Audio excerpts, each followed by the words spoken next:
Alright, should be fixed. No more tech issues, at least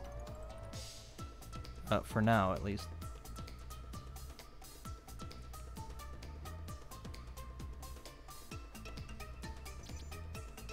So, hang on, let me get some notes up before I actually start here, because I do have notes I need to have open in case I need to read them.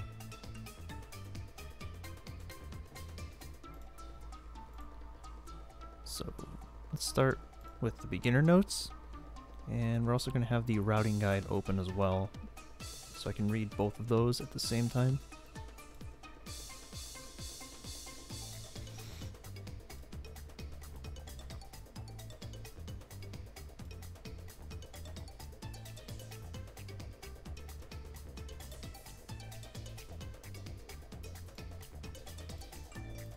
Oh.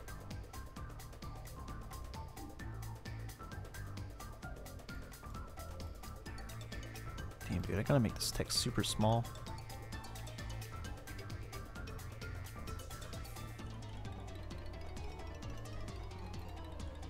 Oops.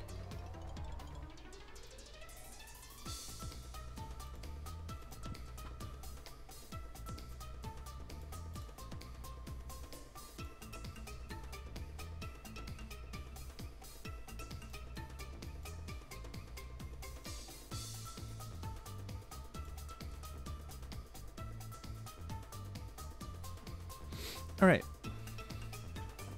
So hello. This is going to be a pseudo-tutorial for the speedrun of this game.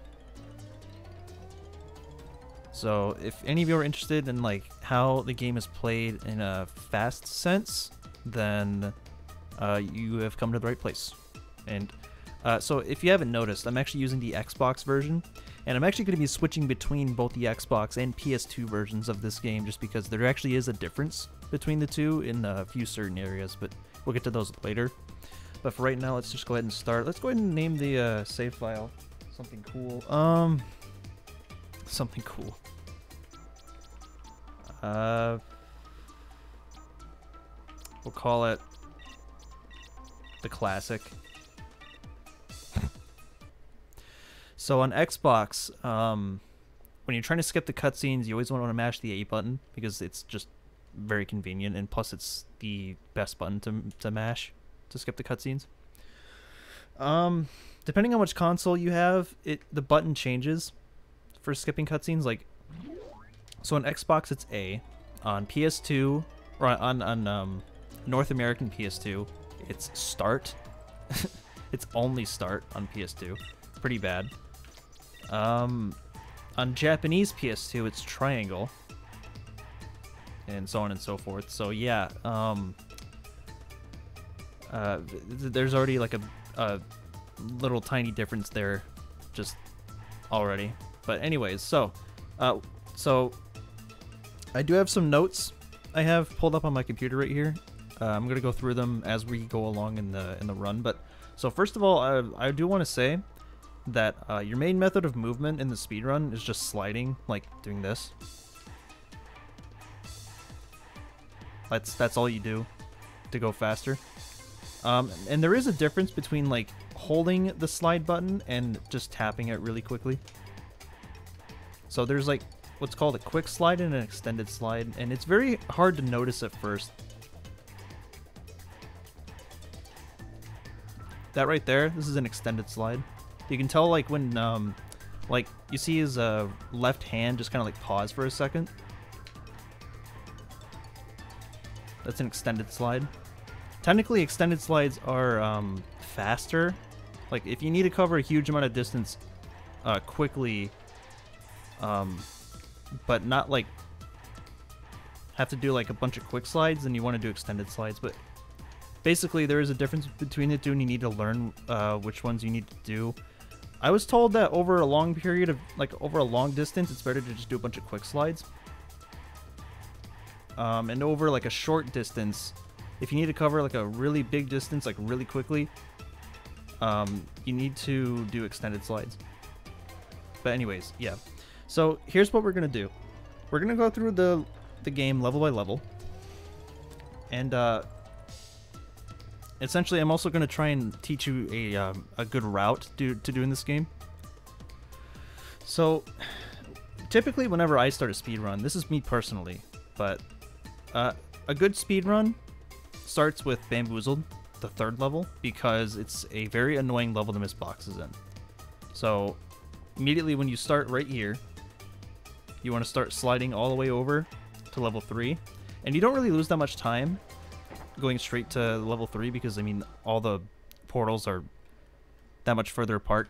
It would be very, let's see. It would be more optimal to start with level 1, and that's what a lot of people do. They just go straight to level 1, and that's fine. But this level right here is not only a good level to start with because it's just fast and easy and good to get out of the way for later, but it's also a good way to tell if your analog stick is properly calibrated, which is a good thing you need to know if you're speedrunning the game. So this is Bamboozled. This is the first level that you start with in the route. It's very basic ball rolling stage. There's nothing to it. You just roll around and try to hit every box as fast as you can.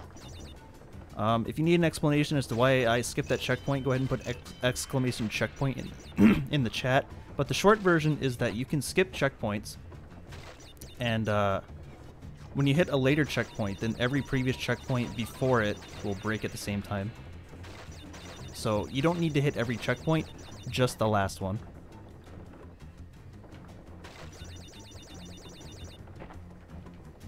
Okay, then you have to make your way over to the side area.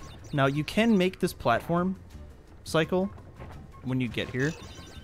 It's very easy to mess up, so you need to keep in mind your speed that you're going. If you don't make the platform, that's totally fine. It's really hard to do unless you're going really fast. Now there's a couple ways to do this little like bowl section right here.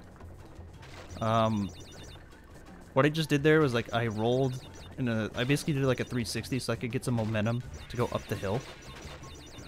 And you need to make sure that you're not going too fast to just roll by all these boxes, because it's very easy to just like lose yourself. So when I hit this checkpoint, as you can see, it went up to 91 and not 90 because of the checkpoint I missed before.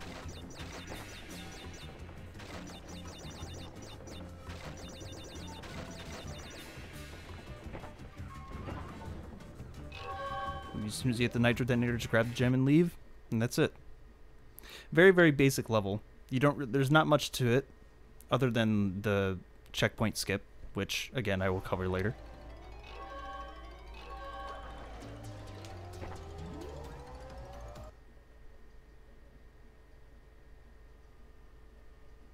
See you, Lamp. Thanks for stopping by, of course.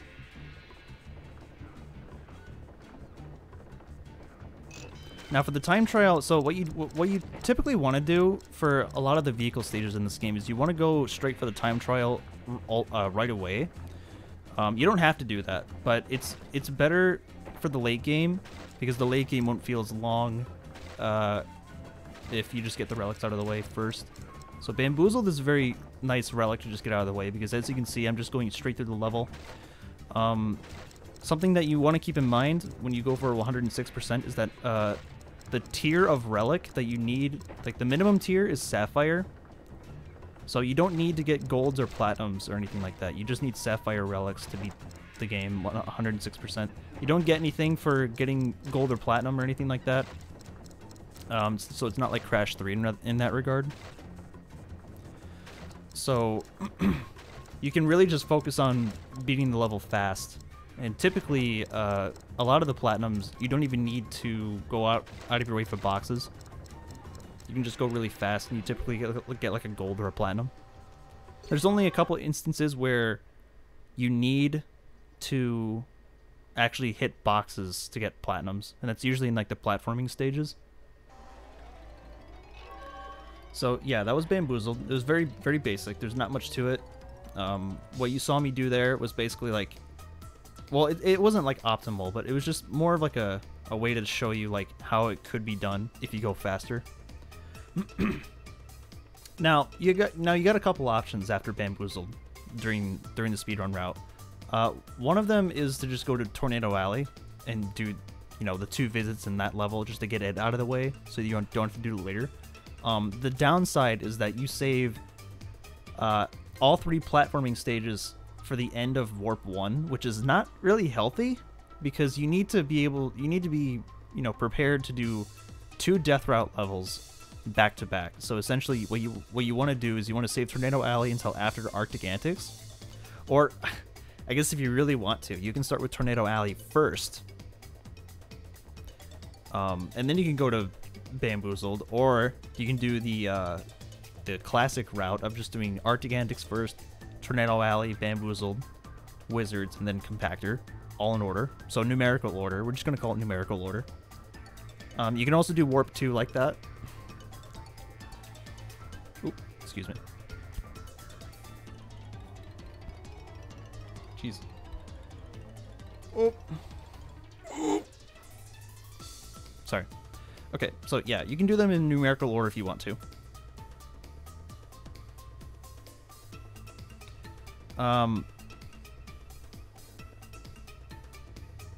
Tornado Alley's Relic at the same time.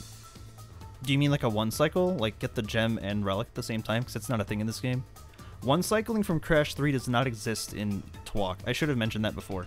So if you're familiar with the Crash 3 speedrun, 1 cycling is basically you getting the relic and the box gem at the same time. And you can do that for a lot of levels in this game. That does not exist here, which means that you basically save relics just for themselves. So yeah, it's kind of unfortunate like that, which means that for every time you do Warp 6, which is the secret warp room, you do not, like, you can't just do it in 1 visit. You have to do 2 visits, because it's just like that. Also, whenever you grab a gem, the time trial clock will actually despawn, so you can't just grab a gem and then death abuse to the start and then grab the clock. It's not possible. So yeah. But anyways, so what I like to do in my runs is after I get done with Bamboozled, I go straight to Arctic Antics, because it's the first platforming stage. It's got a death route, and it's got a lot of things to help you get accustomed to the platforming controls. It's a very good level to start with, to be honest. You could start with this, Tornado Alley, or Bamboozled, and it wouldn't really matter. I'm messing up the movement there. So as you can snipe enemies into boxes like I did there. Checkpoints are very loose in this game. You don't have to hit them directly in order to break them. So you can shoot them with the bazooka. You can spin enemies into them, and that sort of thing. Sliding on ice is very fast because you retain your momentum for a second. And ice physics don't really affect you in the air, so when you jump, you have full air control. Very nice. So in case you ever find yourself like sort of losing yourself on ice, it's a very good thing to keep in mind. Now I should make a disclaimer, but I'm very rusty with Xbox controls because so on PS2 you can use the circle button and the R1 button to crouch and or slide. On Xbox there's no shortcut button. It's just the B button. And I'm not particularly used to it. I can get used to it over time, but I'm not like a whiz with Xbox. So all right. So as you can see, I wasn't really commenting much on the actual gameplay for a second.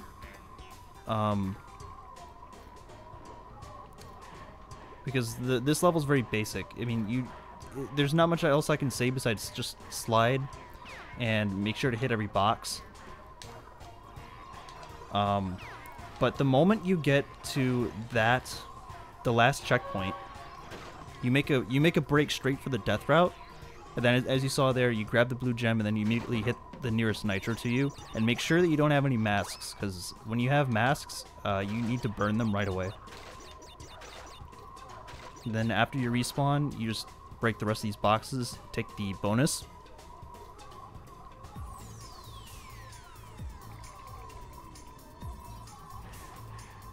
You just do the bonus here.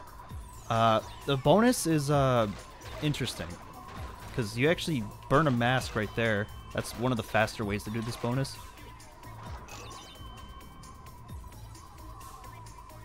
Okay, so yeah, what you said earlier, broski, like that was what I was talking about with Tornado Alley. Like you can just go straight to it, do the crystal gem and then the relic. Like that's what I was basically trying to say, is that you can get the 2 visits for both levels in Warp 1 just out of the way, like right away. And yeah, that's Arctic Antics. It's very, very simple level. The only thing to keep in mind, again, is as soon as you hit the last checkpoint, you go straight to the death platform. And that's it. Now, if you really want to, like, you can go for every relic after getting the crystal in pretty much every stage. Like every level, you can get gold relic if you hit every time box without speed shoes. But it's not really optimal because running when you get the speed shoes after beating crunch time, that's the fastest way to move in this game, especially with wall boosting, which I'll get into later as well. But for right now, just know that like we can't really go for many relics outside of vehicles yet, so we're gonna have to save them for later. Basically, like the back half of the game is just nothing but relics and Warp 6.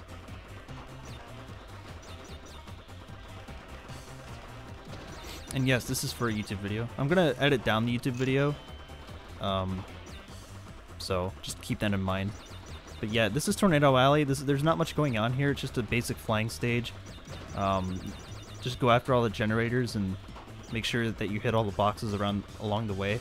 This is a level that there is an optimal route to do it, but I don't really do it a whole lot because, to be honest, it saves like maybe, I don't know, like 5 seconds or something to do an optimal Tornado Alley. It's not really that big of a deal.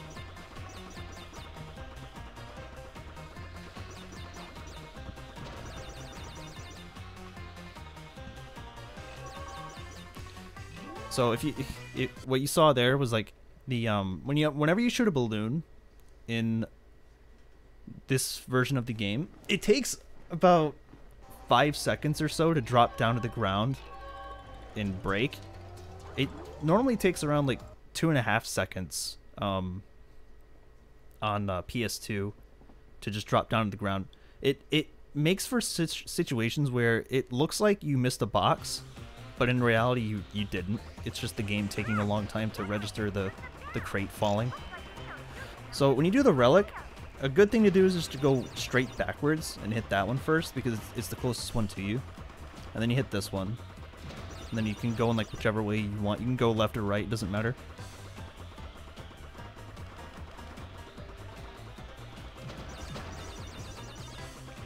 Now, what you theoretically want to do is like, so when you see the 2 space stations, like you want to go space stations, the 2 generators. You want to try and go in between the generators when you fly in between them. That way there's less distance to fly between them whenever you start going for the next one. So like I shoot this one, right? And then I start immediately like turn the other way to go to the other one. So it's slightly faster. It saves about maybe, I don't know, like half. I don't want to say half a second, but it saves a considerable amount of time if you just like versus just like going straight to them.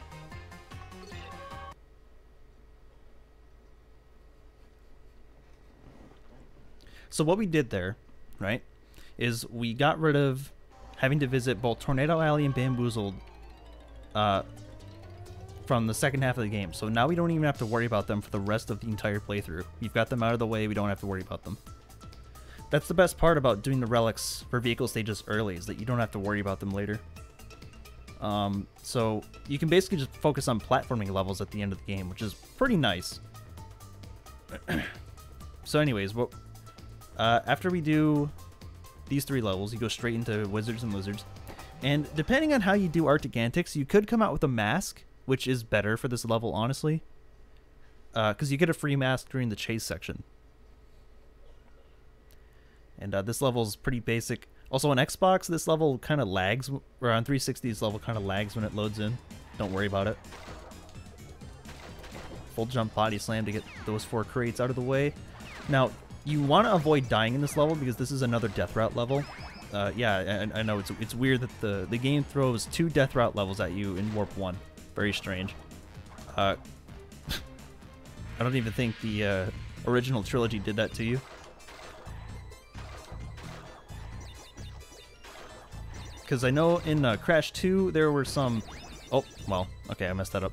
Anyways, so in Crash 2 there was there's like the red gem and then there was the blue gem. They gave you 2 colored gems, but they weren't obtainable via death routes. They were secret gems, as you could say. So in the bonus here, what you want to do is you actually want to do a slide jump up here and spin that. That's what an optimal bonus for this should look like, what I just did there. You can like pause and rewind if you want to watch that one, but that's basically what you want to do a fast bonus. Then during the chase section here, just slide. The dragon will actually get rid of all the boxes for you, so you don't have to worry about anything. And like I said, you can skip checkpoints. It doesn't really matter as long as you hit the last one.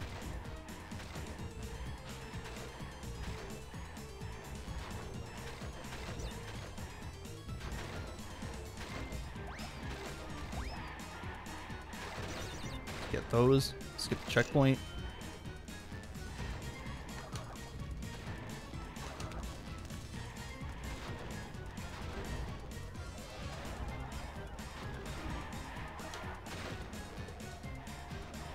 Okay, so then you hit that checkpoint, then the previous ones will break at the same time.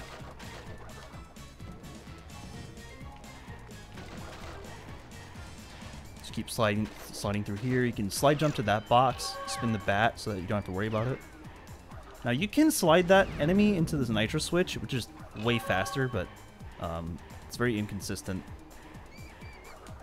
So right here you can wall boost, because it's nothing but a flat wall.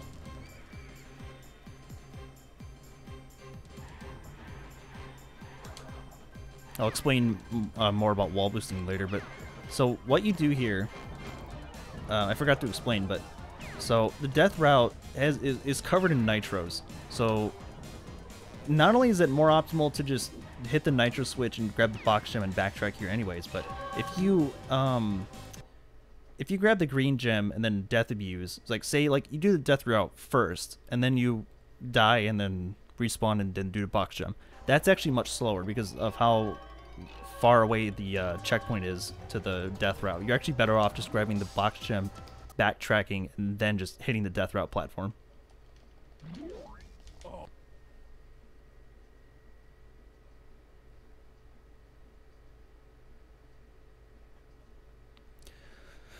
So coming up to Compactor Reactor, this is a level where it's better to use... Okay, so this opening section right here is way better to do on D-pad than it is with analog stick because you have to hold up to go faster.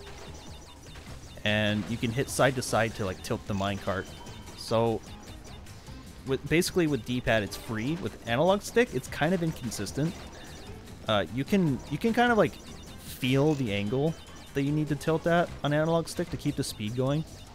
But it should be known that analog stick is not very optimal, and I would recommend, if anything, to use the D-pad if you have a good one. If you don't worry about it too much. But this opening section is very Temple of Doom-esque, if you couldn't tell already.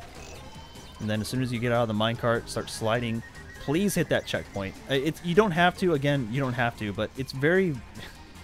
If you die here, it's a lot of time lost.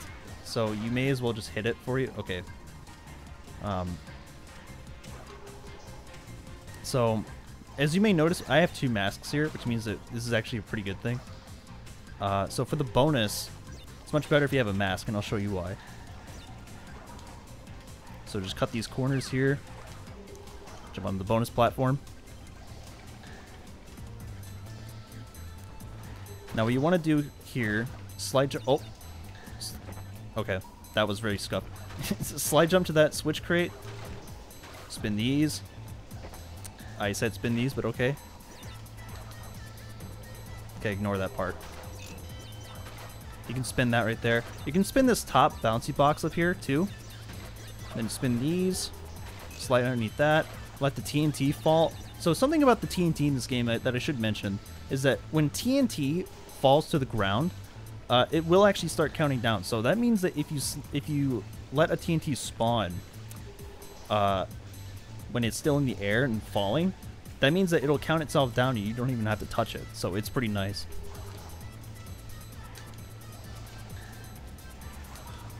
Ball boost over here to the platform, and then we out.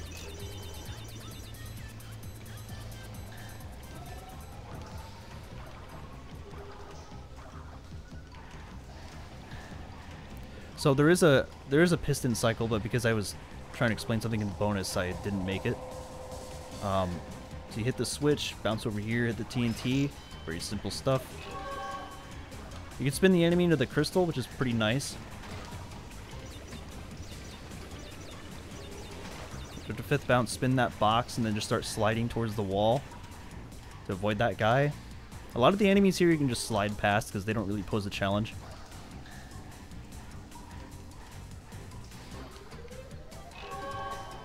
Okay, and that's it. That's Warp 1. At least for now. After Warp 1, we go into Warp 2, and this may take me a couple of tries, I'm not sure. Because this boss is very inconsistent. You could either mess it up, or you could get it first try. It's one of those bosses. It's a casual nightmare, and it's also a speedrunning nightmare. It's just one of those. So, wait, hang on a second.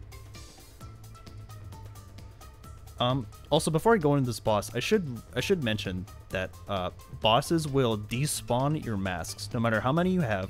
The moment you enter a boss fight, your masks will disappear, and it carries over into the warp room. So, if you have masks in the last level of any warp room that you're in, go ahead and, like, it doesn't matter if you burn them or save them, because by the time you enter the boss fight, your masks will just be gone. So, we'll go ahead and enter into Rumble in the Rocks, aka the Rocco boss fight against Crunch.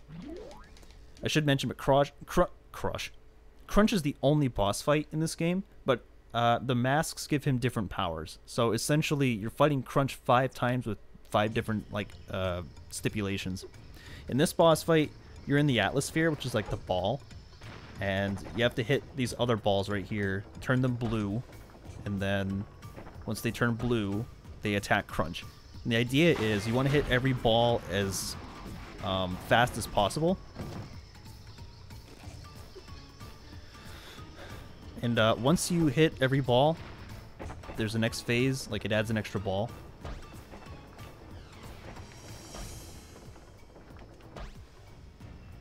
So as you can see there, like, I'm actually right above Crunch. So, like, one or two things can happen. I can either bounce off of Crunch when I start rolling down, or I'll take damage and still, like, bounce upwards. Probably gonna take damage. No, I bounced up. Okay, that's good. So, you just hit both those rocks.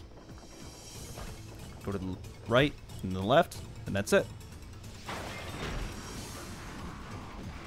See, that's an example of the boss fight done right. It can easily go wrong if your positioning is just slightly off. So you really need to practice this boss a lot in order to get the positioning down.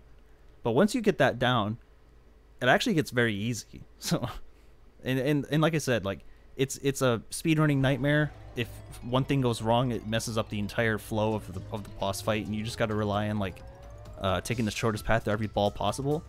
And Crunch can just really get in your way sometimes, so you really need to just keep it cool, and just play along, and eventually you'll get out of it. But anyways, after we do that, you slide into the warp room, skip the cutscene, and then you start sliding into Warp 2. So Warp 2 is, Warp 2 has a lot of things that you can't get to yet. Specifically with like the relics and the gems. Like, so Bonsai is a good example. This is a level. Okay, I should have mentioned this before. But the slots on every level, you can see like which items you can't get to yet. Compactor has two items that you can't get yet because, well, getting the relic at this point is inoptimal. And there's a gem path gem here actually that you cannot get to yet because you don't have the yellow gem.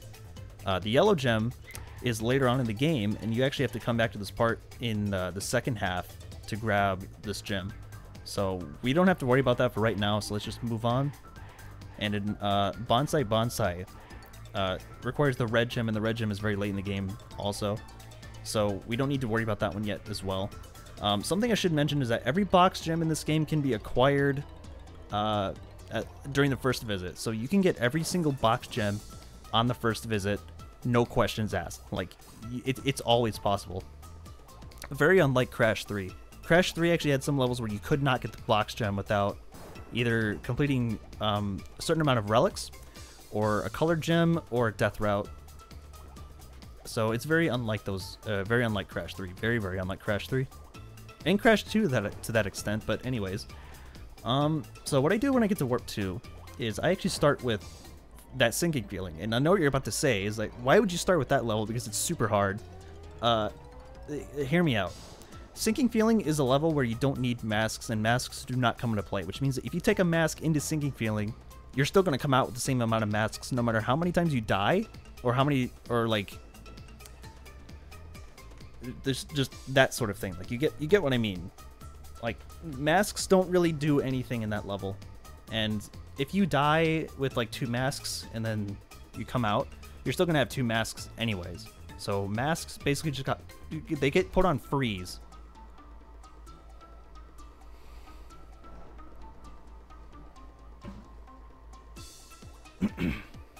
Okay, give me just a second. I need to take a swig.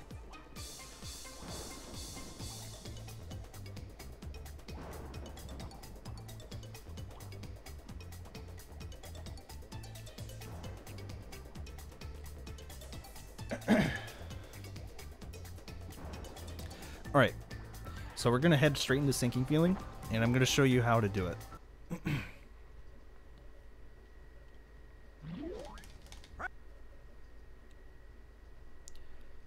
So sinking feeling is a level that catches a lot of people off guard because it's a very different flying stage. It has a very unique control scheme, meaning that you have to hold down the shoot button until it locks on, and then you release it to shoot. It's very unlike the other flying stages, and it's one of the most unique flying stages in the series. The only problem is that the enemies in this level are very aggro, like they're very aggressive, so you need to always watch out and space out your health balloons as much as you can, because if you get them all right away, then it becomes very hard to do the second go around with all the ships.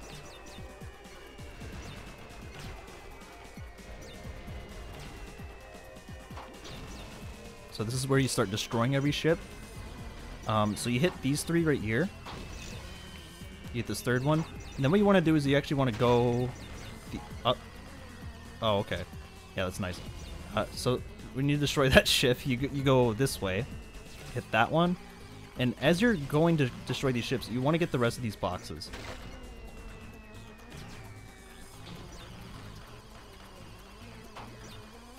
So you hit that one. You may as well go ahead and just like break that. Just be safe. You can just shoot the ship and then direct, like this right here. You can't control this. You can like direct him to hit the last box, and you'll get the gem when you get the crystal. But I would not recommend that because you cannot control Crash after you destroy the last ship. So with that in mind, whenever you do sinking feeling, the time trial is beyond easy once you know how to route the ships. Like, the platinum time in this is a joke. That, not even counting the Sapphire. The Sapphire is completely free. 3 minutes? Yeah, you should get this, no problem. But anyways, so you start off by going to the left. Remember to shoot 2 shots to every ship.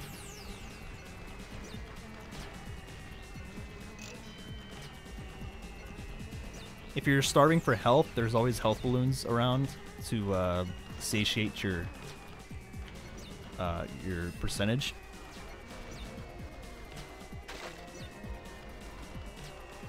And you want to be careful with actually breaking the crate on a health balloon because there's a 50% chance you'll actually just get an extra life and no health, which is very unfortunate. But anyways, so this time trial is very straightforward. with the way I'm doing it, you should come out with either like a 46, like a 45 to a 48.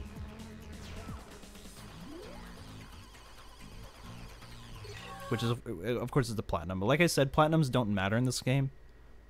You just need a relic. It doesn't matter what tier it is. So after sinking feeling, what you want to do is you actually want to start going in numerical order. So you start with Jungle Rumble.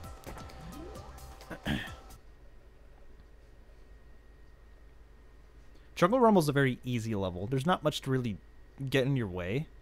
And the second half of the level with the chase section is basically just free.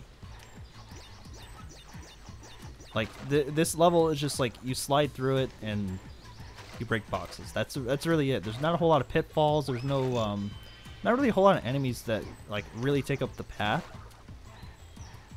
And you can skip these boxes right here because this nitro right here will actually take care of them for you. When you hit the nitro detonator, the nitro will blow up any sort of crates next to it. So it's very unlike the original games where you had to go out of your way for some boxes because they were right next to nitros. In this game, you don't have to worry about that. Insane Trilogy and Crash 4 would also adopt this philosophy, which is nice because it's a kind of an archaic design choice to just have boxes that are next to nitros, but it'll just despawn the nitro when you hit the switch and not actually break the box next to it. So you could say it's a bit of modern design. So since I skipped the checkpoint earlier, it's going to go up to 39, and there's only 3 checkpoints in this stage. But if you fail this bonus, I should mention this, but this level has a quirk where if you die in this bonus and you don't hit the checkpoint, it'll respawn you at the last checkpoint that you broke. And if you don't hit any checkpoints, then you go straight back to the beginning of the stage, no questions asked. Like it's kind of bad, but just make sure to hit that checkpoint before going to the bonus. So what you saw me do there is actually like you can just slide jump over those nitros because the game gives you a power up called Tiptoe after beating the final boss, or first boss, I mean. And it's pretty useless. I mean, like, its only use is to just slide, or it's to walk over nitros. That's it. It's one of the, I don't want to say, like, the worst powers of all time, but it's one of the most useless in this game. And it's weird because it's the one that they want you to use the most. So what you saw me do there is, I call it a spin jump, because you can stand on top of boxes and then spin and then jump off of like a stack of boxes. Apparently it was never known until I showed it off. So I guess you could say it's a strat that I found. But anyways, so after the bonus, you actually, so when the camera is still behind Crash, so when it's like over here in this part and not back here, you actually want to slide straight off the platform into the Jeep. That way it's just fast, like that. Okay, so this chase section, there's only 1 or 2 boxes that you have to go out of your way for. And it's this one right here. And then there's a couple more coming up. You don't have to hit these ones. There's a couple more coming up that I will show off. You can skip these ones right here. You can take like a really tight left turn right there, and you'll get it. You have to hit this checkpoint, of course. And you also have to hit these 2 boxes. And then this box right here. And then that's it. You don't have to worry about any other crates. The rhinos will just break them for you. But they're typically in your way, so you actually want to... You just kind of want to follow the Wumpa Fruit and keep out of the nitros.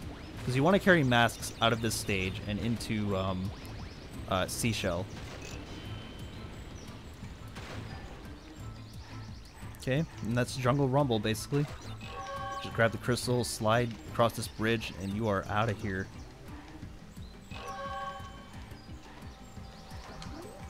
Now, one thing you need to keep in mind when you're playing this game is that if you're sliding, right, you can slide underneath an end portal and just completely miss it. It's pretty funny when it happens, but it's also kind of sad. But Just keep in mind that you can't slide underneath it.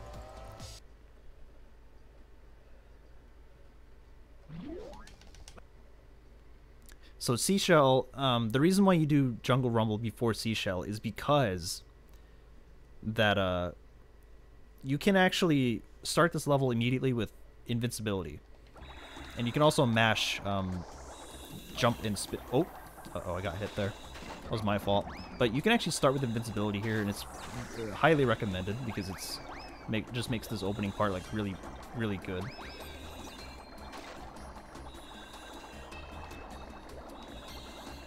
So theoretically, this is basically like Crash 3 swimming, where you want to kind of like mash X and square / like jump and spin at the same time repeatedly, because that's the fastest you can move.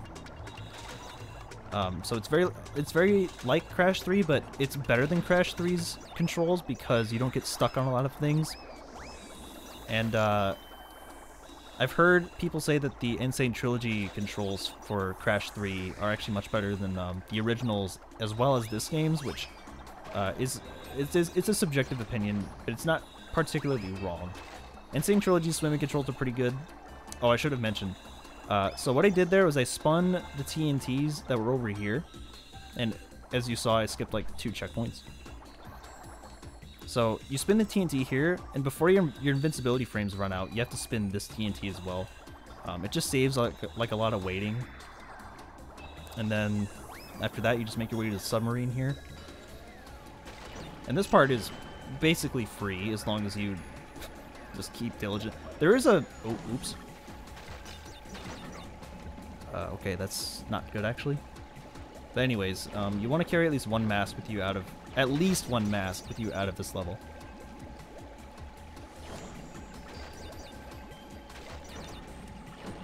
Be sure to shoot anything that actually is in your way, which you'll have to either watch what I'm doing here or just practice yourself. There's not a whole lot that can really get in your way in these levels. However, these mines are the biggest issues for a lot of people. So, the only advice I have for the mines is that the mines will never hit you as long as you just keep moving. So if you hear one coming, don't worry about it, just keep going. Like, coming up here, there's a section with a lot of mines, just keep going.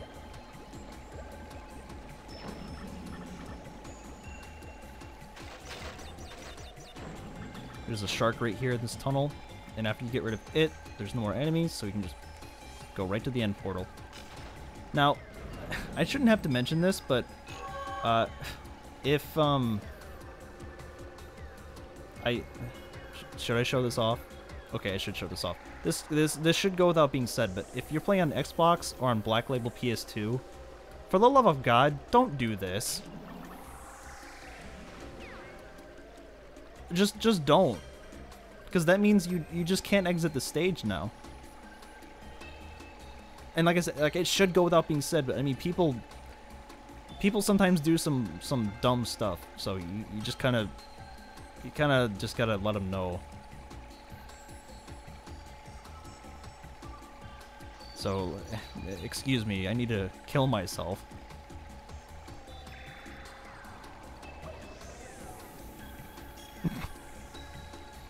Can't believe I just did that. It's fine though. We'll just get some extra masks in the time trial and then go to Bonsai after this. None of this is really important for the actual speed run, but I'm just saying that, like, you just don't want to do that. Like, even out of curiosity, like, if you're in the middle of a speed run and you're like, I don't know, I want to drop a bomb on the portal. And no, you can't shoot the end portal. That's a misconception. I don't think it's proven that you can shoot it, and if it is, then it's on a version that I don't own.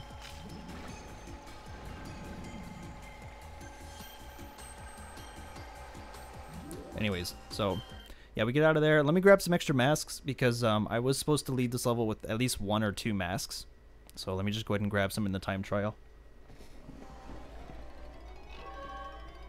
And afterwards, we're gonna head straight into Bonsai Bonsai.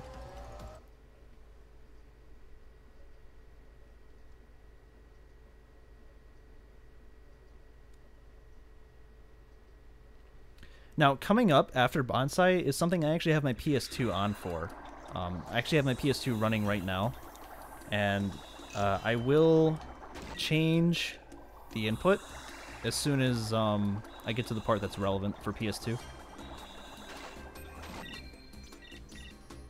Okay, we got 2 masks. Now, so let's go into Bonsai.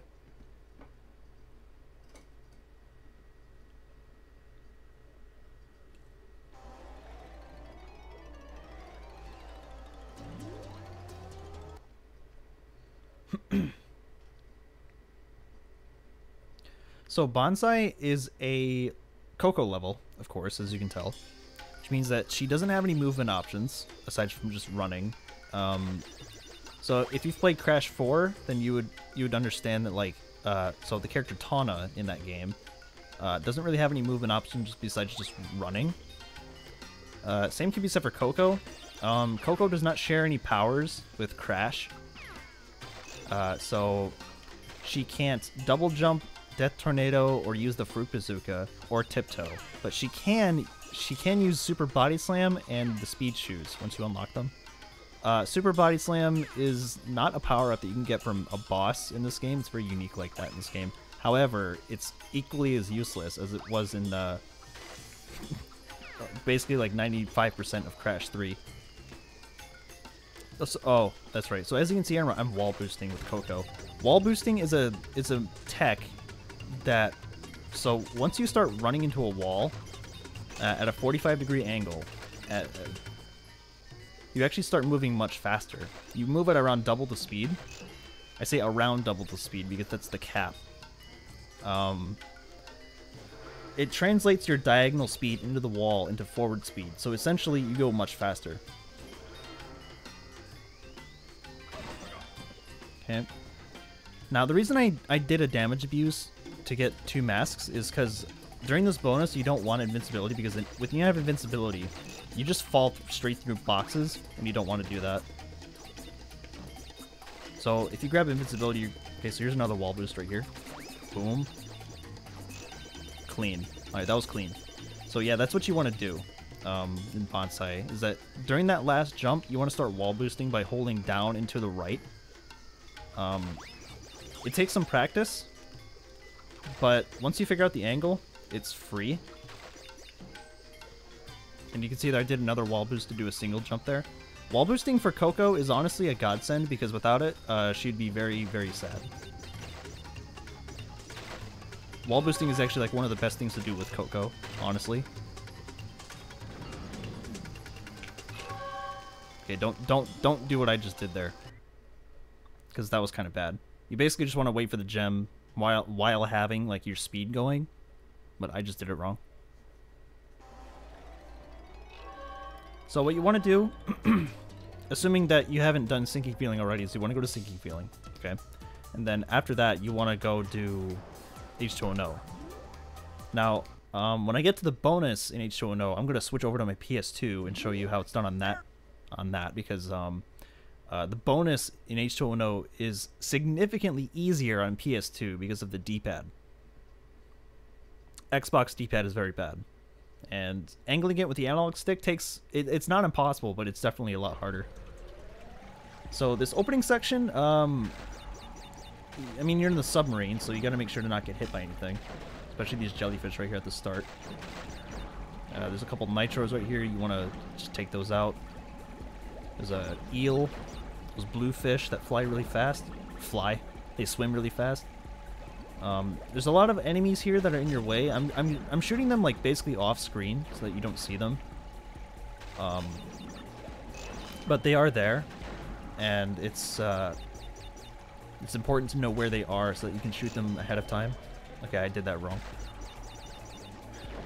Coming out of this section with at least one mask is your best bet, because there's a section that gets way faster when you have invincibility. So after that, just slide through here. If you need to, wait for this mask.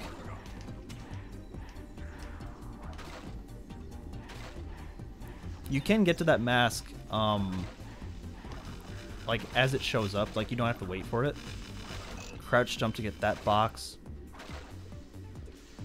on PAL, this level is a lot worse because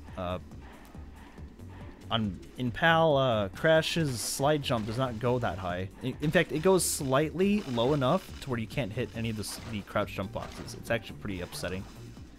So anyone that plays on PAL thinks that you need double jump for those, when in NTSC you don't. So this is the invincibility section. This is where it comes into play. Because sliding through here is honestly a much faster than just doing it the normal way. Okay, so here's the bonus. So I'm gonna try to do wall boosting in this bonus. It's not easy with Xbox analog because you gotta do a perfect 45-degree angle into the wall for it to matter. I already did it wrong.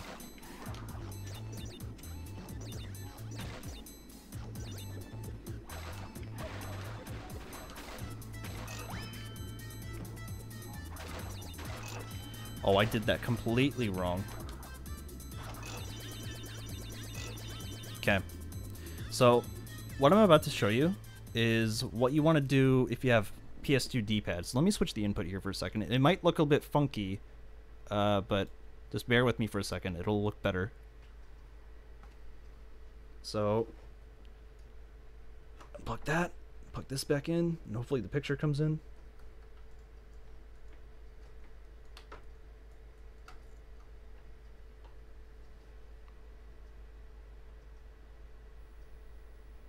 There we are. Okay, so here's the PS2 version. And I did a death abuse, so in case I need to show this off multiple times, I'll just respawn with a mask.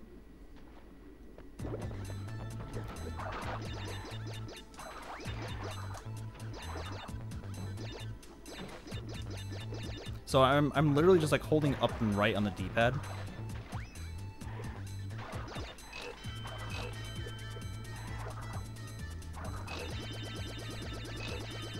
So that's how it should look when you do wall boosting in this bonus. It's very cool looking when you do it right. But after you do that, it wouldn't really matter if you finished the boss fight. Or I'm sorry, what did I just say? It wouldn't really matter if you finished with masks or without masks, because the boss fight will just take them away. So if you want to burn masks, now's the time to do it.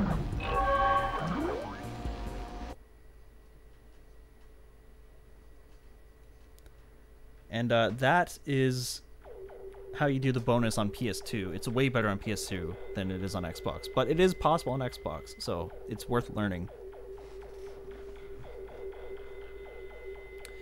Anyway, I'm going to switch the input now again, so just give me a second.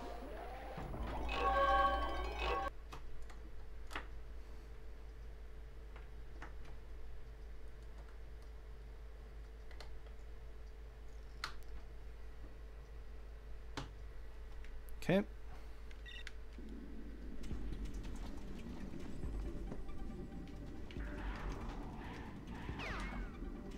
So in case you wanted to see H2O twice, here you go.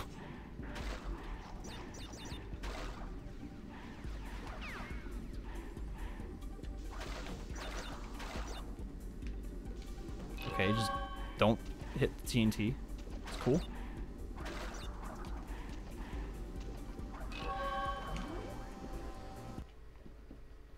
Now, coming up is like... Some people say this boss is hard, some people say it's easy, but this boss is either easy or hard depending on who you ask. This boss is apparently a casual nightmare for people who've never played the game before, and I can kind of see why, but it's not impossible to figure it out once you play it a few times. I'll try to explain it as fast as I can, but this boss goes by really quickly. So, he'll shoot beams at you, and you either have to jump over them, crouch under them, or wait, no, that's just it. So the green one, you slide under it or crouch. The blue ones, you jump over them. And he does this bubble wall attack that doesn't exactly hurt you. Like, the bubble wall is completely useless. And that's exactly... that's the fastest you can do this boss. It's pretty funny how fast he goes down. So it goes from a boss that can waste a lot of your time to one that just takes around like less than 30 seconds. It's pretty funny. So after this is Warp 3. So what I like to do in Warp 3 is I don't immediately start with Gauntlet, and I'll tell you why here in just a second. But Gauntlet is only important for one other level, and that's Fahrenheit Frenzy. So basically, 12, 13, to 14, you can just kind of like do whenever you want. You can do like 12, 13, 14, and then just go to Gauntlet. Or the other way around, you can do 14, 13, 12, 11, and then go to 15. I'm going to explain why. So 14 and 13 are vehicle stages. And they don't really carry masks, and masks don't matter when you go into them. So like for example, if I had 2 masks going into Eskimo Roll, I would always come out with 2 masks, regardless of if I die or what have you. However, this is only something I figured out today, but when you go into Smokey with 2 masks, and if you miss a box and die, and then respawn and start the race, you'll actually lose your masks, even though they don't show up in the level. So you need to be careful. I would just recommend doing Eskimo Roll and Smokey at the start. That way you can just get them out of the way. Which is something I'm going to do now, actually. I recommend doing Eskimo Roll first, because it's a ball stage. I mean, it's kind of a given. I like to start with every ball stage and every warp room that has them. So Warp 1 has Bamboozle, Warp 3 has Eskimo Roll, Warp 5 has Medieval Madness. And we're going to get into that one soon, but... So this is Eskimo Roll. I think this is the first ball stage that they made for the game. I'm not entirely sure. But it kind of seems like one, given how it looks. Hang on. You know what? I'm gonna die.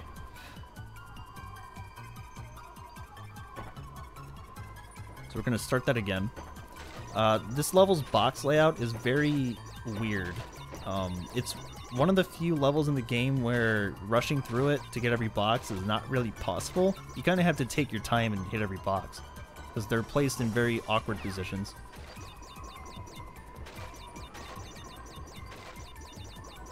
And yeah, there's someone in chat reminded me, there's a hole in the stage that can actually prevent you from dying. So you can just get stuck in there and you have to reset the level if you get stuck. It's pretty funny, but not really.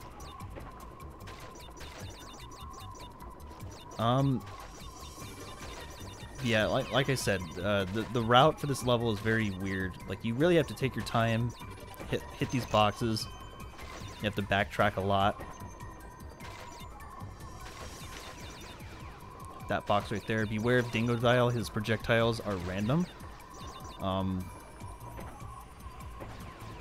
These ones are not random. They always land in the same spot, but you can beat that with what I just did there. If you just roll past Dingo here, he won't really shoot you. Like, just going fast is good enough to beat him. Now this platform cycle, if you get to it quickly, then just roll across it, hit this checkpoint, and then there's a box right here to the right that you want to grab as well. So you roll off right here, hit that, die, and then when you respawn, that box will stay broken. One of the many quirks of Twok's checkpoint system being actually useful for speedrunning.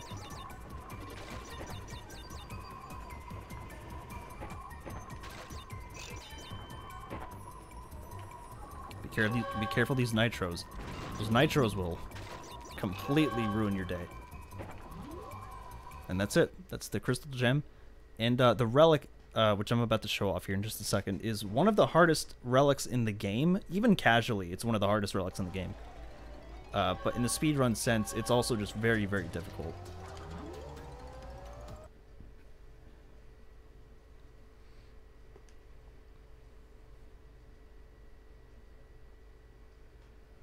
Because there's a cycle at the very end that you have to make with those moving platforms. Hopefully I can try and show it off here.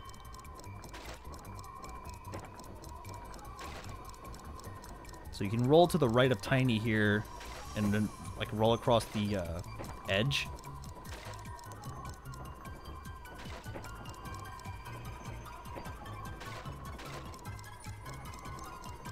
Then you can try to roll down this hill really quickly. If you can get a good roll, then that's very good. Hit that wall there to try and stop yourself. If that moving platform is in that position when you pass it, it's really good. That means you're actually on the good cycle. So then you go over here, you go to the left, take the straight path, and then you roll. Just keep rolling. And if you're lucky and if you're really fast, you'll just get across that no problem. Easy. And then I like to go over here because it's a very safe path. If you get stuck down here, don't worry about it. There's a path I'll show off here in just a second after I get done here. But yeah, that's the relic. And that's exactly how you're supposed to do it if you're going to do a fast like method. It takes a lot of practice, but with enough patience, you can actually come out on top of this relic. But anyways, let me try and do that again. I'm going to show off the ice pit.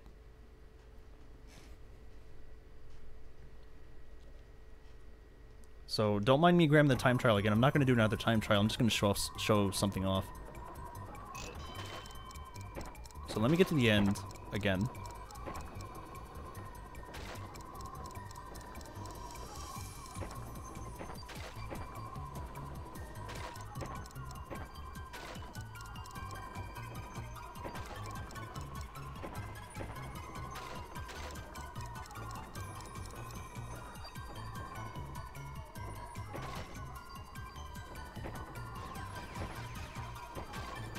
So this is an example of like bad movement. Like, yeah, I'm not gonna make the platform cycle now because I took too long. It's very important to know when or if you're gonna make the platform cycle, because right now I am not gonna make it. I'm gonna be very late. Like, yeah, right here I'm very late. So unless you want to gamble on your momentum, just don't do it. So right here, right? Let's say you're going across this pit and like, oops, oh no, you're stuck down here, right? Well, there is actually a fast way to get out of here. So if you roll right here, and then you start rolling right into this corner right here, you can get yourself out just like that, and it's no problem. No biggie.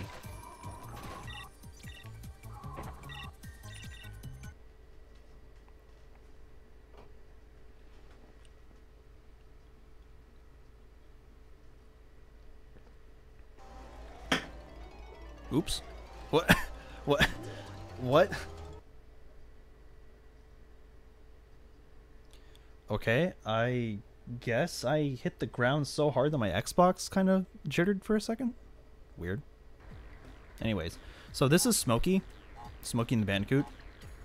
This is one of the most annoying stages to get the box gem in, and it's due to the Jeep's controls, but what you're seeing here is dubbed the Smokey 1 cycle. Essentially, you grab the crystal and the gem at the same time. It's a lot harder than it looks, and that's exactly why. I tried to do a whole skip and it didn't work.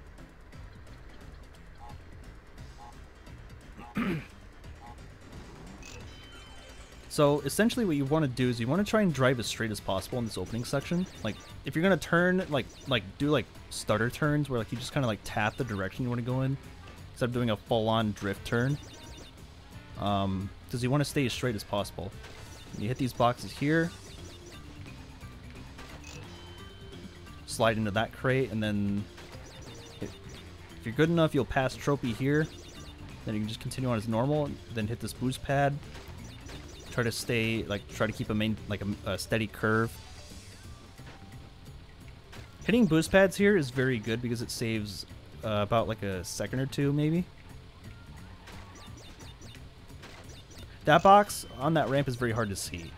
You really need to know that it's there in order to like not get baited by it. There's another hole skip coming up here. You don't really have to do a hole skip, but just know that that pit right there won't kill you around that turn.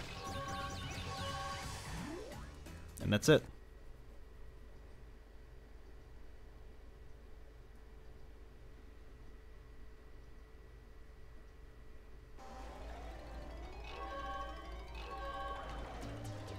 Now, see, You'd think that the relic would be difficult in this stage, but it's really not.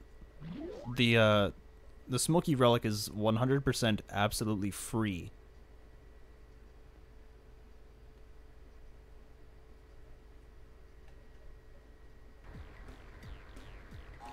Because here's what you do. You basically just take the shortest path possible, stay as straight as possible, and hit as many boost pads as possible, and that's it. Very, very easy compared to the box gem.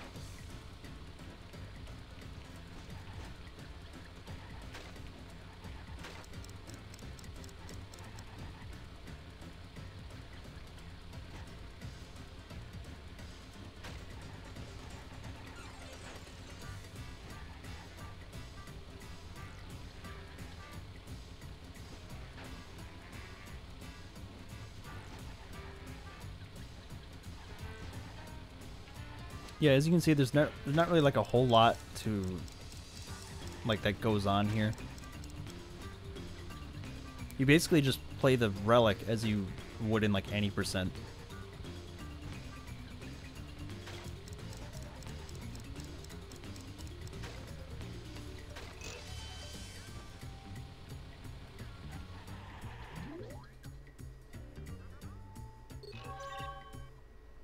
And that's it.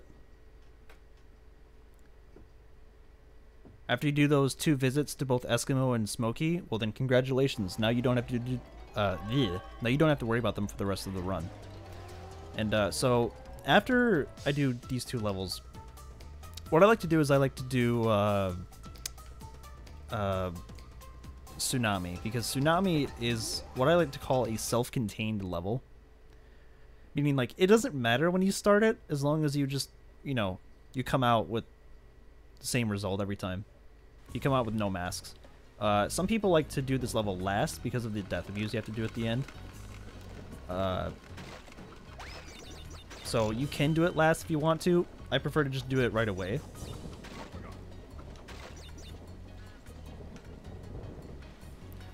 And as you can see, I'm trying to zigzag, but it's not really working. Zigzagging is a thing in this game. It's less consistent than wall boosting, in my opinion. Because unless you're like unless you're really good at zigzagging, you're not going to get a whole lot of results. Okay, I'm going to sweep kick this right here. The sweep kick is pretty useless. So I'm going to grab 2 masks for the chase section, because the chase section is pretty hectic.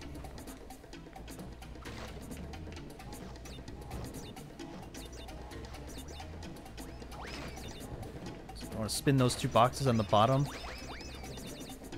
And there's 3 boxes that spawn right here, but if you're fast enough, which is what I just tried to do, the TNT, which I set off, will actually hit the TNT that spawn underneath it as well, which means that you don't have to backtrack and hit these boxes. So keep in mind that if you're not at 31 by this point, then you have to backtrack and hit these boxes. Like if it says 28 when you're right here, then you need to come back and hit these. If it says 31, you're good.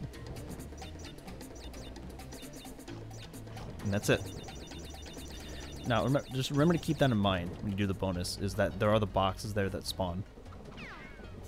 And the chase section here, just hold down right trigger on Xbox and steer, and that's it. If you don't hold down right trigger, you run the risk of dying, and that's not fun.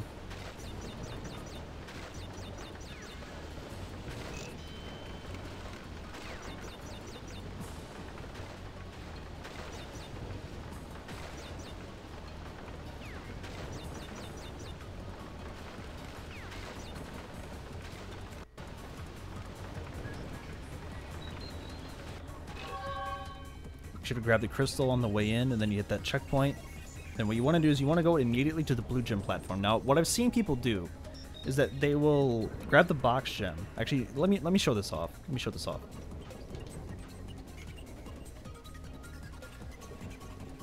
So what you want to do is you want to do the blue gem path, and then grab that gem, and then death abuse back to this checkpoint. And then once you death abuse and respawn back here, then you grab the box gem and then leave through this portal. What I see a lot of people do is they mistakenly grab the box gem first, and then they hit the blue gem platform without knowing that you have to actually do the blue gem platform before hitting the nitro switch, and here's why. So when you do the path here, first there's some platforming.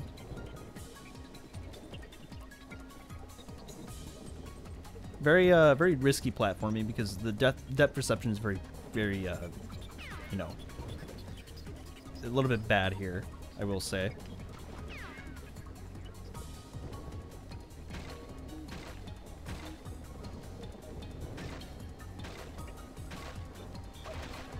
Okay, I just tried to do something risky and it did not work out. That's okay. So those nitros actually are the reason why like you can't just grab the box gem and get on the blue gem platform. Because the nitros will, of course, blow the crates up, and the crates are needed to pass the gaps. So it's just not possible with Coco. Maybe if she had like a slide double jump, then maybe. But she doesn't have any of those. When you hit the crouch button, she just does this. It's very useless.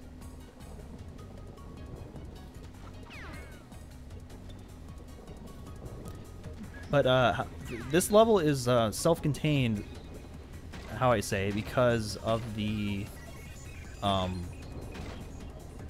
death abuse aspect.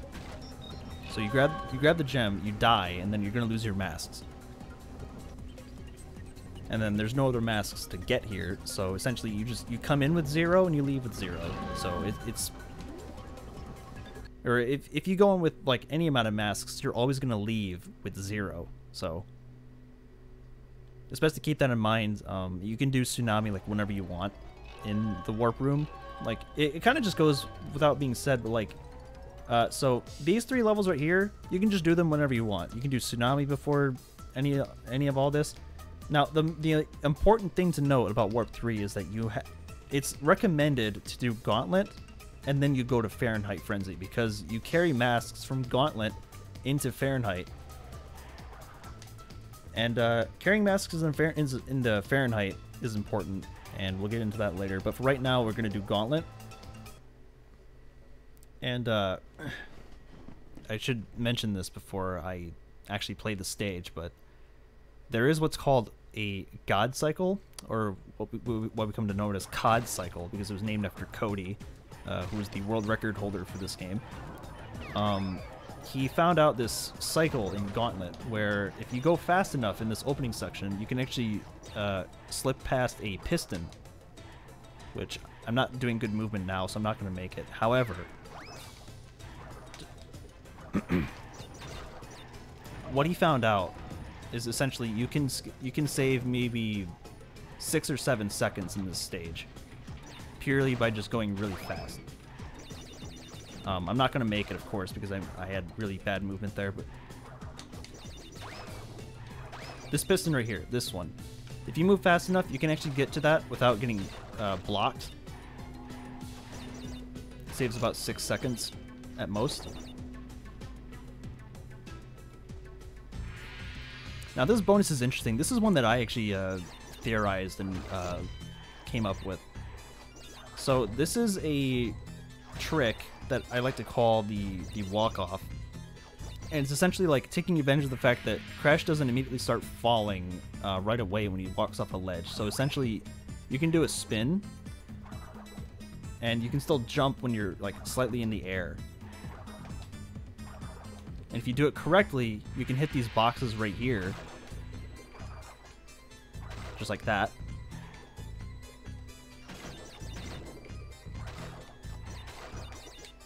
And there's another method here. I'm gonna die so I can show it off again.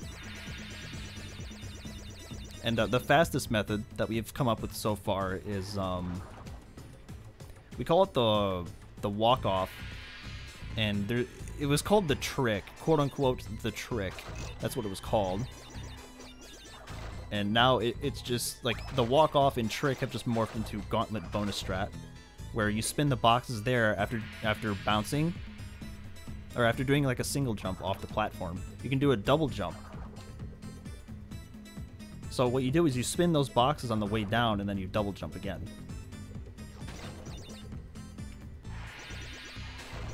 Do a spin jump here.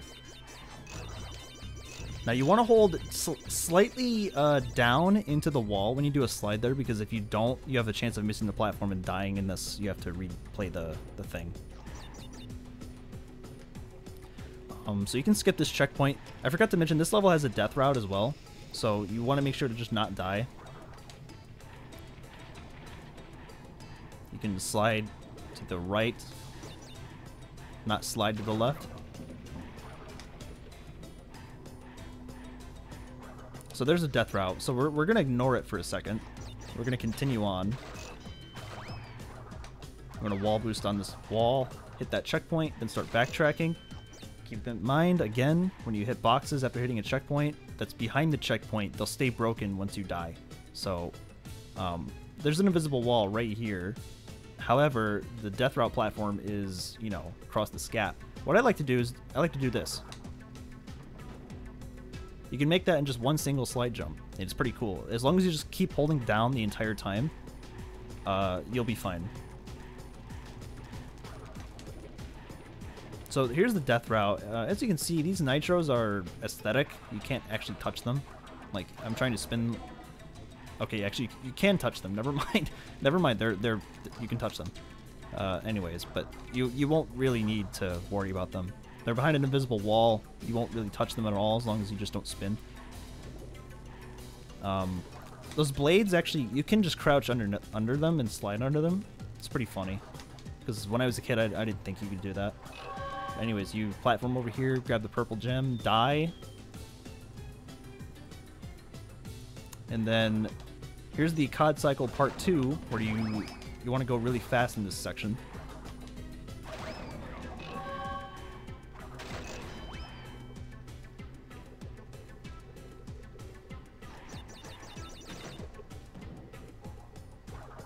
Okay, and spin that. And that's why you want to do this part fast, is so that you don't have to wait for this piston. So then you just hit this, grab the box gem, and leave. Or, I said leave. And that's how you do Gauntlet. Minus the opening COD cycle, which I will delve into more, or I could just, like, link a video in the description on the actual, like, cycle itself. Because how Cody does it, it's very, what's it called? It's very complicated, and you don't think it's that complicated because it's just, you know, you just slide and make sure that you're always moving, but it gets a bit complicated when you dive deeper into it. But anyways, so we're in Fahrenheit Frenzy now, and this level starts off with Jetpack, which is something that catches a lot of people off guard because they don't like the Jetpack in Crash 2. But this one's not that bad. You don't really have to rush this part. After here is when you just want to start holding the A button, or the X button in this case, and just not stop. The boxes in this port are a lot easier to see than they are in PS2. On PS2, some boxes are very difficult to see. I remember as a kid I used to miss a lot of boxes in that section right there because I just couldn't see them. But here on Xbox, it's easier to see them, so you really shouldn't miss them. But if you really want to, if you want a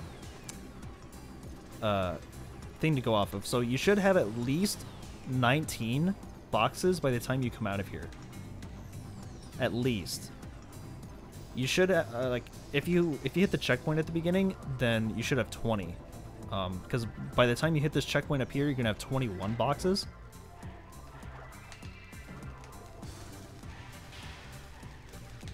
So you want to make sure that you have at least 19 or 20 before you leave that section. Body slam these. This is why you want to keep your masks coming out of Gauntlet.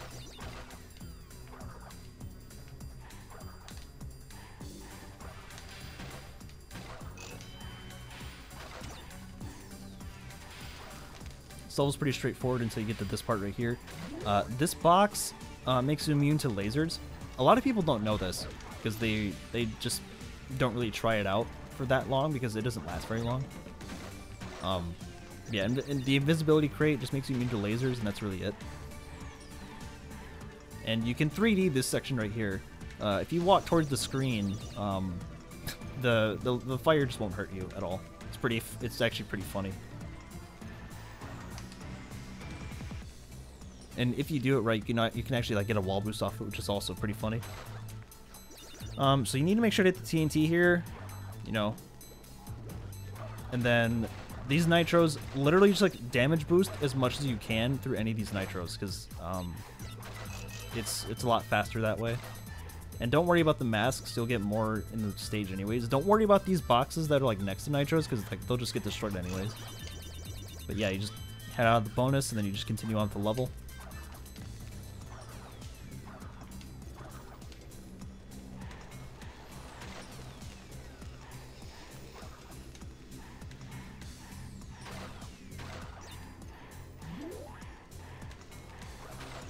Slide jump and spin that box. Now, this is another section where you can like walk in front of this in front of the hazards. It's pretty funny. Like the nitros and the enemies are just placed in the background, so you can just walk in front of the screen and they just won't hurt you.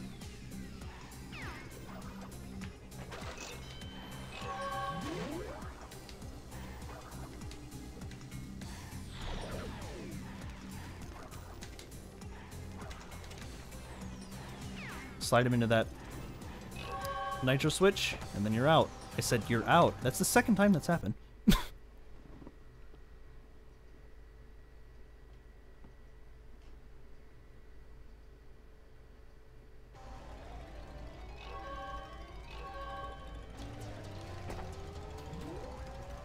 So coming up to the third boss. This boss isn't actually that hard.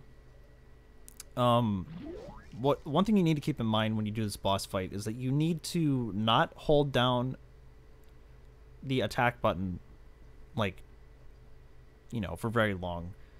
Because when you shoot water, so let me get to the mechs. So the mech is at the end of this chase section.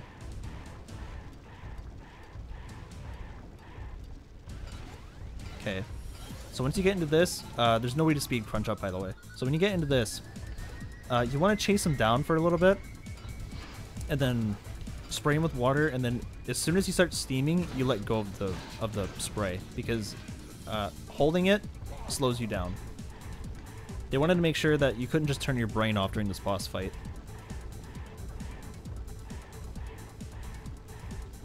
Now where he throws rocks is half random and half like he'll like throw them right at you.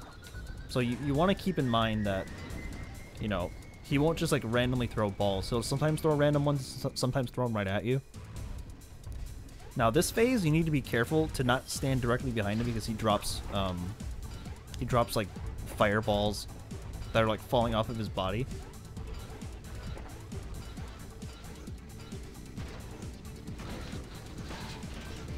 And during this chase phase, he'll actually start throwing balls that split into two, like that.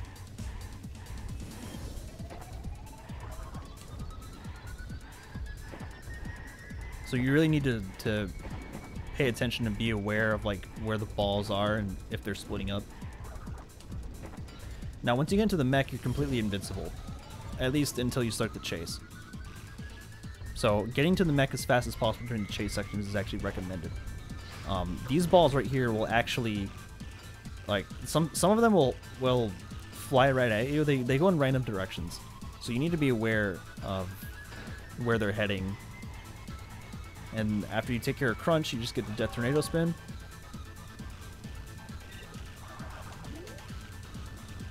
And that's it.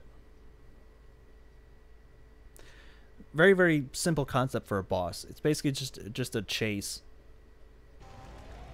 It's like a back and forth, basically. Now, so I'm going to tell you something that might sound crazy, but when you get to Warp 4, go to Coral Canyon immediately. Now, people who've played this before know that this level is particularly difficult. It's not wrong to say that. This level is very, very difficult. However, when you get this level down, it's actually a really good level to start with in the warp room, specifically because this level gives you a bunch of masks, which you'll need for later. So once you get those 7 boxes, go up to the top here and then just start shooting missiles, because there's a bunch of mines up here you need to take care of. Drop a bomb on these boxes. Take care of these mines. There's a mine coming up right here. You can drop a... Well, I did that wrong. So when you pass by here, you can drop a mine like right here. Or is it right here? It's right there. Okay. If you hit it right there, it'll break both the boxes that are down there. And that fish right there is kind of annoying. Drop a bomb right here. Well, didn't work out. Alright, this Coral Canyon is actually not going very well.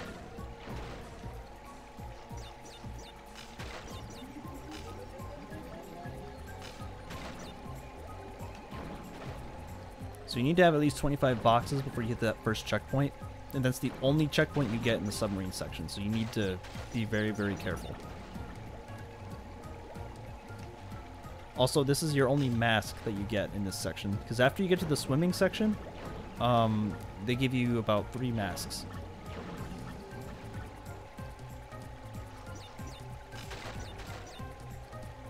So yeah, be sure to like...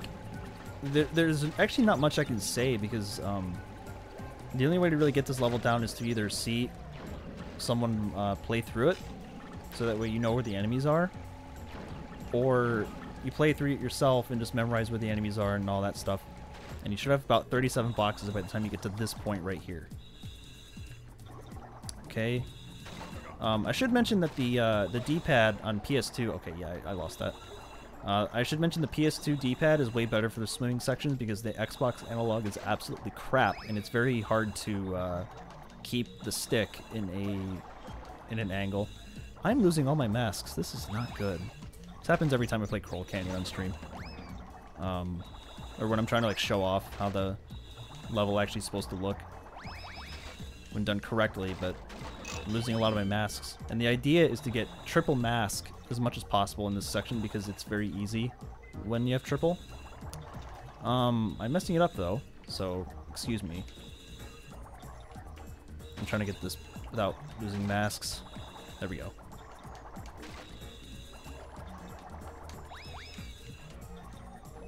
So the idea is to carry 2 masks out of Coral Canyon. That's the idea you want to go for.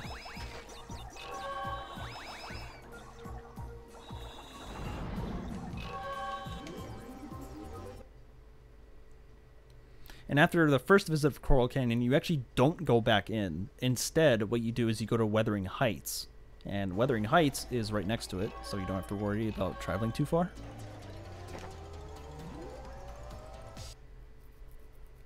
It's a very strange route, and it's hard to justify doing this because Wuthering Heights doesn't really need masks until the end.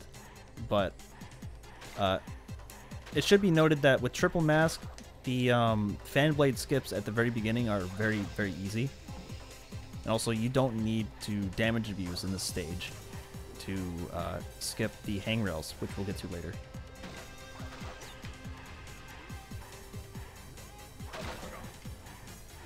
So you can take a gamble there. It doesn't matter if you damage abuse or if you get triple mask here. It doesn't matter at the end of the day. Having 2 masks by the end of the level is it's better. Also, yeah, that's a scenery skip. You can skip all these hangrails by just out of bouncing. It's pretty funny, not gonna lie. So this bonus is interesting. You can slide jump there to just avoid the nitros altogether in the TNT. And here you can just double jump right over the nitros. Like just do a crouch jump, double jump, and you're fine.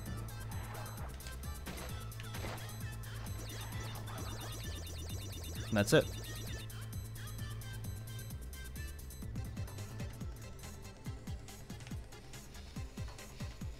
Slide across here, hit that, and as you can see, the TNT fell, so it'll explode.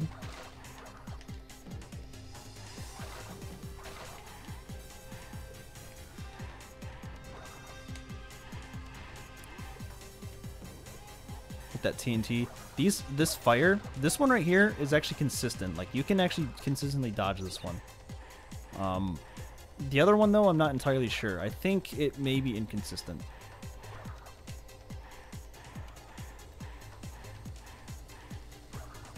I don't know why I got hit the first time, but it is entirely consistent. You have to hold into the wall, like away from the screen, basically, to skip that fire. So this is where you'd want to start burning your masks. Or you could go for that, which is called Quad Blade. Quad Blade is basically skipping all 4 of those fan blades without the use of a mask, which I happen to do.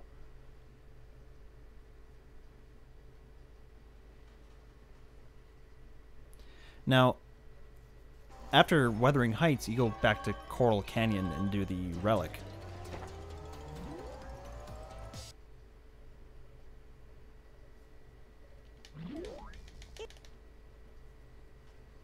And the reason you want to do that is because the Relic will give you masks regardless of how many you have already. So it'll give you 3 masks, basically. And you want to carry at least 1 out of the time trial to do for Avalanche later on.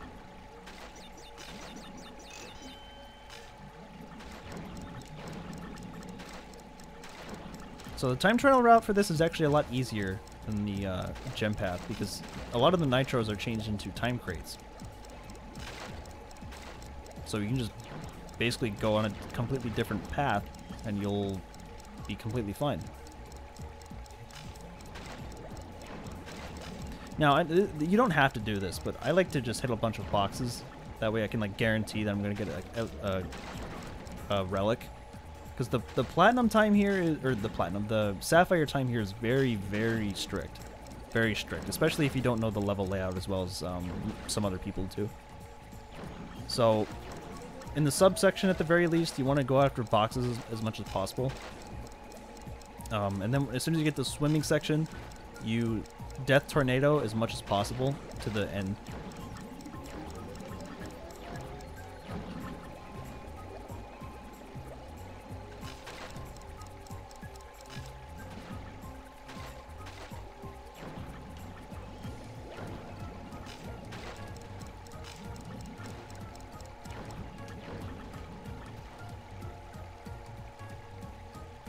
Okay.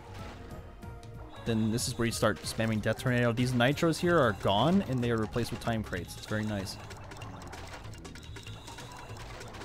Another mask right here that you can take. Now this one does not last until the end of the stage, which is pretty sad.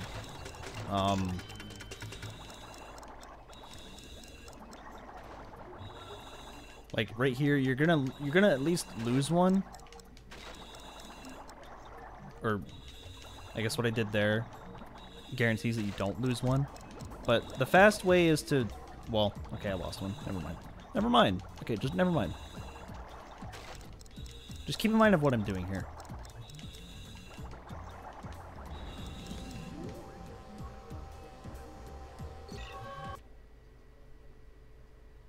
Then after that, come out of Coral Canyon basically unscathed.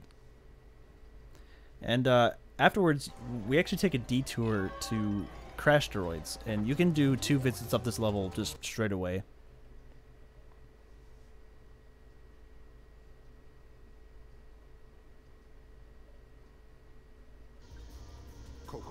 Cortex has assembled an armada of space stations that are ready to strike the planet. Use the lasers on your ship to destroy them. Now there's a lot going on here, so forgive me if I skim past something, but so in this level you want to get rid of these shield generators before actually shooting the space stations themselves, because they're protected. And along the way you have to route which boxes you have to hit. So, and there's boxes all over the place. There's up and down everywhere. And I ran into a black hole. That can also happen. That's a glitch. It's called black hole. It's an invisible hazard that you can't see. Well, obviously it's invisible, you can't see it. But you can't see it. It's an area that will instantly kill you no matter how much health you have. And it's not fun to run into. I always get anxious whenever I come over here because I know for a fact I'm probably going to get hit by it. And it might happen again here. No? Okay, never mind. So yeah, that was Black Hole. I'm glad I actually got to show that off because that's something that can happen, and it sucks, but it's something you gotta put up with when you play this stage because you can't let it get to you. Like, yeah, it's bad game design, and it's probably just a leftover like glitch or something they forgot to patch out, but it's not the end of the world if you get hit by it. So again, you want to make sure that you're hitting every box that you can before you hit the final space station, because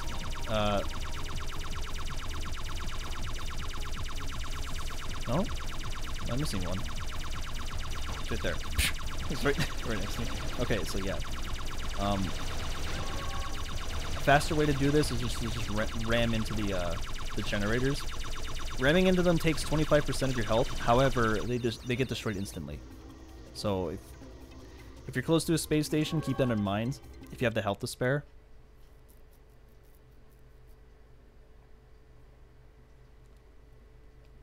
The time trial is where I think this level actually gets better,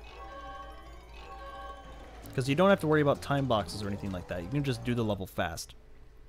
And doing it fast looks cool. So let me try and show it off here.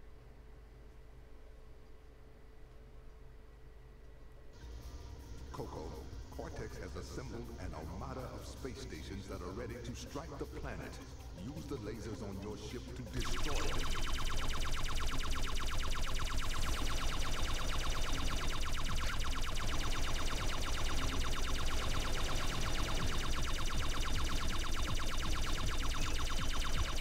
Okay, so that's the first one. Then you go left and then go to the second one over here because it's closer.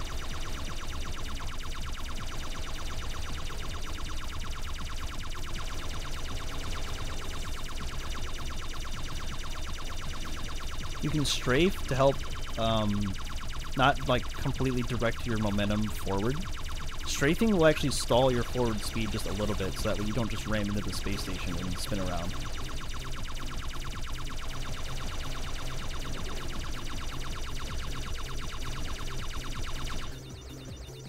There you go.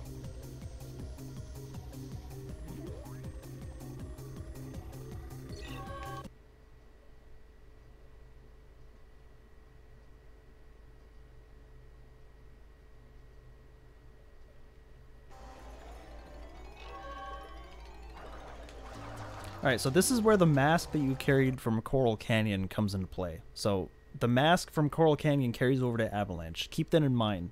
You want to carry at least one mask into Avalanche, and I'm going to show you why. Okay, the frame rate's tanking a lot here because 360.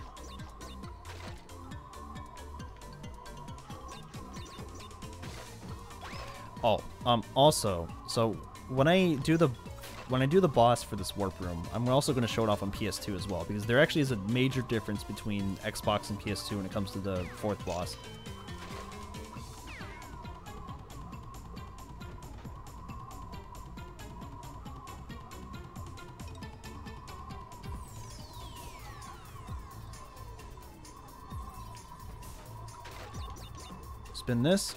Spin this right here. Remember what I taught you in Gauntlet?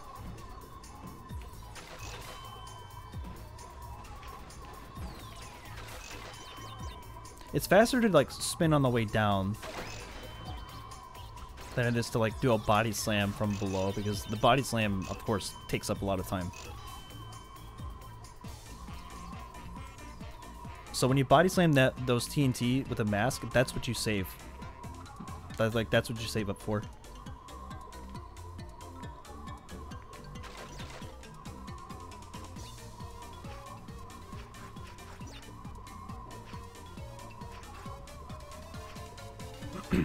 Now, if you don't have masks, this part is a little bit tricky, but it's not super hard. Because again, when you jump, your air momentum gets reverted back. And you get a free mask here, as long as you just do the avalanche section well. Again, hold right trigger on Xbox. On PS2, it's R1. And you want to hit every flagpole, or you want to go through every flagpole on the way there. The avalanche will actually break boxes for you, so if you miss one, don't worry about it.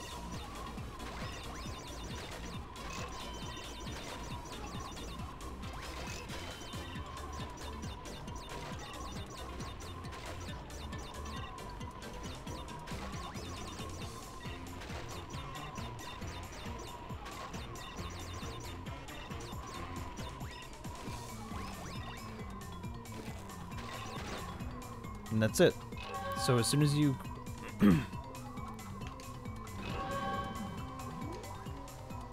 That's all there is to it. Pretty simple.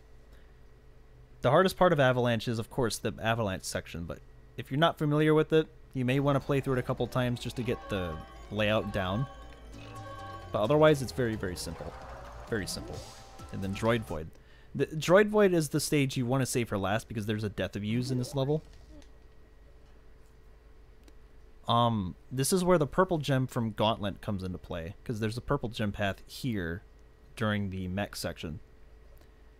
And unfortunately, this is where the ceiling grates, aka the hangrails, come into play the most, because this is the level where it's pretty unfortunate how the game doesn't show you hangrails until this stage, and then they give you a big hangrail section at the start. And for 106%, you have to do this. It's required. You have to do this, and there's no way to speed it up either. So you kind of just have to suffer for a bit. But after you get past it, it's not really a huge deal because you can just skip every other hangrail section.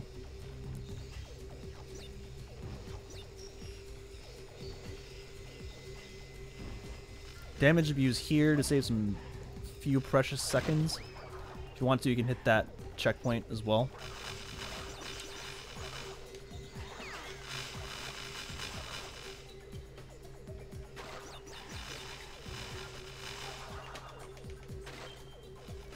Okay, so right there is one of the ways you can skip the hangrails here. Another way is by just doing this. Simple. And the bonus here is not very consistent. The bonus is very like hit or miss. Like you can do it fast sometimes you can't do it fast.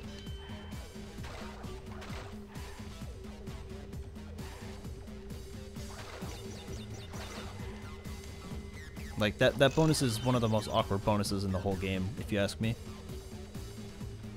Specifically because you have to double jump at least once or twice in that bonus, but, you know.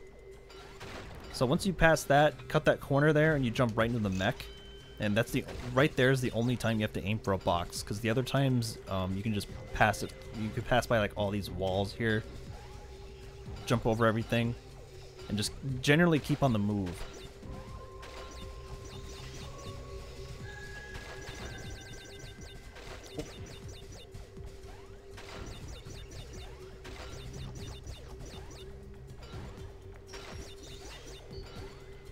Go to the left of that guy there. A lot of people go to the right. It's not very fast, but you know.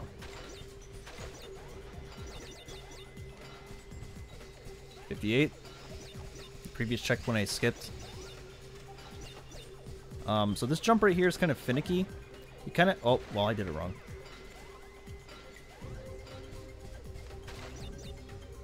You know what? I'm gonna try that again. That was bad.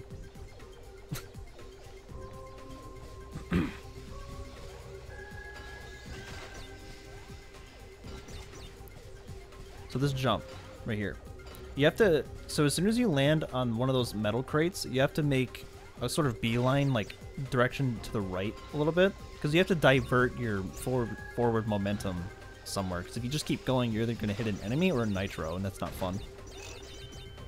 So just keep that in mind. Hit right as soon as you land on the box, and you should be fine. And this right here, you can just go to the left. Like, just jump over here. That's where it is. Now this, okay, so right here, so some people like to do, like, they hit the checkpoint, then they jump on the purple gem platform. But I'm going to show you what happens when you do that. So, when you get on the platform, the first thing you notice immediately when you get in here is that there's nitros everywhere, and it's just a huge inconvenience. So essentially what you want to do is you want to save this until after you get the box gem, and I'm going to show you why here in a second.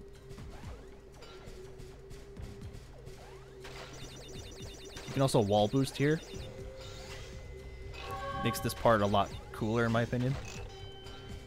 Hit this box and then you start wall boosting to this side of the wall. Hold down and right. Grab this box gem and then die, and then once you respawn, you'll notice that in the purple gem platform, all the nitros are gone.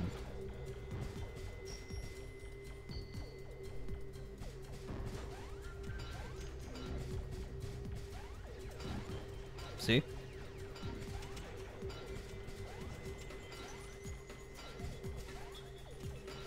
I don't know why this part is counted as before a checkpoint. I never really understood that. But because of the exploit for this, basically makes this section a complete non-issue. So, my PS2 is still on, and I'm going to show you exactly why that is here in just a second. So after I beat this boss, I'll show you just how and why I don't prefer playing on this version at all. This boss is actually slower on Xbox, and you'll see why here in just a second.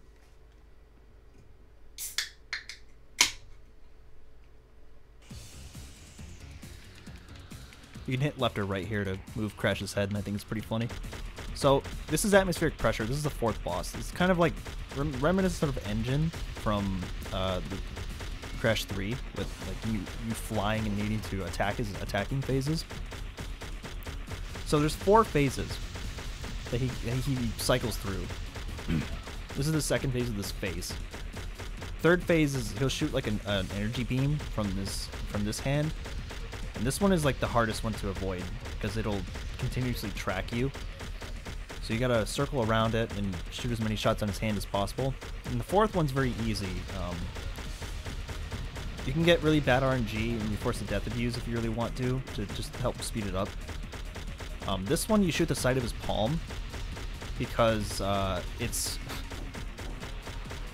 not very clear where you have to shoot at, but as soon as I tell you to shoot the side of his palm, you know, it just becomes super easy. So yeah, just keep that in mind. Every phase here has a designated weak point.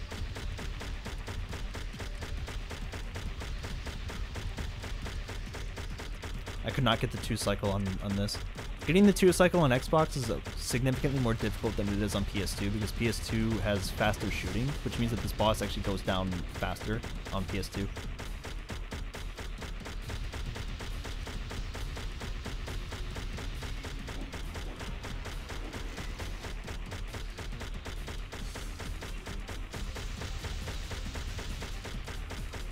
There we go. Okay, so when the animation cancels like that, it basically means that the phase has no more health, which means that that phase will no longer appear. So I got rid of his face and the laser hand.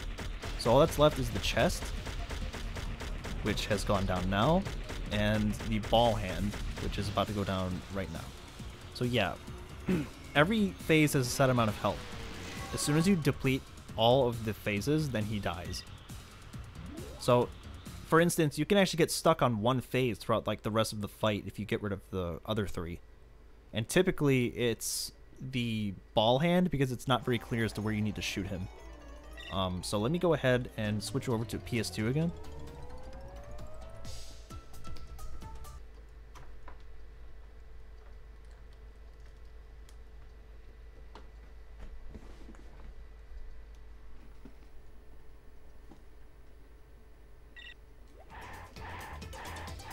In case you didn't notice, whenever I play on PS2, it's the Japanese version, which is, I think, the best port to play this game on. That's my opinion, but other people have different opinions. So, yes. Okay, so this is what we're going to do. We're going to load in Warp 5. Then we're going to go straight back to Atmospheric Pressure, which in Japanese is called Crunch Rampage, just FYI.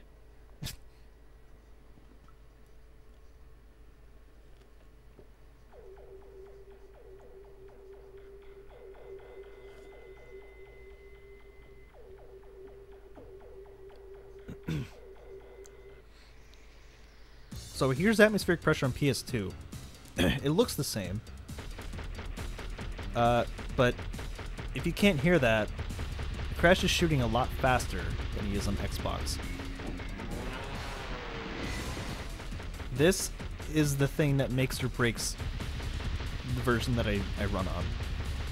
And after playing on Xbox and feeling how slow this boss is, I wholeheartedly decided that Xbox just was not for me. Other people use it specifically because it has short load times.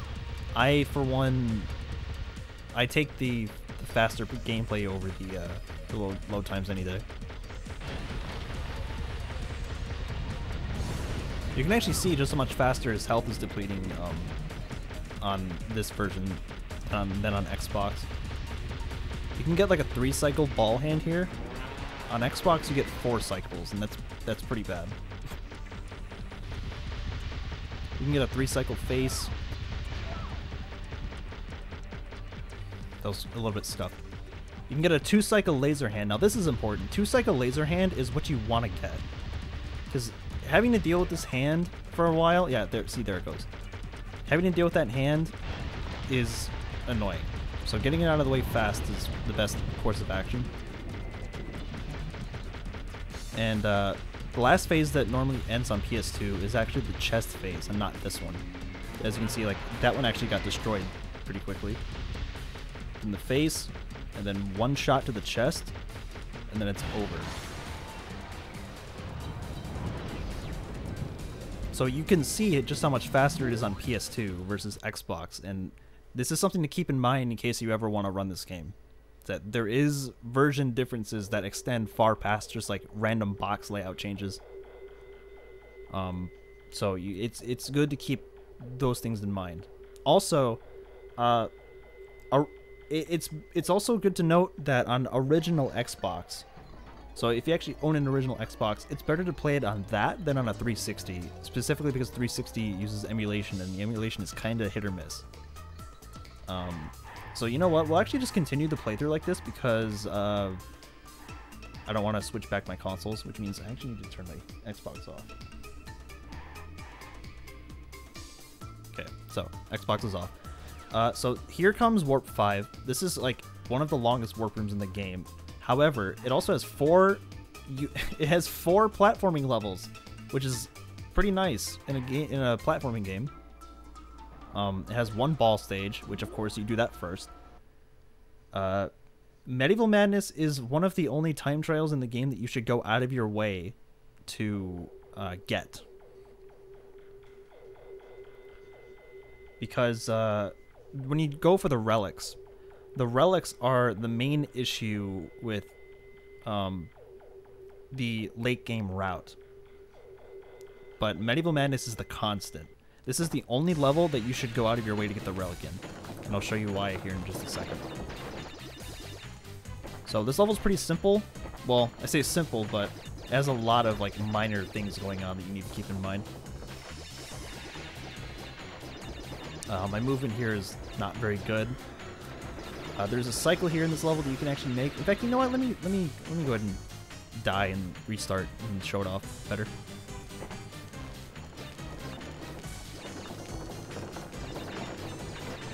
So you slow down here, hit this box. Hit, okay. Third try. Sorry.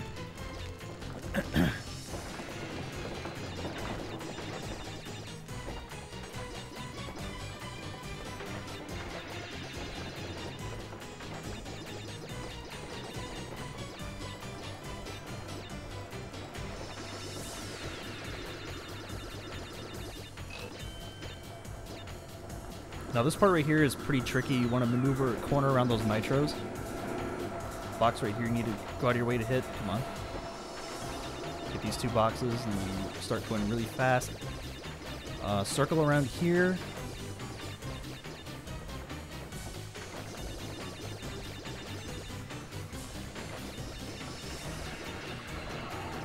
Hit that checkpoint if you want. And you go around Tiny this way to hit these two boxes. You go over here. That path on the right is more for time trials. I may not have made... Actually, no, I may have. Yeah, let me check. Let me see.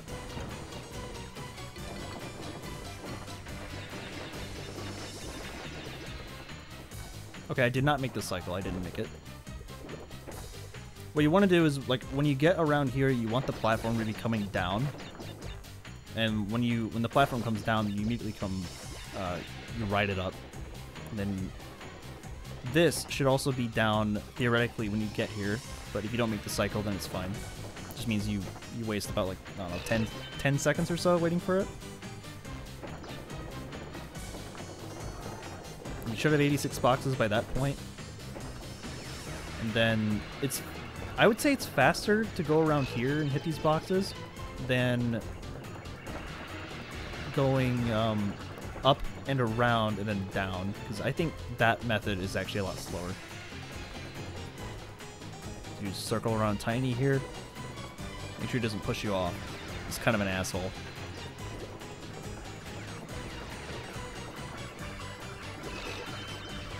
Hit those, and you come up here. Now there's a couple of hole skips right here and right here. And both of those skip the entire maze section. So you can just go straight through and not have to worry about any of the maze or any of the hazards, because nothing really kills you except just failing the hole skips. And there's nothing to explain about those either. All you do is you just go at a reasonably fast speed and you'll just skip right over the holes. Easy.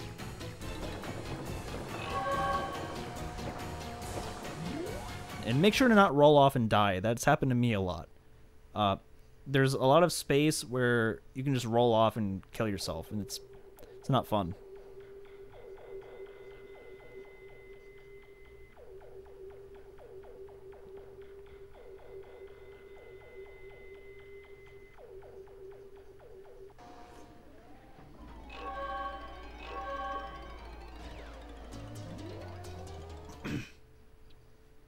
Now here's this.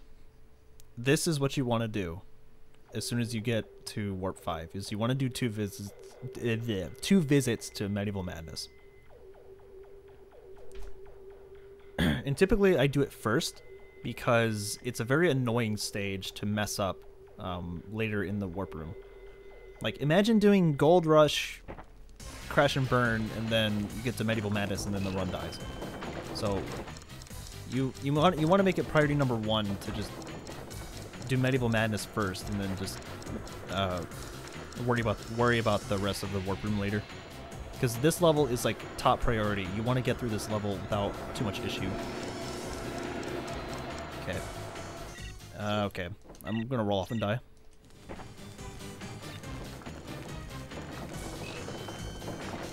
Now the good thing about this level is that if you have to restart a time trial, there's no repercussions, because this level has spawn cycles, which means that the moment you spawn in to the level or restart a time trial, then everything will reset. So it's pretty nice in that regard. Probably not going to get the second one.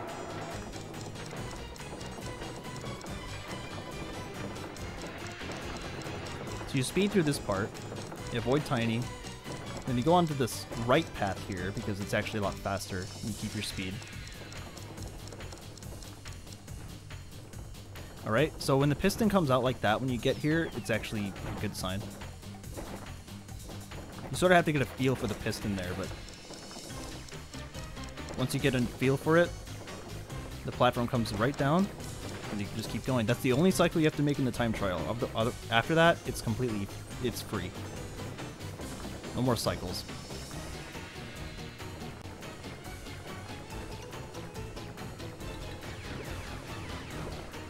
Now there's another hole skip you can do here. It's very risky, but you can do this. Saves about a second or two probably. Then you do the hole skips I showed you before.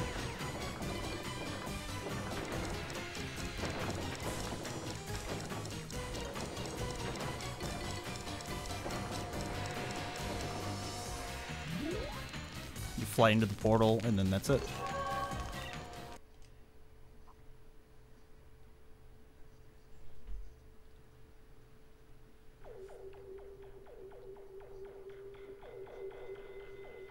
With that out of the way, now we can focus on the good part of Warp 5.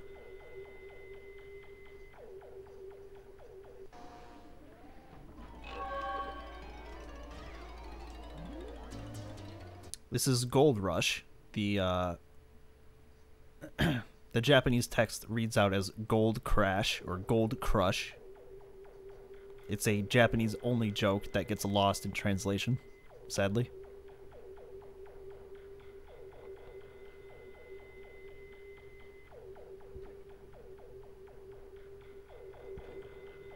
Excuse me. Jeez.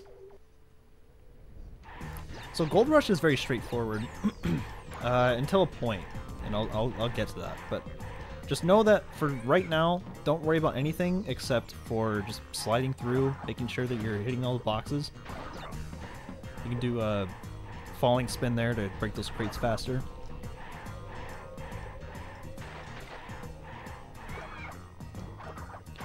These birds, you have to jump on the birds. You can't even like do a falling spin. You have to just jump on them.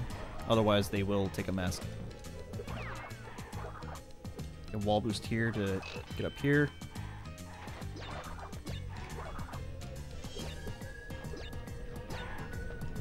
You can do a whole skip there. I would not recommend doing that because it's very risky. You can also shoot these nitros in that bird right there because you have Fruit Bazooka. Now what you want to do is like just focus on bouncing on every TNT like right away, because the TNTs will typically take care of the rest of the boxes for you.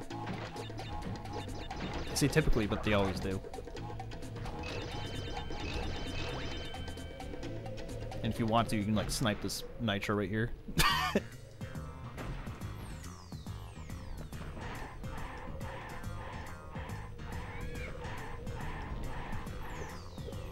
So again, do a falling spin to... Oh, well, I messed that up. Anyways. Just continue, just keep moving forward. Checkpoints don't really matter a whole lot because this is another death route level. You can shoot this box right here, and then what I'm going to show you is a really risky strategy. So basically what you want to do is you want to do a death tornado, jump, and then at the end of the death tornado you do a double jump because it will allow you to skip the hangrails just straight up.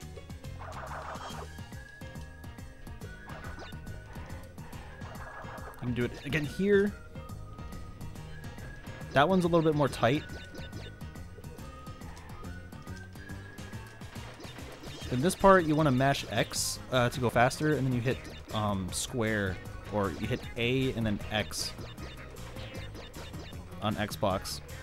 A to go faster, X to kick up, square to kick up here.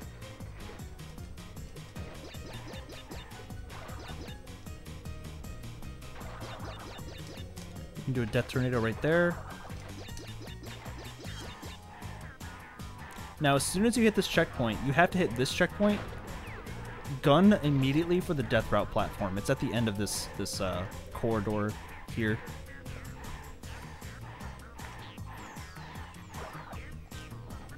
So you take the death route.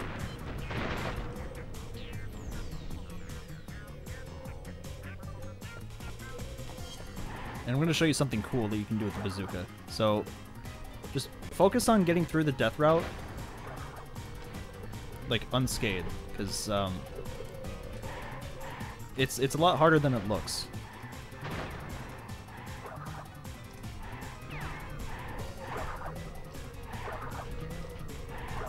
Extended slide jump. Yep, there we go. Okay.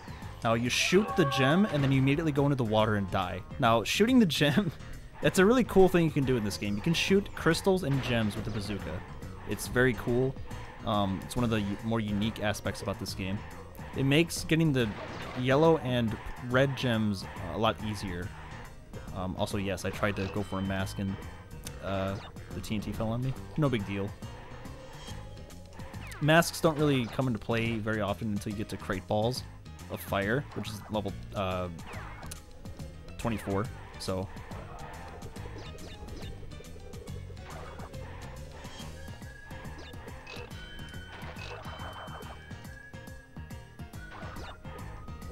there's another hangrail skip here. Now for this, I'm not sure if there's like an easier way to get those, but it's just the way I normally do it. Also, I missed that box. That's not cool. Slide under these. Now this is a complicated one though. This one's a bit tricky. Let me get rid of this just in case. So this this hangrail is actually, it goes in like a Z motion. So like you go like this across here, and then you normally like you would drop down, but there's no invisible wall up here. So let me show you something cool you can do. So if you do a slide jump death tornado, you can do this. You can just completely bypass those hangrails, and it also looks cool. So then you just slide jump here. You can also skip this corner right here. Landing right here, bazooka this TNT because it takes a while to go down. And that's it.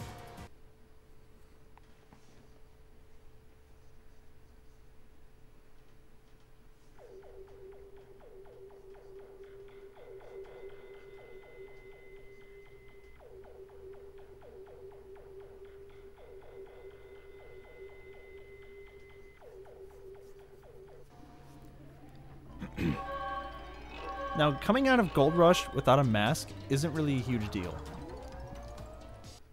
Because you get a free mask at the end of Crash and Burn anyways. And Crash and Burn has another death route that we can also, you know, shoot the gem in. Now, I should have mentioned this before, but once you get Fruit Bazooka, it's actually easier to aim the bazooka with the D-pad. That's because whenever you use the Fruit Bazooka, it's usually always at the correct height and correct orientation for you to just like move the D-pad left and right to aim at gems. So really, you don't have to aim vertically at all. Like right here, I'm using the D-pad horizontally because you don't have to aim it vertically. Now that box right there, you can shoot. I'm not very good at it, so I just don't bother. It's technically faster to shoot all the boxes there to start Crash and Burn, but you know. So again, like with Gold Rush, you don't really have to worry about checkpoints until the end of the level.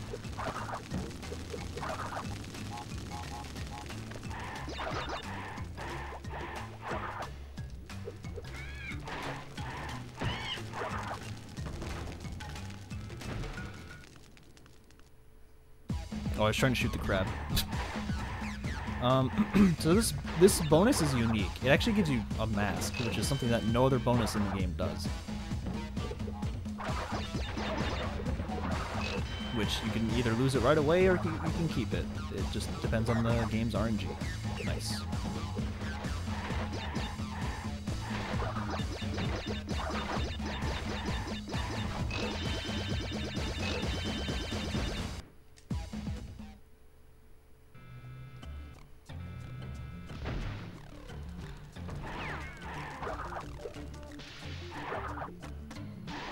So we skipped, let's see. I believe we skipped 2 checkpoints already. So once we get here, you can do this. There's another method where you can like damage abuse and then slide through the lava, but I would not recommend doing that right away. So that checkpoint I'm just gonna go ahead and hit because it's in the way. You can get another mask here if you want. It's actually easier to do the death route with 2 masks than it is with 1. And unfortunately, I wasn't fast enough to catch the boulder cycle.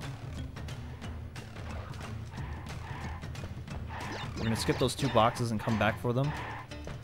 Again, checkpoint system. If you want to know more about the checkpoints, you can always hit exclamation checkpoint.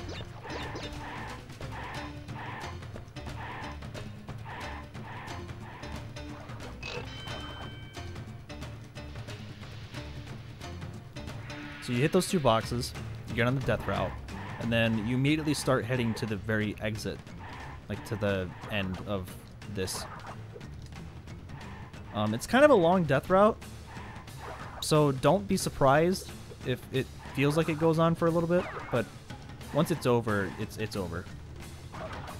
Damage abuse here on the lava.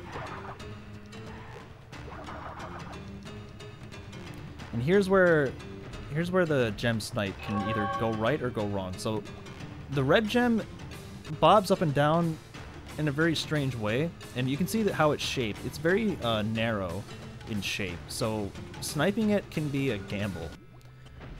What I like to do is I like to shoot the gem twice, because typically the first shot, if the first shot misses, the second one will always hit it, always. But if you shoot once and it misses, then that's just because the gem bobbed up and down, and the hitbox just shifted.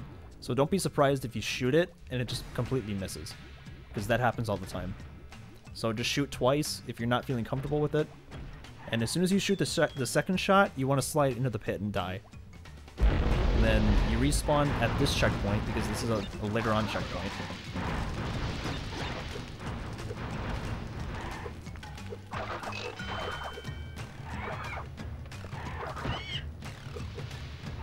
The camera angle on PS2 is kind of bad here, but don't be surprised.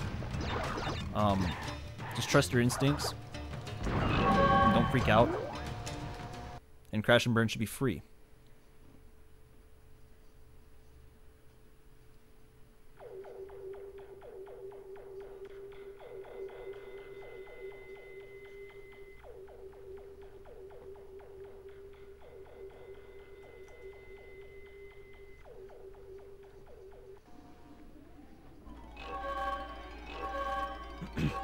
So now what you want to do is you want to take a detour and go to Cortex Vortex. Now this one, it's not... I would say that you're better off doing Crate Balls of Fire before doing Cortex Vortex, but the reason why I do it after doing Crash and Burn is because Cortex Vortex gives you 3 masks at the very end of the level, which is good to carry into Crate Balls, because Crate Balls requires a damage abuse at the very start.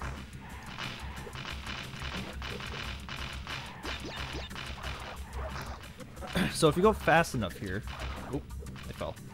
If you go fast enough here, you can make what's called the, I'm going to call it the CV cycle, just for the sake of simplicity. I don't think I'm going to make it now because I was slow. But the CV cycle is basically a cycle of these platforms right here. So yeah, I didn't really make it in time, so I'm just going to die and restart. CV cycle is basically those platforms and how they line up at the start. So you can... If you're fast enough, you can make the platforms no problem. And what I like to do is I also like to wall boost during that part to make it easier. So, wall boost here by holding down and right. And I think you have to do it with the analog stick because the D-pad doesn't work. So this part right here, as you can see, I'm moving a lot faster.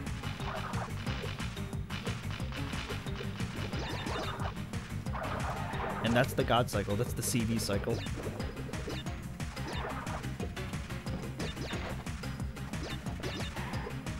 And after that, the rest of the level is actually pretty simple. Well, I'd say simple, but it's a little bit hard to grasp at first because the hitboxes on some of these hazards just don't make any sense. Oh! Ooh, I meant to take damage there, but that was unfortunate.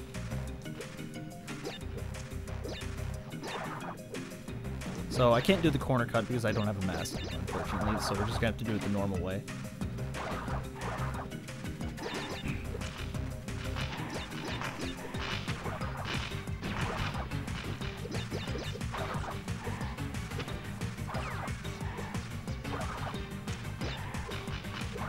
So you can cut this corner right here by doing a Death Tornado.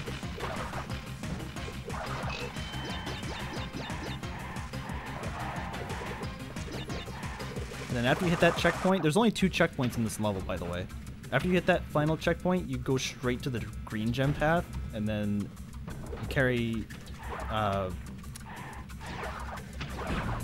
if you're in a good cycle, then the platforms around here should line up for you. If you're not in a good cycle, I wouldn't worry about it too much. But the platform's actually in a good cycle. So you just jump right there. Death Tornado across this pit, because the nitros, yep, they want you to tiptoe there, don't do that. And this part right here is kind of weird, but I would advise you to just like not freak out and just memorize where the projectiles are going. You grab the gem, die, then you respawn, and this is where you actually start going after the boxes. Bazooka that one, just to make it easier.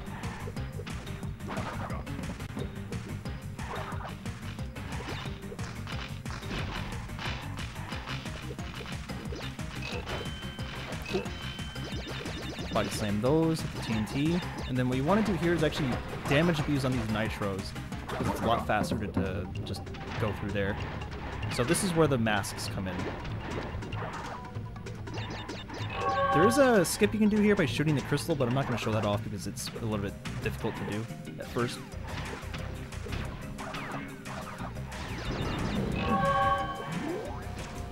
Yeah, that's Cortex Vortex. It's not too bad of a stage once you get down the green gem path down. A lot of people have trouble with it because it's very slippery when it comes to the edges of the platforms. I would advise to just beware of the edges of platforms. If you're going to land on one, I would not freak out. I would just, you know, hit the jump button if you think you're going to slip off the edge, because you can save yourself like that. And now we come to crate balls of fire. This is the this is the prime reason why I do Cortex Vortex before doing this, is because you need masks to skip a section of the level that I would rather not do because it's very slow.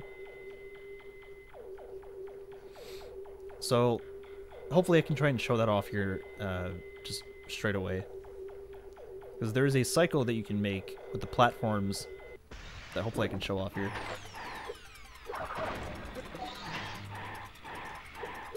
So you take damage, and then you start sliding on the floor like that. That tornado jump.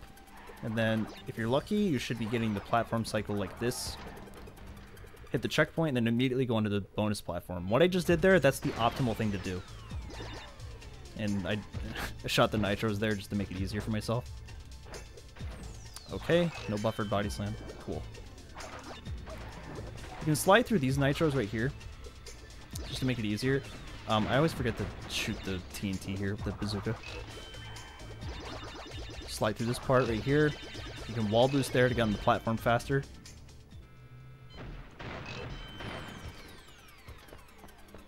And what I just did there was I shot the boxes that were high up so that I don't have to worry about them later. Like, you can see here, like those high up boxes just aren't there anymore. Wall boost here to get some extra momentum. You can also wall boost with the mech. This is something I was trying to show off earlier, but on Xbox it's harder.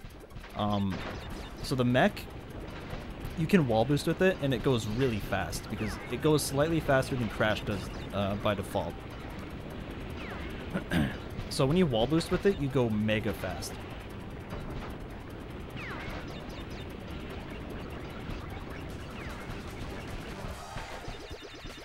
So those three boxes I just hit right here, you have to hit those, otherwise the cloud behind you won't hit them. Otherwise, it'll hit every other box. It doesn't really make a whole lot of sense.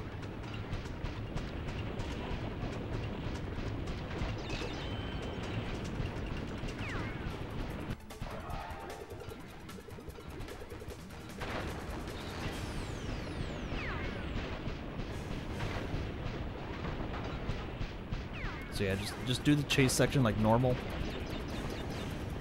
Like, again, don't worry about hitting every box. It's not that big of a deal.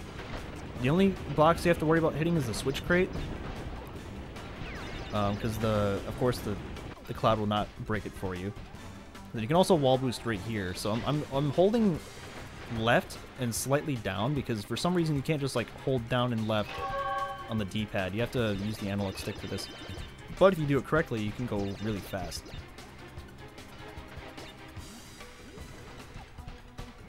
And after that slight 2D section, this part right here is very easy.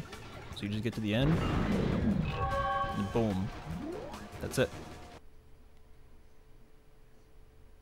So now we're on to the final boss.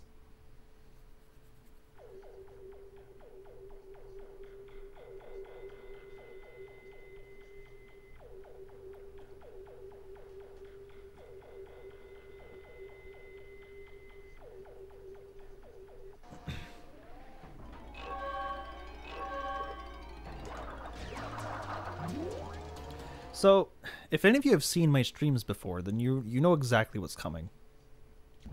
But for those of you who don't know, I'm going to show it off here in just a second. A very easy way to make this boss easier. And this is also something that you cannot do on Xbox. Just throwing that out there. Well, one of the things you can't do on Xbox, the other one you can, but it's difficult.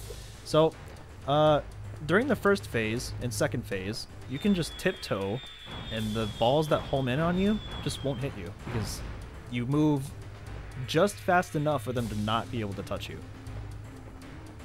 And you can react to the other ones by looking at the shadows on the floor. So this is Crunch time. This is the final boss. You can see that when Crunch kneels down after a phase, you have to shoot him with the bazooka, and then that's your chance to hit Cortex.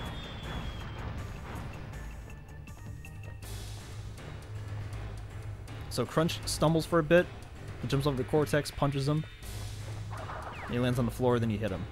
You want to death tornado spin at least twice to hit him on the first possible frame that he's able to be hit. So this right here, this is the thing you can't do on Xbox. This pipe right here that I'm standing on, it's a PS2 only trick as far as I'm aware. You can dodge everything except for the meteors up here.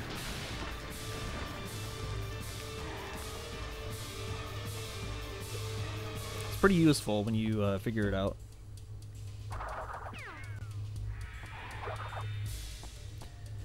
And there's 4 phases, so I'm in phase 4, which means he's going to start doing these like bolts of lightning. Then there's a meteor shower. Then the fire.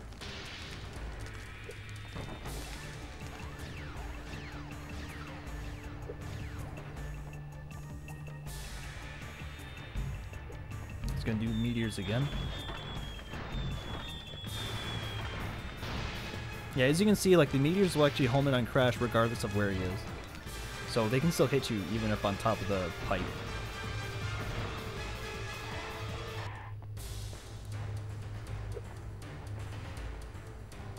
But with all that in mind, just play smart. Recognize which phase and what attack he's using. And that's it.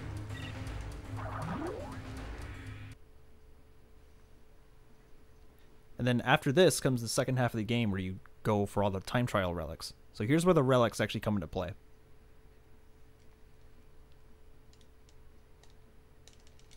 Skip the cutscene. And then you skip the credit sequence.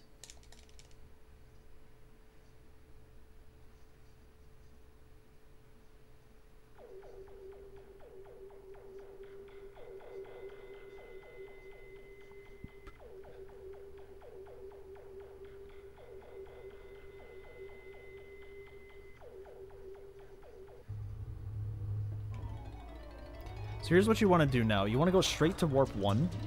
And ideally, what you want to do is you want to go to Warp 1 and work your way around to Warp 4. Because remember what I mentioned earlier about Medieval Madness being the only relic that you should go out of your way to get early. The reason why we do that is because you want to have 21 relics by the time you get to Warp 6. And the reason why you do that is because you want to get Warp 6 done as fast as possible and still have enough time to do Warp 5 and then come back down and do Warp 5.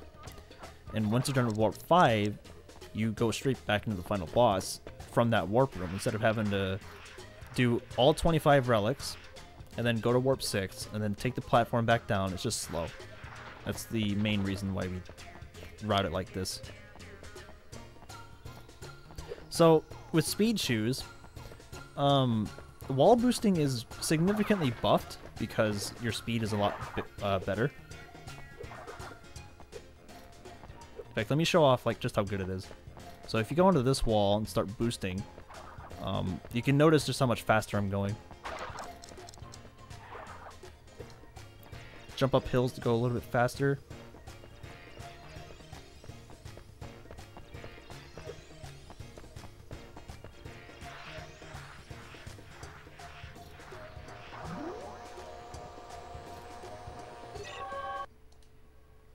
Now the relic screens, what you want to do is you want to hit up and the confirmation button, so it could be either A, X, or circle depending on which version you play on. X for the North American / PAL PS2, A for Xbox and GameCube, and circle for Japanese PS2 / Xbox / whatever. Actually, wait, no, I think JXbox still uses A. Never mind.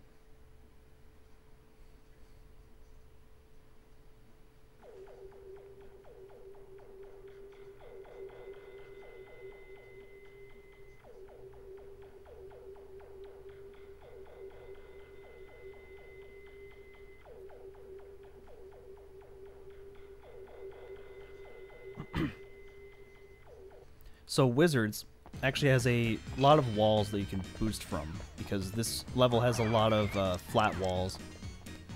So essentially what you want to do is you want to try and find a long flat wall to try and do a wall boost from as much as you possibly can.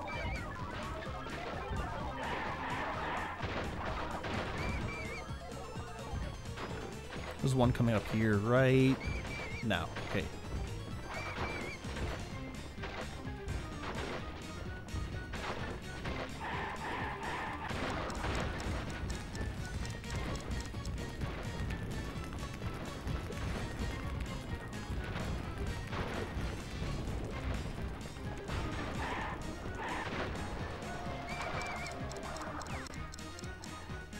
And this 2D section is just all wall boost.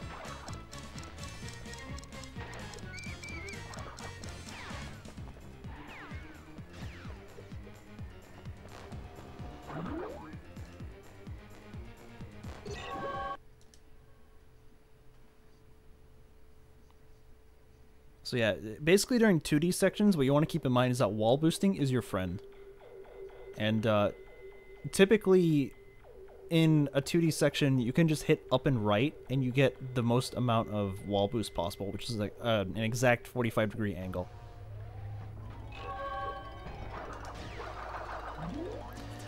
So when you're in a compactor for the second time, what you want to do, just to get it out of the way, is you want to do the yellow gem path first.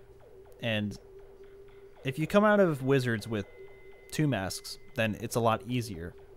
And the start is one of the coolest things to watch. So let me try to explain it when I actually get in there. So slide. Then you want to dart left, because this path is a lot faster. Then the yellow gem path is right here.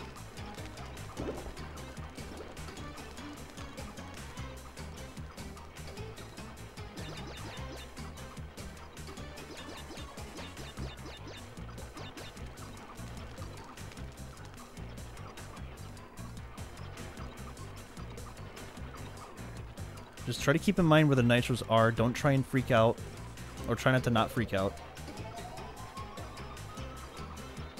Gain some muscle memory down, and it's just as simple as that. It's very, very quick, to the point. Doesn't waste a lot of time.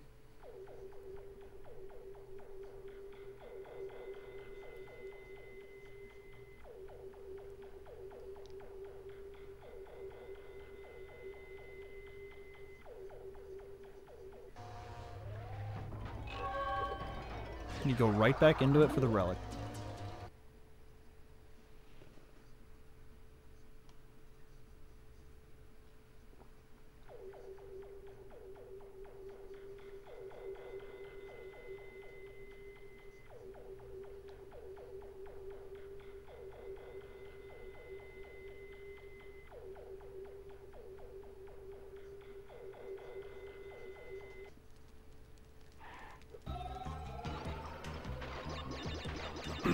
So then you grab the clock, start left again.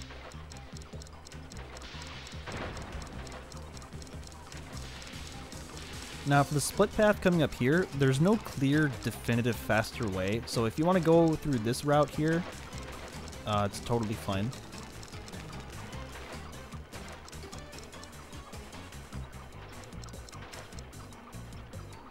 remember to hold up during the minecart because you always want to have the extra speed.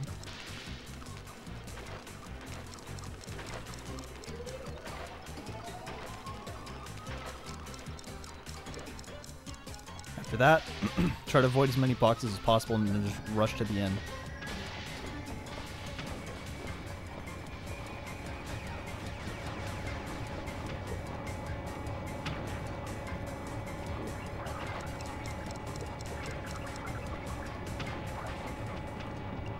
Grab this mask.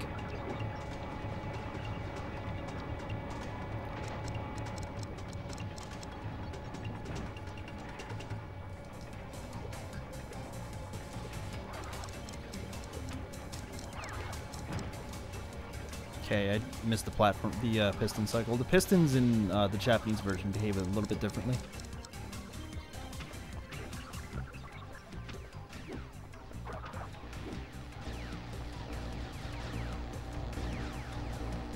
Wall boost here.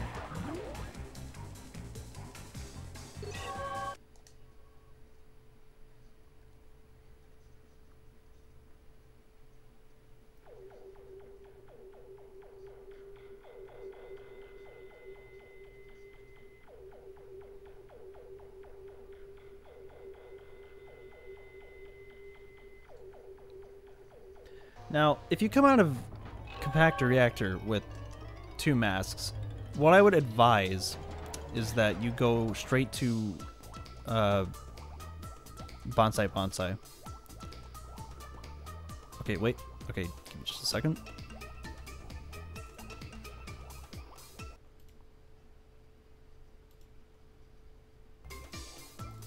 Okay, should be better now. The audio is desynced. Just told that. Thank you.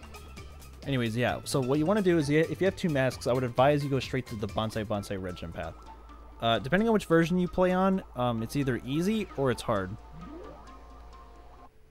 And just to throw these out there, so the... what is it called? The PAL Platinum slash NTSC Greatest Hits PS2 port has it has a very difficult version of the red gem path, which is unreasonably difficult for some reason.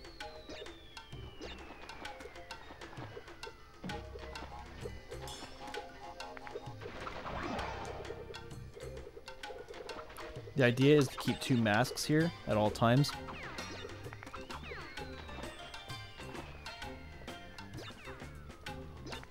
Because by the time you get to the red gem path, depending on which version you play, you might need them. Thankfully, on Japanese PS2 and Xbox, it's the easier version, and also on, weirdly enough, on Black Label PS2, which is the hardest one to run. But yeah, so nitros are spaced out, just run by them, easy. Now for this part, I would actually recommend using D-pad, because the analog stick will get you in a weird angle where you normally miss these boxes right here. And you just bounce on these, hold down for as long as possible. And don't do that. Don't do what I just did, because that was bad. And thankfully, if you die, there's also a mask right here in case you need it.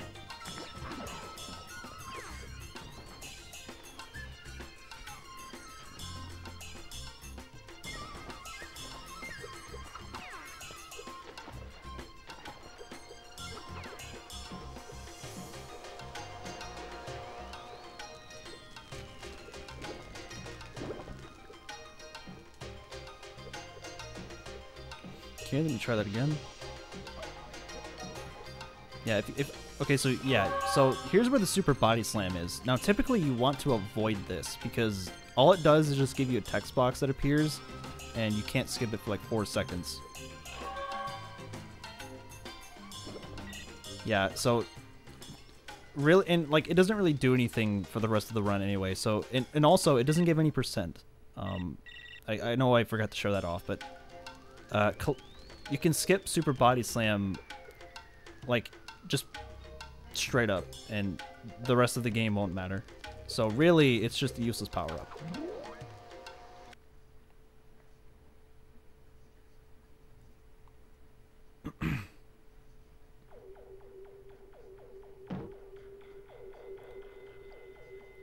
And the good thing about doing the red gem path first when you get to warp 2 is that if by somehow you lose your masks, you can just go to another level here to get them back. Jungle Rumble Relic, just like the gem pass, is very handy when it comes to the, mask distribution. So masks are very plentiful here, and you can carry them into seashell shenanigans and abuse the invincibility there as well.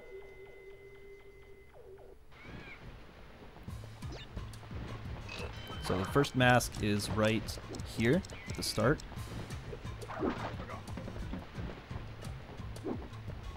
And there really isn't a clear wall to hug in this level. Like, the closest one is this, and I don't think it really does much.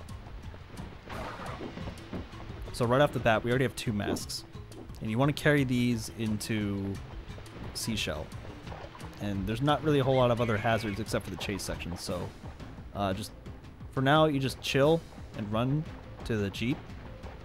And in the Jeep section, you basically just do the exact same thing as you did before.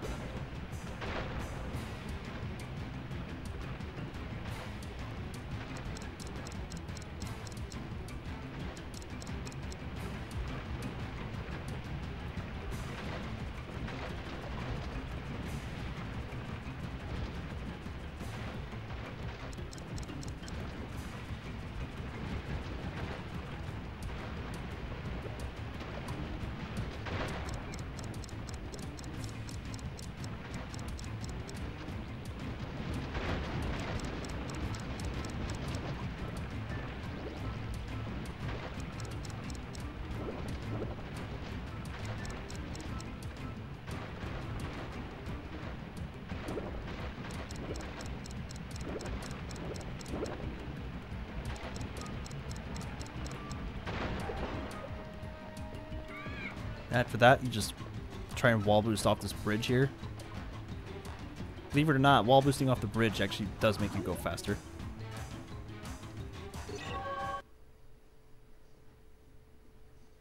Then once you do that,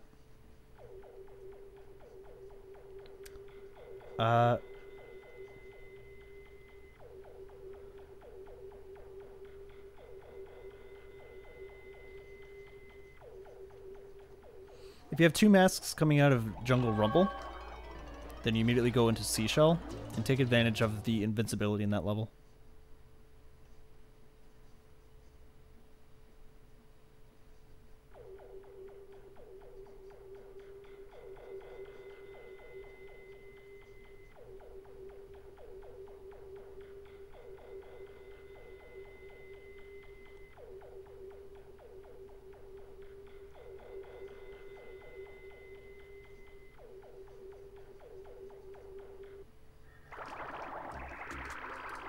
Something I always forget about is that you can move at the very start of Seashell. Like, even before you gain control of your, like, directional movement, you can actually mash, you can, like, mash buttons to start, like, going fast immediately.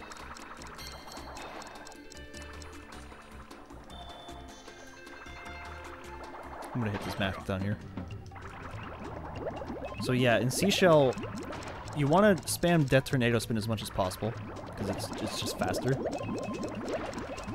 This is another reason why you actually save this relic till later, because you want to have Death Tornado Spin, like, just in general in these underwater levels.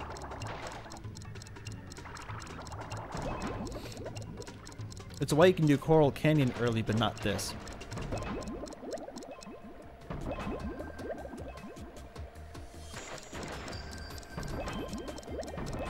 Oh, Larry, I see your message. Don't worry.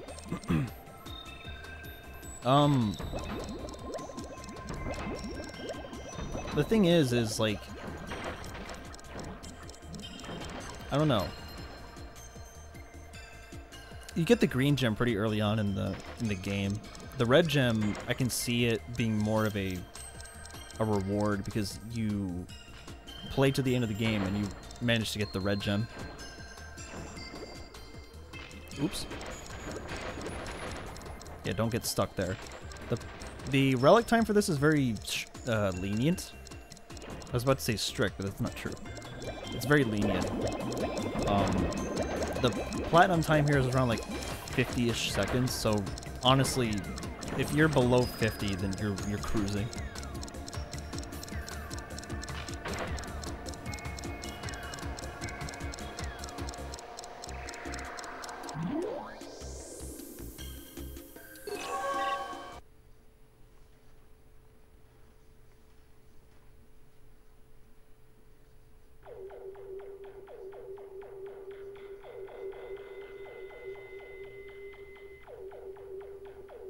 So after all of that, we're finally back to Bonsai. And Bonsai is... like, the Bonsai time trial can either be really good or really bad. And there's no in between.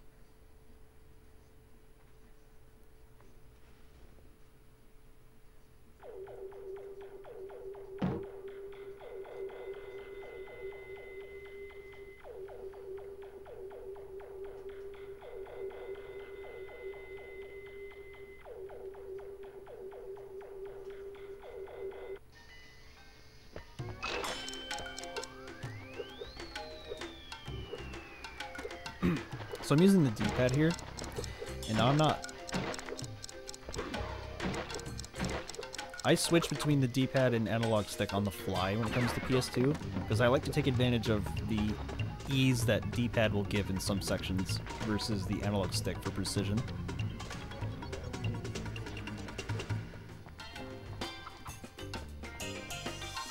Try to wall boost as much as possible here because this stage is full of walls that you can go off of.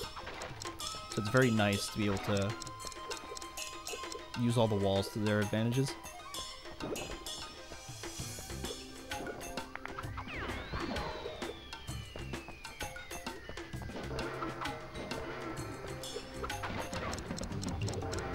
Getting invincibility here is pretty good. It means you don't really have to worry about breaking any boxes. Now, you don't have to wall boost here to... oh, oops. Okay, that's one of the reasons why Bonsai can go bad. Yeah, if you spin that box from below, be prepared to just start flying forward, because it's one of the few instances where I still cannot get a grasp on the physics. Okay, now it's going bad.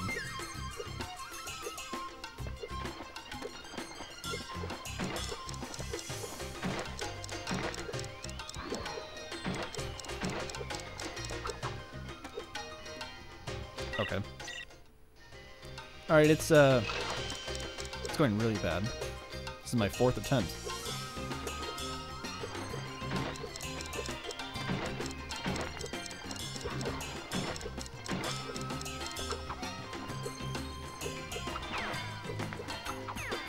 Oh, that was even worse.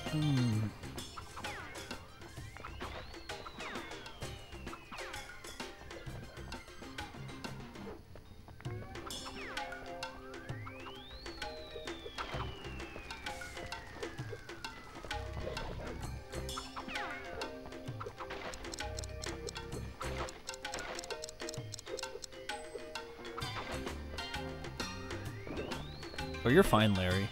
I'm just gonna read them when I have a chance.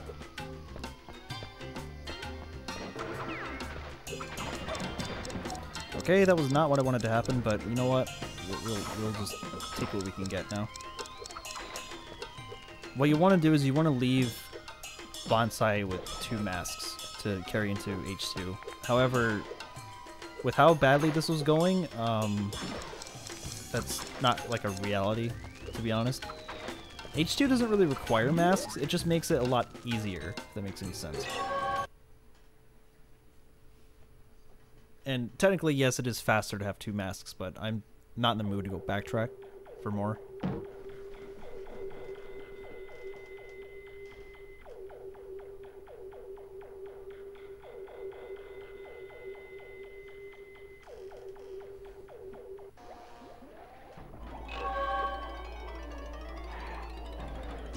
Oh, you're talking about the final...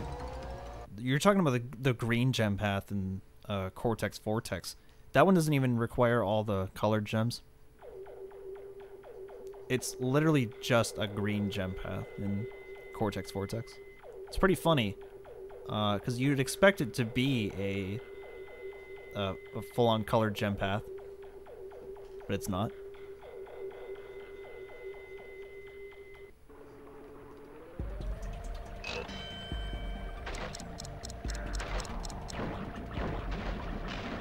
So depending on how I'm feeling at the end of this subsection, I may restart with 2 masks, because I want to show off just how good this time trial gets with invincibility.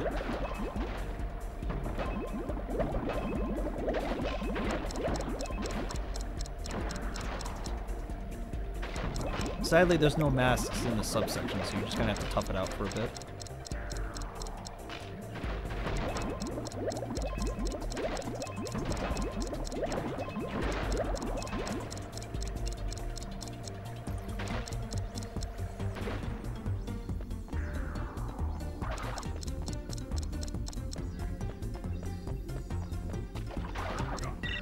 Alright, I'll go ahead and restart.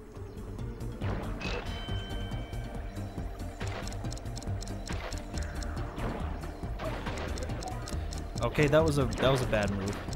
That was just a really bad play on my part. Alright, so pardon me. I apologize for restarting at the end of the subsection, but this time trial is a lot better with 2 masks, and I want to show off why. So, just for like the time being, just excuse the resetting.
Okay, so here's where the time trial gets good. Because once you pass that section and you grab this mask, then you're actually able to damage, or not damage, abuse, but you're able to do invincibility through this water section, which is really nice. Very, very fast. And not to mention you can also wall boost in the water, which is also a plus.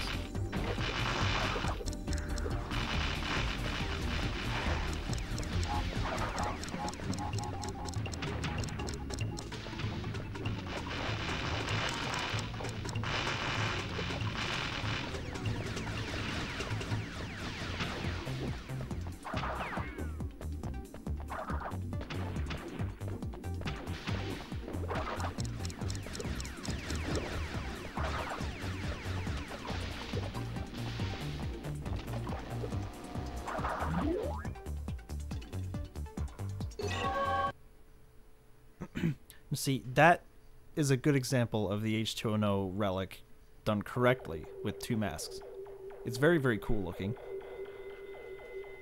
Also, yes, that's something I should have mentioned, is that unlike Crash 3, once you hit a time trial clock, you don't lose your masks. So if you really want to, you can actually farm masks by restarting the time trial over and over again after you hit a mask. So you could start the time trial, hit a mask, reset, hit another mask box, reset, and so on and so forth.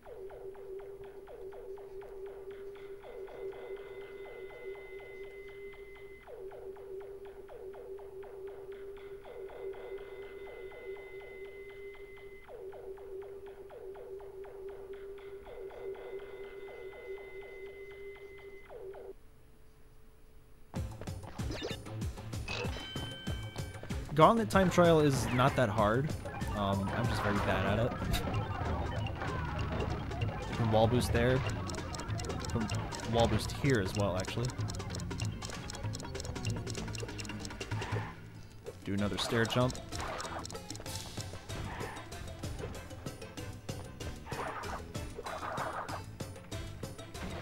Okay, that was just bad movement.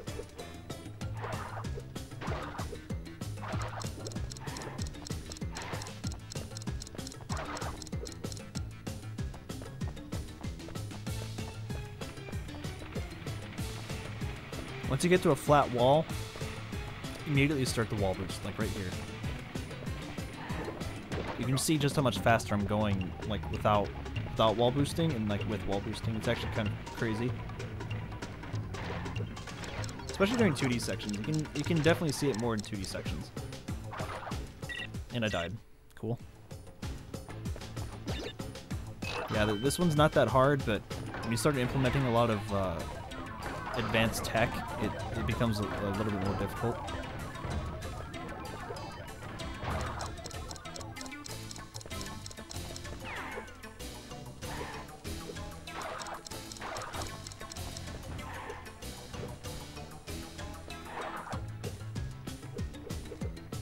Okay, that was a good example of good movement. However, nothing you do can beat this piston right here.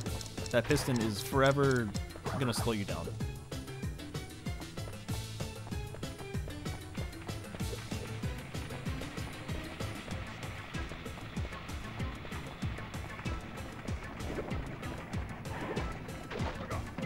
So I've already explained this earlier in the stream, but what happens when you wall boost is the game takes your diagonal speed running into a wall and just translates it to forward speed.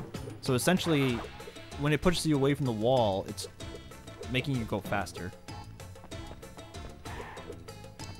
That's a very like layman's terms explanation of it. There's also exclamation mark wall boosting, I think. It's just one word. It gives you a more like general explanation of what it is.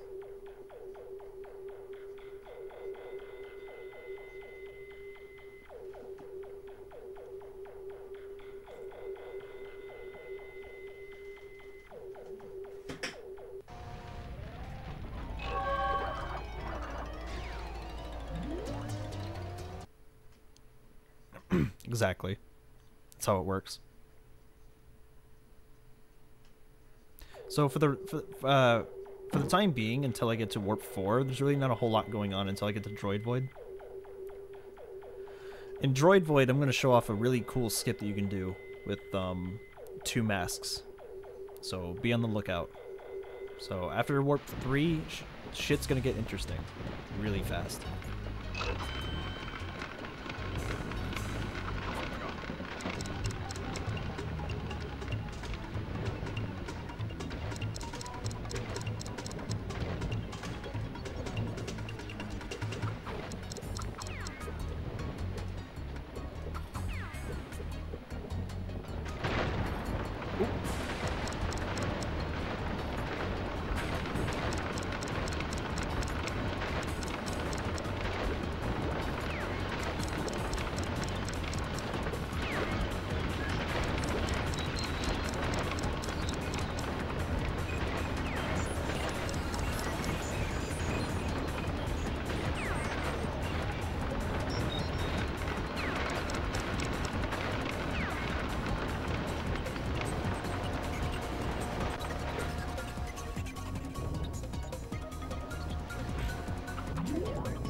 Yeah, Tsunami is without a doubt the shortest level in the game.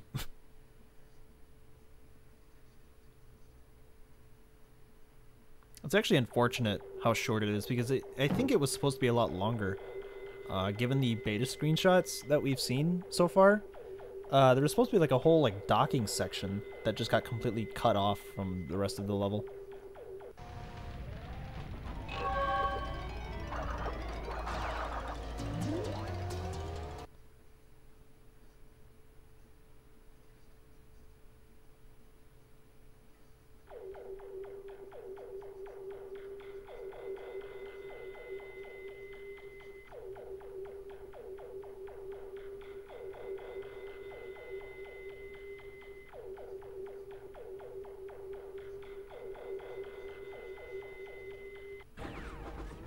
Yeah, the blue gem path extends it by a little bit, but that's only for like it's only for a side area that you death of use in. It's still like even with the gem path, it's still one of the shortest levels in the game. Like it's just that short. Okay, that's not good. I need to have at least 2 masts coming out of Fahrenheit.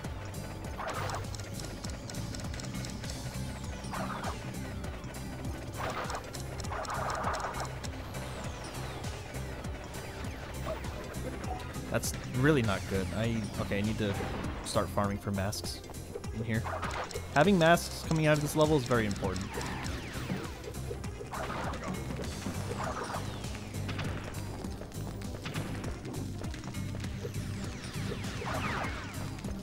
Because you want to have at least 2, or if you don't have 2, you can go to Avalanche and get a second one. But if you have 2 coming out of it, then go straight to Droid Void. And of course I will show off as to why that is. Wall boost here. Now this 2D section coming up here, it's very strange. I haven't found out a consistent way to wall boost here besides just like holding at a very, very, very specific angle. So right here is good. You can wall boost here to avoid the conveyor belt.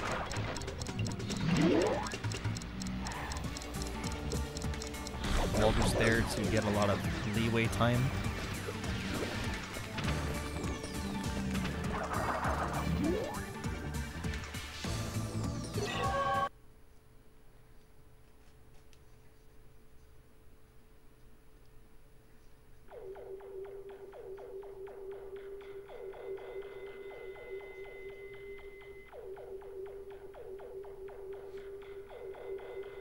I've always appreciated Wrath of Cortex even before I speedran it. It's one of my favorite games. Like, I would not be speedrunning it today if it weren't one of my favorite Crash games. Like, I've already liked it before playing it constantly. It's just that when you play it constantly, you begin to notice a lot of the flaws that you normally wouldn't have seen beforehand. However, in my time speedrunning this, there's been a lot of things I've found, which I've explained already, that has made me proud to at least push the game a little bit further than it already has been. Because before the implementation of wall boosting, there was just playing the game like really, really quickly. Okay, so here's the trick. You death tornado spin, double jump, you get damage diffuse, and then you start running on the floor. And then you hit that guy. And, well, you're not supposed to get hit there, but, you know. That's essentially the trick with Droid Void.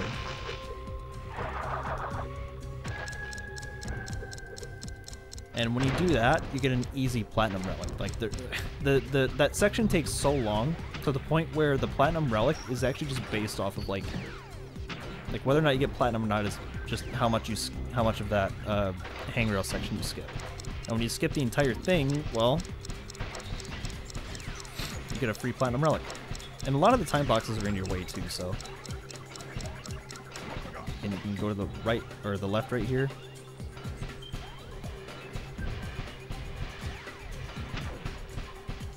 Just try to take the straightest path you can. That's more or less the game plan with the mech, is you want to just try to take the shortest path you possibly can coming out of here. Again, do the jump. Remember to go right a little bit when you land on the metal box.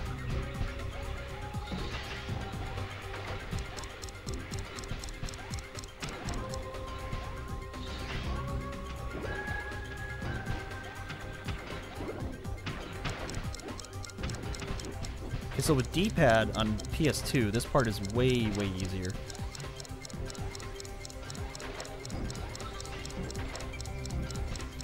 Then you have to use this with analog stick. And after that, boom.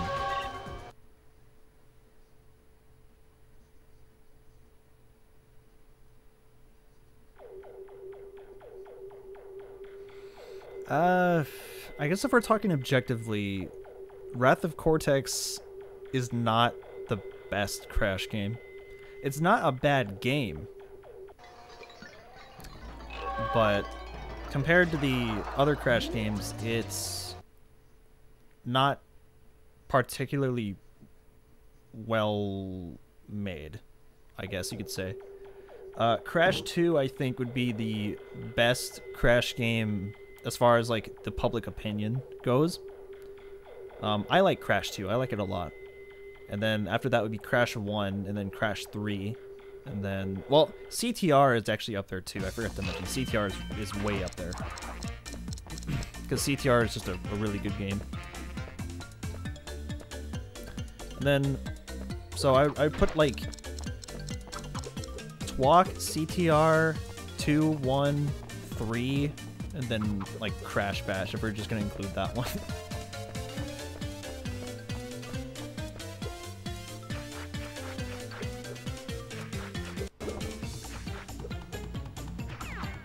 I would actually put Twin Sanity up there with TWAC and CTR. Because Twin Sanity is also one of my favorite Crash games. I grew up with it when I was a kid. And I've also tried to run that game, and it's very cool. What do I think about Crash 4? Crash 4 is alright. It's not my favorite. I think the completion in that game is way too bloated, and it just turns me off from completing the game like every time I see it. And whenever I experience it, like I watch speedruns of Crash 4 all the time, and the game as a speedrun looks cool, but when you play through it casually, it's a very different feeling when you play through it casually, because you can either enjoy yourself and just not care about going for 106%, or you could just be like me and just like not care at all and just do it like any percent basically. And I'm gonna tell you what my first playthrough of Crash 4 was like. Here's a dramatization, or what is it called? Dramatization.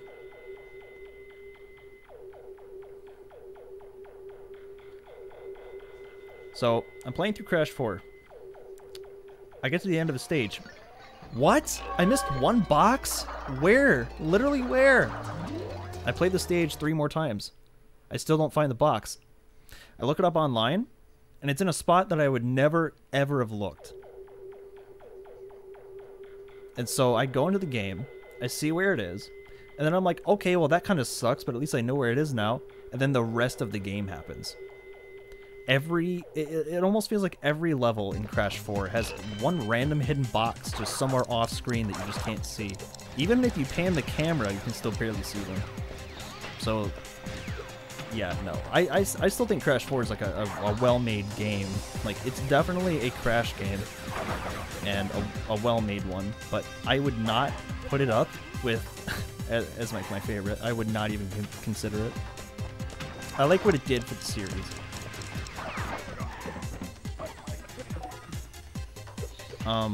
But as far as like my favorite game is concerned, absolutely not. It is nowhere close.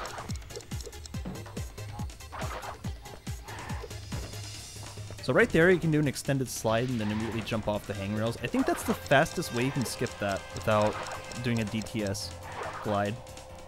Wall boost here, of course. You can always wall boost anywhere of the flat wall. So here, for example.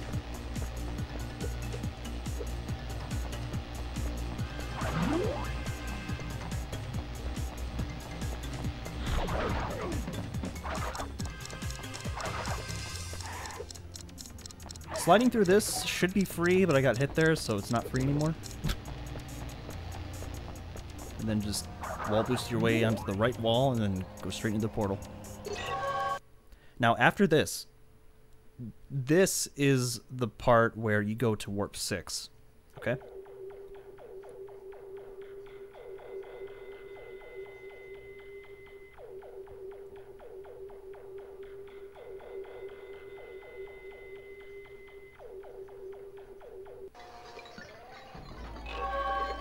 Now, what you might see me doing a lot is after I exit a portal, I do an instant double jump. It gets you back down to the ground a lot faster. I think the person who started implementing it the most at first was like Dill Wingo. whenever he played this game, he would he found out that if you do an instant double jump, you get back to the ground a lot faster. And you can do this as early as the 3rd warp room, after you get double jump.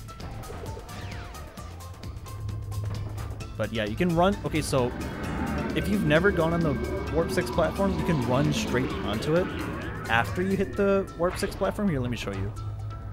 So after you hit the Warp 6 platform, you actually can't run onto it just like straight up. You have to jump onto it, which is kind of, it's kind of bad. I don't know why that's a thing. Like here, you can't just like run back onto it. But if you've never gone onto it yet, you can just run onto it like straight up.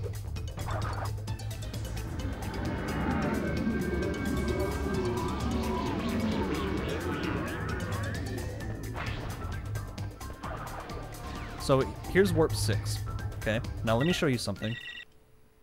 We have 21 relics. And what you want to do, theoretically... Oh, and this is the whole reason why you do Medieval Madness early, is because when you go back to Warp 5, you can finish off the relics in that warp room too, before doing the final boss. So when you get to Warp 6, you have 21 relics. The idea is to get 25 relics to unlock Force of Nature. That says 25 trophies required, which relics in Japanese are called trophies. I know it's strange. But it says 25 relics required. And since we already have 21, we can access Solar Bowler, but it's not really ideal to go from Solar Bowler and then back here to nighttime and then go all the way over to Force of Nature. It's not really optimal. You want to spend as less time in the warp room as you possibly can. So what you want to do is you go straight from this platform straight over to nighttime, like right away.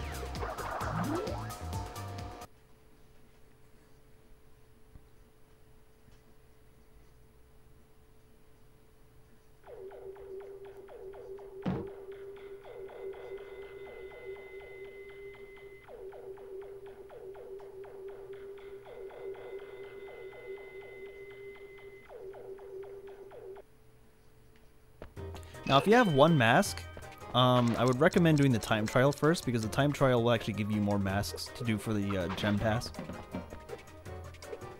And also I guess if you really want to, you can like do what I like to call mask scumming, which is basically like you grab a mask, restart the time trial, that sort of thing. I gave it a name because I just needed something to call it.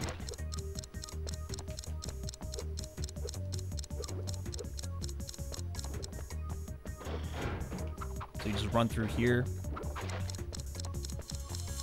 and depending on how fast you go, you can... Oh, this is the level that got, that introduced a lot of people to wall boosting as a concept. So wall boosting in this level is 100% worth going for, because you just go way faster. Spin that Aku box and just keep moving. That way you'll just slow down just enough to hit the arrow crate.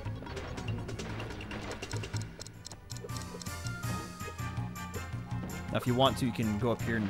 Oh, oops. You can go up here and grab... Okay, that was just terrible. That was all my bad.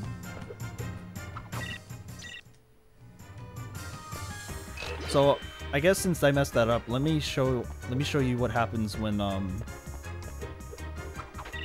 you actually have like 2 masks going into the time trial.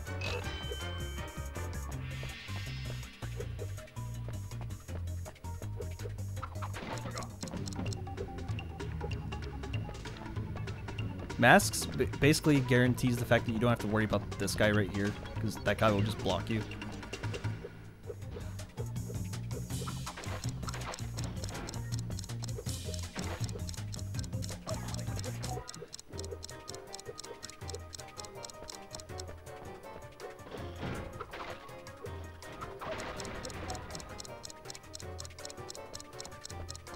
Stuck. Wall boosting in that part is considerably more difficult, because there's a lot of things that just get you stuck, and I'm not sure why.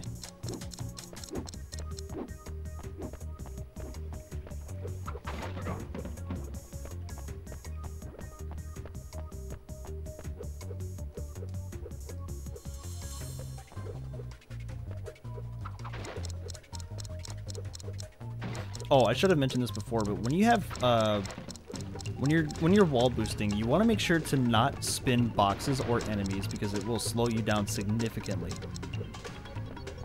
Like, the game is tracking your movement. Oh, what? Okay. That's not a normal thing, but okay.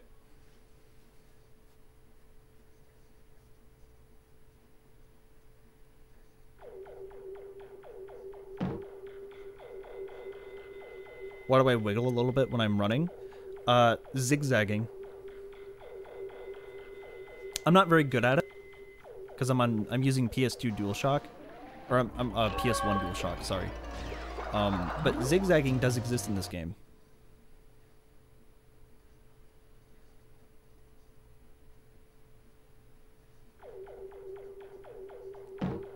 You move. I've heard that zigzagging doesn't exactly contribute much to moving just a tiny bit faster.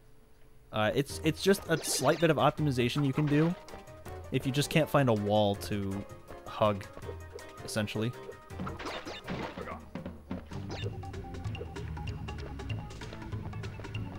Like, you zigzag if you can't find a wall.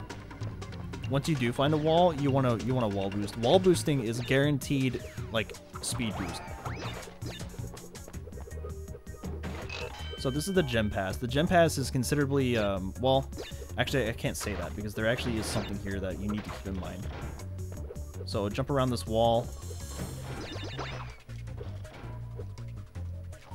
Okay, so if you find yourself in this situation, you can do a body slam to get back up here. Even without super body slam, you can still get back up here in this platform. You have to wait for it to go in and do this. Jump up here and grab the gem. So it's not the end of the world if you fall down there. It's just a huge waste of time. Also be careful because when you bounce up to get that extra life crate, this thing right here can actually hit you. So just beware. You don't have to hit any of these TNTs because the nitros will just do it for you at the end. So you can just carry on as normal. You want to theoretically have triple mask as much as possible in this stage because Coco getting slowed down as much as she does normally does not need to slow down even more by boxes.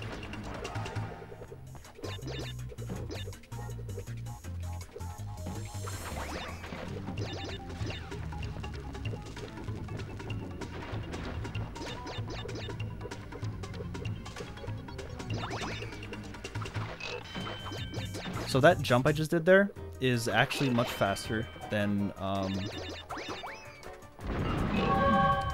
taking the staircase up. Because when you take the staircase, it's a lot slower. So what you want to do is, if you're not going to wall boost, try to do an extended jump by spinning, and then you walk off the ledge a little bit, and then you jump. That's with holding speed shoes, of course. Because before wall boosting was being implemented as much as it was, you could still make that jump even without wall boosting.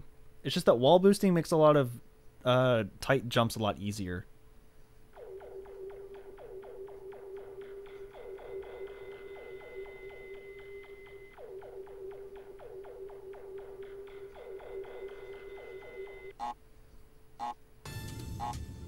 Okay, so this is Ghost Town. There's not really much to talk about here, because this level is very basic. I lost the mask. It's great. So, you can go for the... Oh, oops. Probably shouldn't do this. So, depending on what you were comfortable with doing first, you can either do the relic or the gems first. It really doesn't matter at all. Like, you can do them in whatever order you want. I'm in the boat of doing relics first, only for, like, this level and Ice Station Bandicoot. But for Solar Bowler, I heavily recommend doing the gems first and then the relic, because the relic is very difficult. And you shouldn't be gatekept by the the relic in Solar Bowler just because it's difficult. So I'd rather just do the gems first, get those out of the way, and then just do the relic afterwards. It's the one thing that I save for later, because usually I do harder things first in my runs. But Solar Bowler is the one it's the one exemption.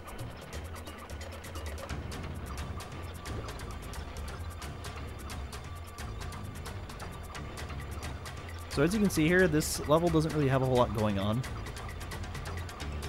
You just hold up and steer into the shortest path, which I have outlined here. Okay, I've already explained this, but you cannot do 1 cycles in this game, much like you can in Crash 3.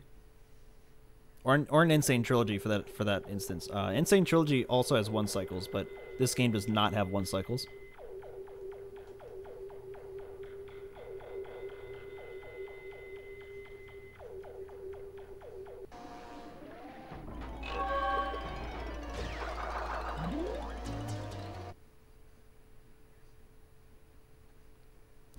Smoky.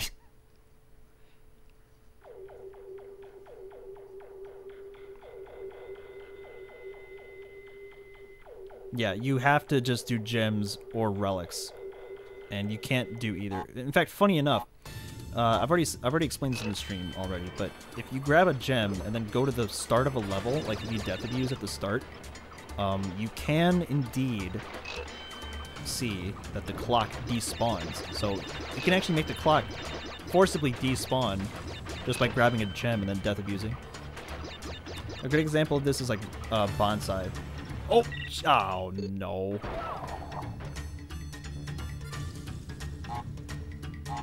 This level's not very hard, by the way. I just kind of forgot what I was doing for a second.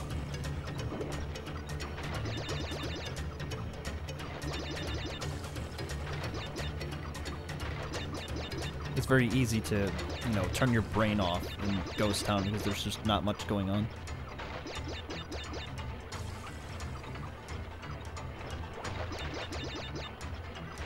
The only 1 cycle, yeah, the only 1 cycle technically in the game is the Spooky 1 cycle, but that's not really a 1 cycle by definition of the other Crash games. In the other Crash games, 1 cycles are defined by doing the relics at the same time as like doing box gems or any other type of gem. It's like you grab a gem and a relic. That's sort of like, that's like the Crash 3 1 cycle. Twok barely has any 1 cycles. In fact, I think the only one is just Smokey.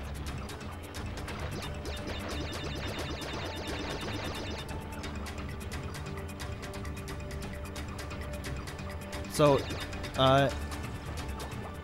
this is the Japanese version, so you have 41 boxes for some reason, but in every other version, if you don't have 40 boxes by the time that you hit the Nitro Detonator, then that means you missed something.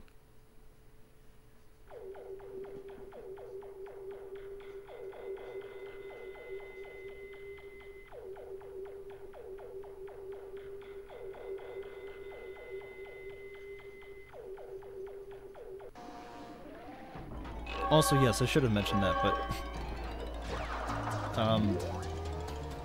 Ghost Town is so easy that you can just put the controller down and come back and you'll win. So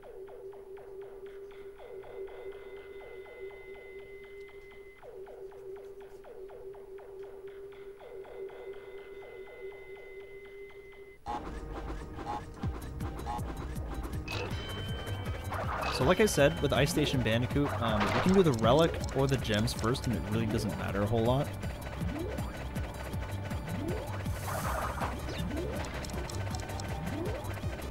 I just choose to do the relics because I don't know. I really can't tell you.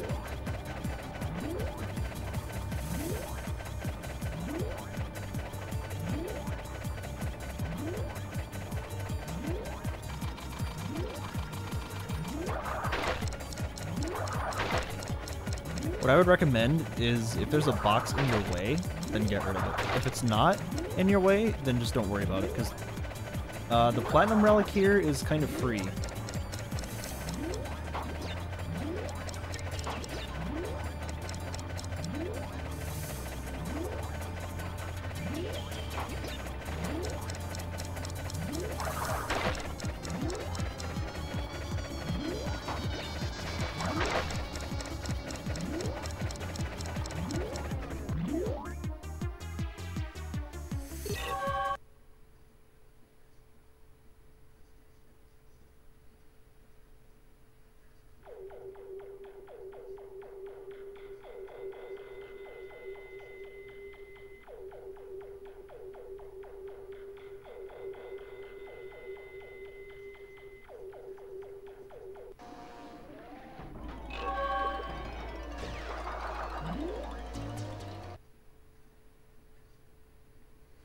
Yeah, there's really not much else to say about these levels. It's Ghost Town and Ice Station Bandicoot are so unbelievably easy that you can just kind of just do whatever you want.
That's really all it is.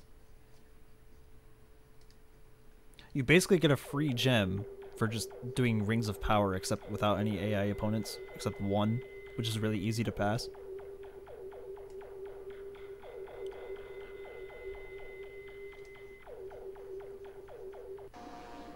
Also, yes, this level was originally supposed to be an on-foot level, but they had to change it at some point. I'm not sure when they changed it, but it looked interesting. Like, they basically had a large open map of just like a snow area that they used for like promotional material, and they changed it into a Rings of Power knockoff. It's so sad. I mean, if Ice Station Bandicoot was just an open, like an open level, that had sort of like a weird puzzle element to it, then that'd be pretty cool. I don't know how they would make it more interesting, but it's there. So this is Solar Bowler. I forgot to mention. This is the last ball stage in the game, and it's probably one of my favorites because of just how fast you can go in it. The stage has literally no walls, so you have to be careful when you move around here, because you can just as easily just fly off and die at any sort of given moment. And in my routing guide for this game, I actually included a couple links of the level layout, because there's some mad lads out there who've actually like made maps of this stage, like specifically just Solar Bowler, because it's very easy to make a layout of this, because it's grid based. So when I upload this to YouTube, I'm going to leave a couple of links to the map of Solar Bowler. That way, like, you can get a better idea as to like how to play it, just based on like the layout alone. Because, like, yeah, sure, you can watch this, but you won't really know where everything is unless you look at the map. But just know that, like, there's a lot of alternate paths that you sort of have to go down, and they circle back around, so it's not really a huge deal.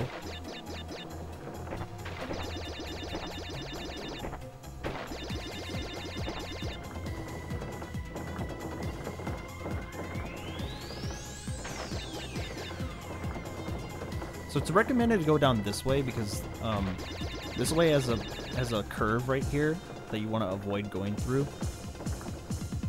Like, this is the reason why you go down this path first, and then you go back through here. 68, and then you hit the nitro switch, and then it's 86.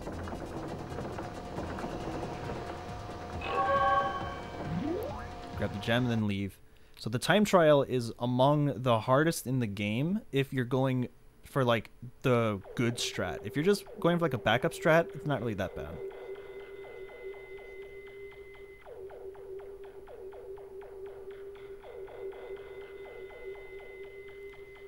So like I'll show off the safe strat for the relic, and then I'll try to show off the fast method, like the really fast time trial method. So we're gonna be here for a good maybe couple of minutes or so of me trying this out.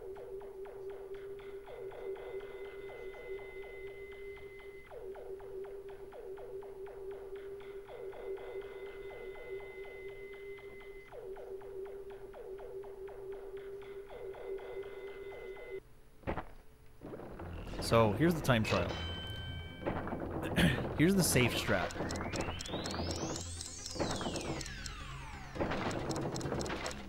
You want to take the straightest path possible to the end.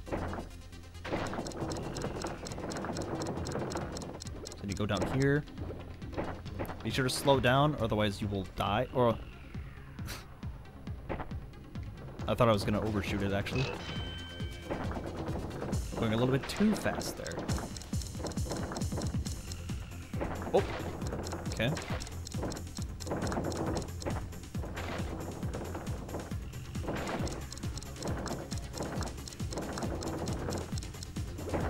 Yeah, if you mess up the fast strat, like the really fast strat, this is the backup you need to go for. So you just go through here, or not.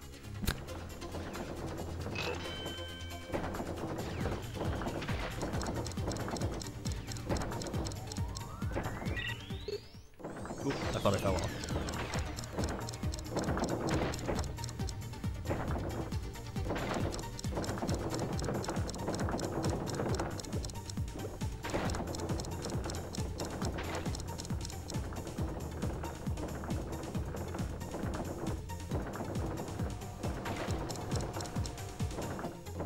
Now, like I said, you want to go down here because this is the straightest path to the exit.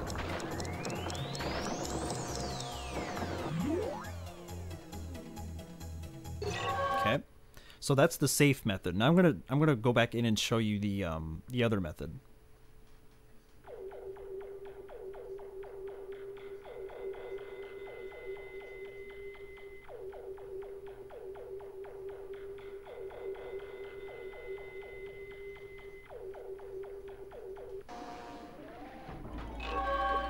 Now, as you can see, once that relic pops into place, then Force of Nature opens up. That's the whole reason as to why you do Medieval Madness early, is because you want to have 21. That way when you collect these 4, it totals up to 25, and then you can unlock this level. That's the entire reason why the route is routed like that. And as you can see, yeah, we have 25, so. Now, before we do Force of Nature again, I'm going to go back here, show you this.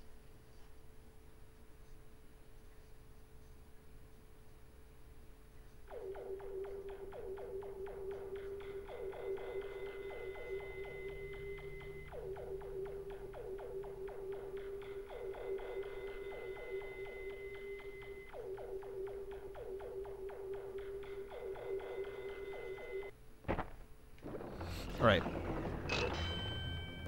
So I'm going to try to do the faster method, but my success rate with the fast method has been a little bit sketchy. That was a bad attempt anyways.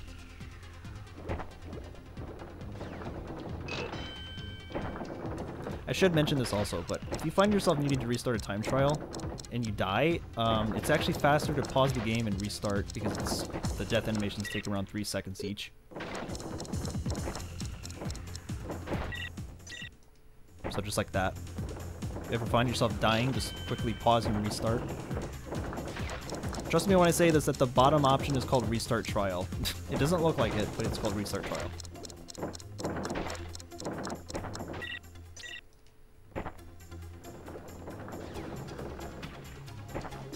Okay.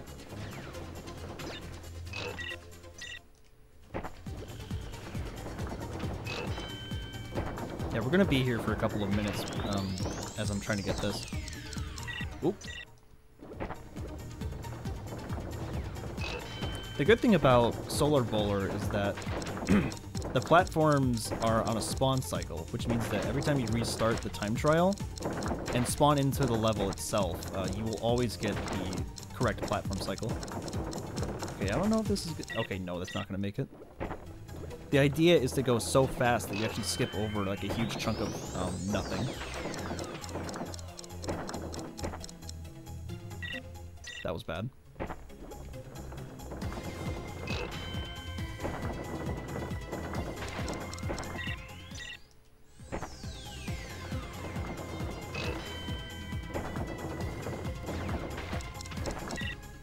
Okay, I may not be able to do it today, because I don't know, I'm not feeling it right now.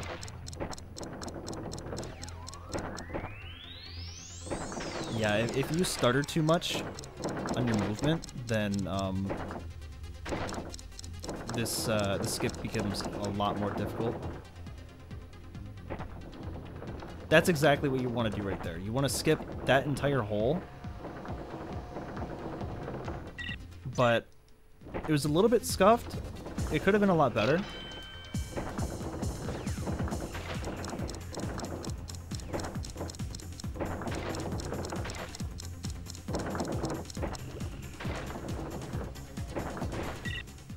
Yeah, that one was a little bit too far to the right.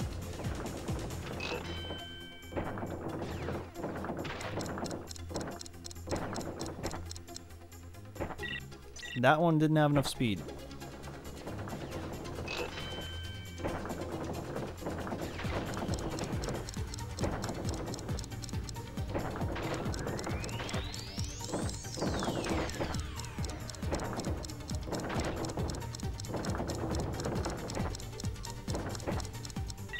Okay, yeah. I got stopped at the very end there, so all my speed was gone.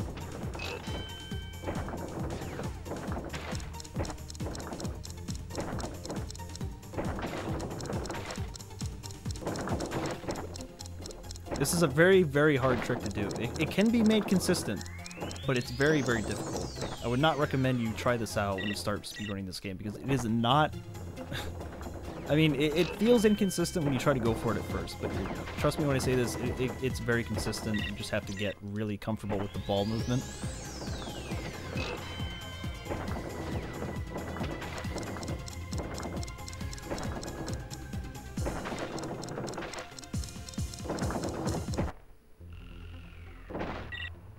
Okay, I got launched like all the way over the platforms.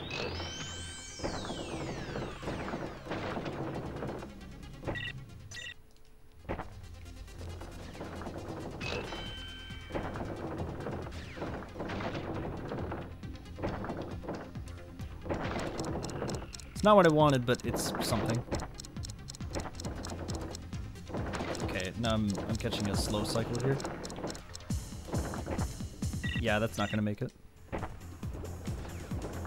When you reach that pipe, what you want to do is you want to try and like roll inside the inner rim of it. It's very hard to explain. You have to like roll on the inside of the rim for just a little bit of time. I got stopped entirely there. And like you want to get launched off to the right. Like you want the rim to like carry your momentum off to the right. That way you can skip the entire section like that.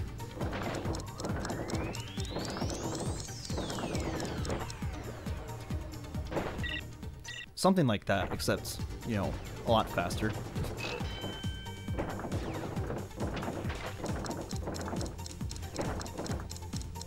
You don't really have to, but it's a lot easier if you do it like that.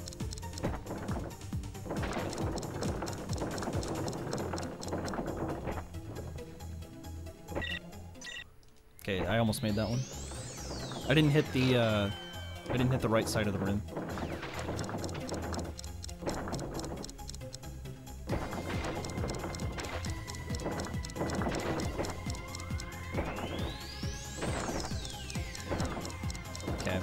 Yeah, if you get stuck right there, then your chances of hitting the rim are just... or your chances of going fast enough to make the thing are just gone.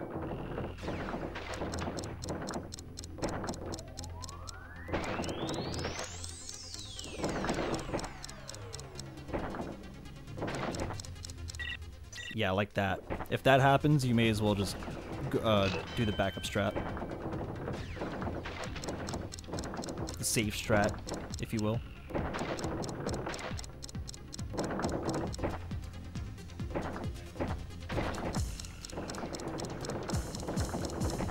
like this right here, completely scuffed. So now I need to do the...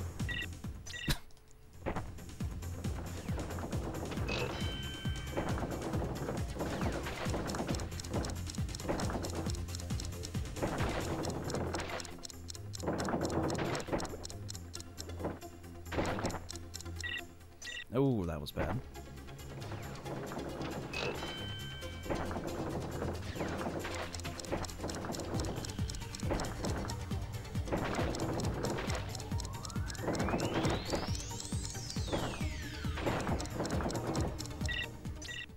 Okay, that was good until I rolled off the side.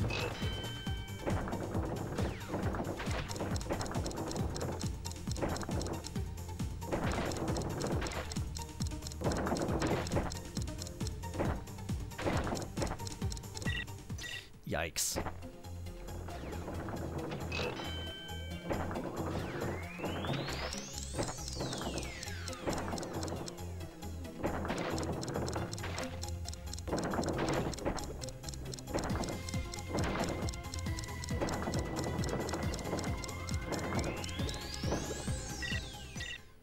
I don't even know what I was doing there.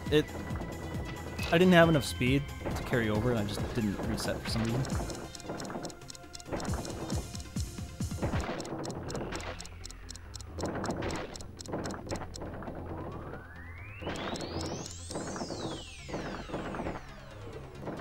Ah, yes. Yeah, I'm just gonna roll off.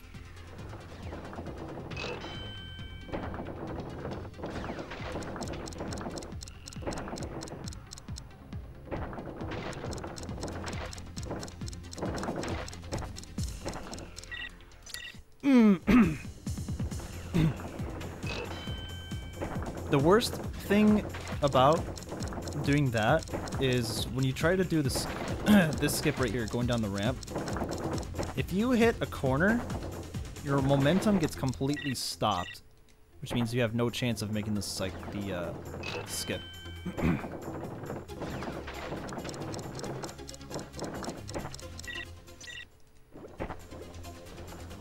I'm sorry if this showcases of the skip is going on for like a lot longer than it should have. I'm just trying to get it to where it's like a good attempt, and then I'll move on. Because Force of Nature really isn't like that complicated. Like, it's just a snowboarding level. This level, however, is like, it goes from like really simple to really complicated in like a matter of seconds. Yeah, right there. Yeah. That stopped. And I didn't hit the rim in the right angle, so I got launched off.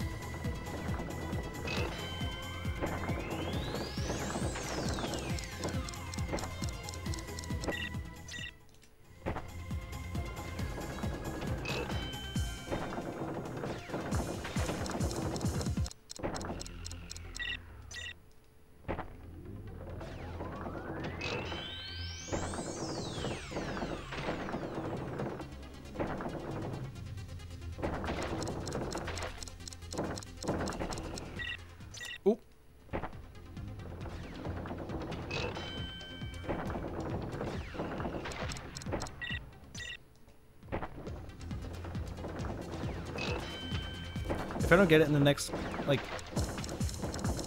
let's say a couple of minutes, I'll move on. So I don't want this to drag on for a while.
Okay, that I almost made it.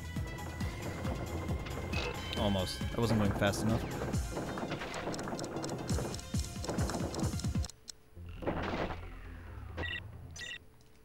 Okay, you've never had that one before.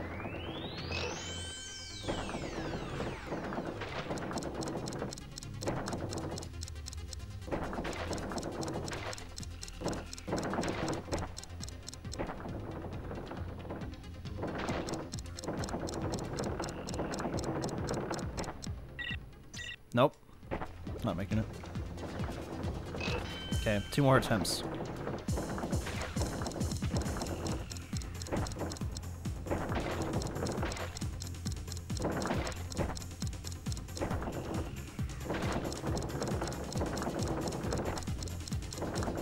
Okay, yeah. That's 1.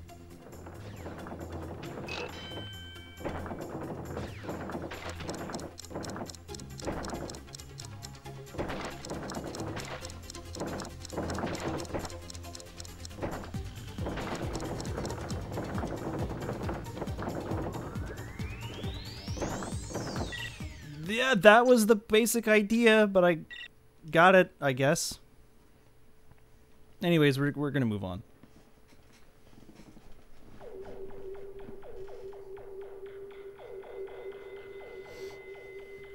That was a bit unfortunate because that was actually how you do it, but you of course have to angle yourself in a way to where you just won't fly off and die.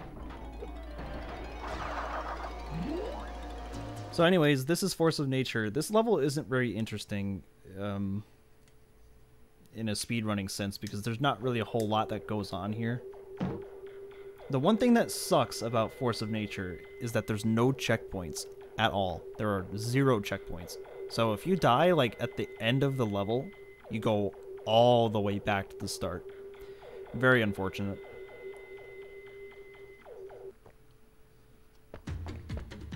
Now, what you can do here is you can do the time trial or the box gem, whatever you want to do, and it doesn't really matter. I like to start with box gem first because there's one box in particular that is very, very easy to miss, and the relic is just free by comparison. So I like to end off on a good note.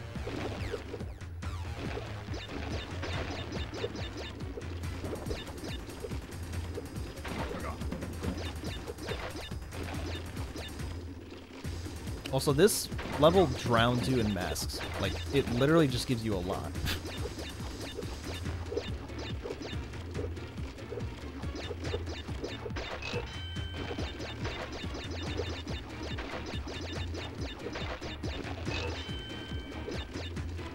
So again, if you're not comfortable with doing this level fast, I would just recommend doing it at normal speed before you attempt to speed through it like I am. Like again, you can hold down R1 or circle on PS2. On Xbox, it's RT or B. And I'm gonna assume on GameCube it's either Z or R as the shortcut button.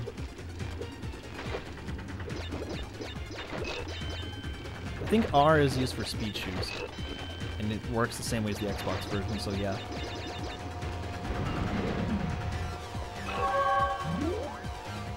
So that's how you do Force of Nature. There's really not a whole lot to explain other than just, you know, look at the route, notice where you're supposed to jump from, and that's it.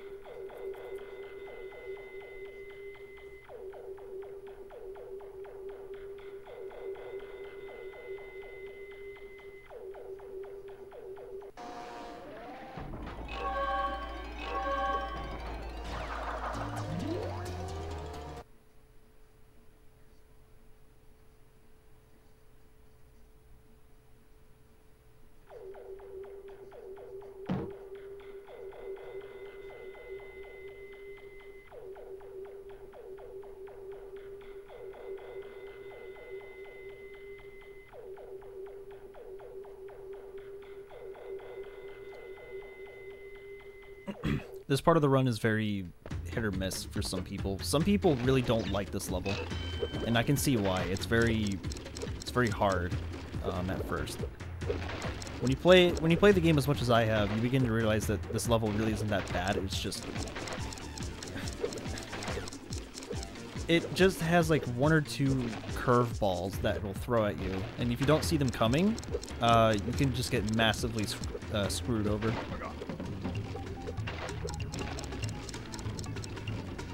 The curveballs, of course, being some of the enemy placements in this one box up here.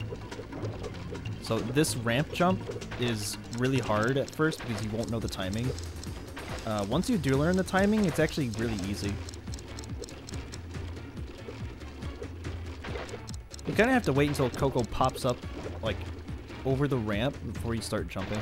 This one you don't jump at all. You just hold boost.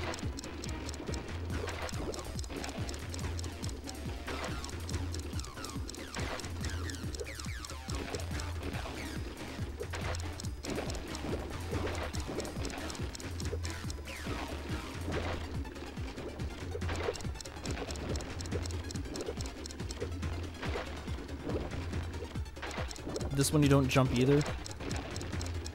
And this is the end.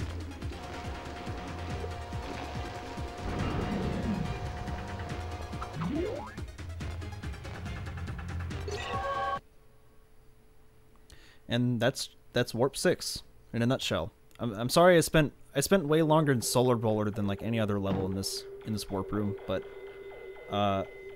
again, like I was trying to show off the good time trial strat that you should go for should you want to practice the speedy version of Solar Bowler, but you know, I'm not very good at it. I haven't quite gotten to the level of either Len or Cody as far as that goes. So I can link a clip to Len attempting this because Len's version is very easy to digest.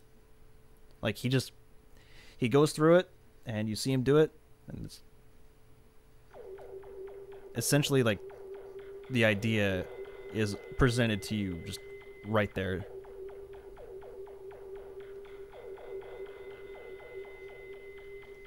So after you get done with Warp 6, the ideal situation is you want to go straight to Warp 5 and do Cortex Vortex first, because it will, without a doubt, end with 2 masks.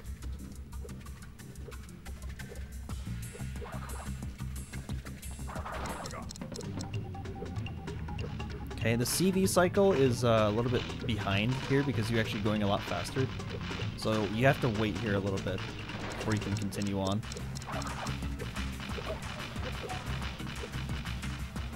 If you lose masks here, don't worry about it because the mask's at the end.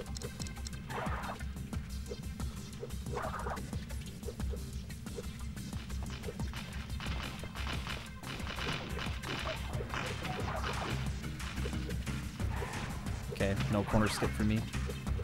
Never got to show that off. You can like go all the way over here and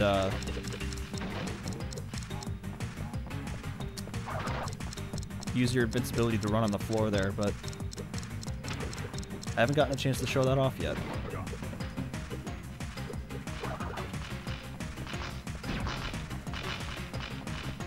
So again, damage boost through the nitros. Grab invincibility, and then you can actually do a corner cut here, so check this out.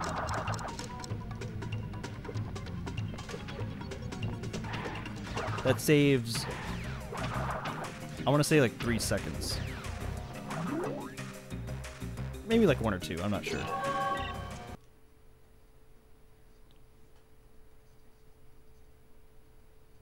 Yes, you only need Sapphire Relics and Twok. Yep. Just as a reminder. So, like, if you see a Sapphire Relic pop up on your screen, like, I would not worry about it whatsoever. It is inconsequential to your percentage.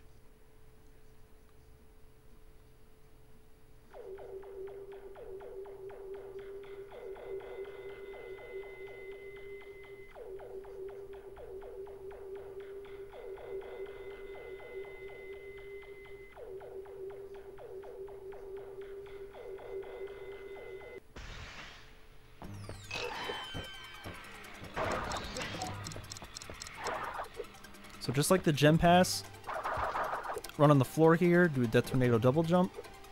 You should get to these platforms before they rise up. Now you can do a really, really risky double jump death tornado to get across this pit, but as you saw there, I messed it up. If you mess it up, then you got to do the slow strat of actually going through these ceiling grates, which I heavily advise that if you're gonna do this time trial, avoid doing what I just did with the double jump death tornado, because that is extremely tight. So, like, if you have to wait here for a second, just don't worry about it.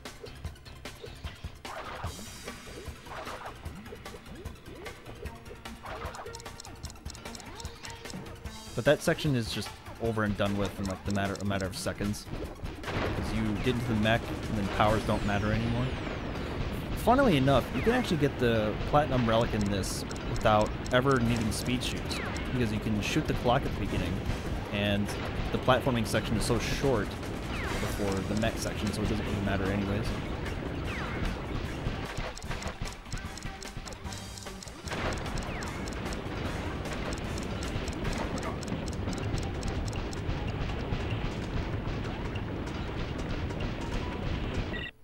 You know what? I'm upset. I'm gonna do the thing again.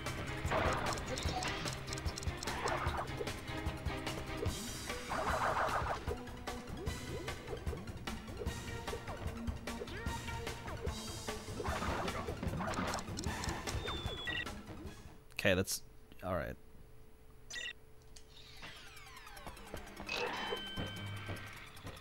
This relic is I want to say it's one of the hardest in the game, because it's either one of the easiest or the hardest, because if you have a mask and you can damage views on the nitro, then it's, or if you oh, this is something you want to avoid as well, but do not get hung up on those platform cycles at all.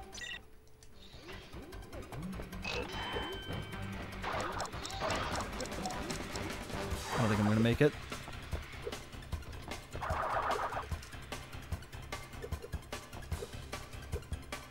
Okay, I made it.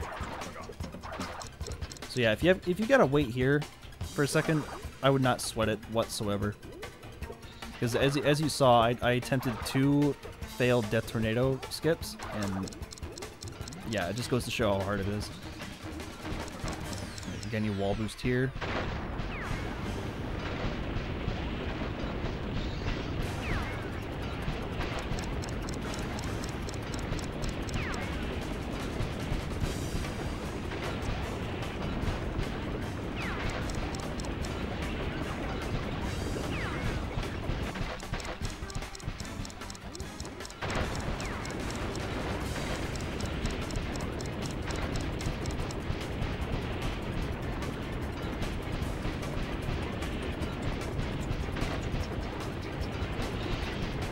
Yeah, I just realized I went silent.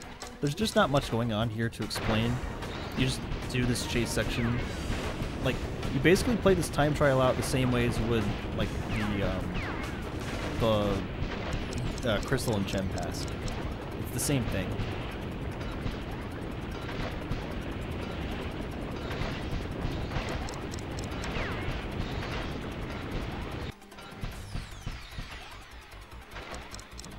Wall boosting here, of course. Then I made the good platform cycle. That's good.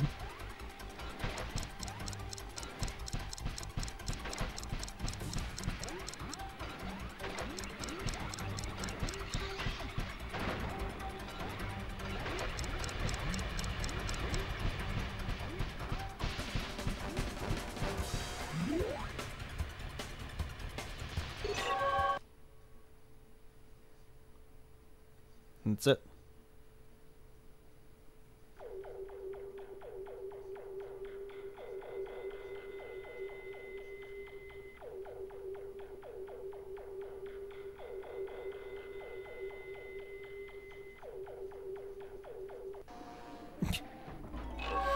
Obsidian and Toys for Bob relics. I'm pretty sure they're just Toys for Bob relics in Crash 4. That's the highest tier.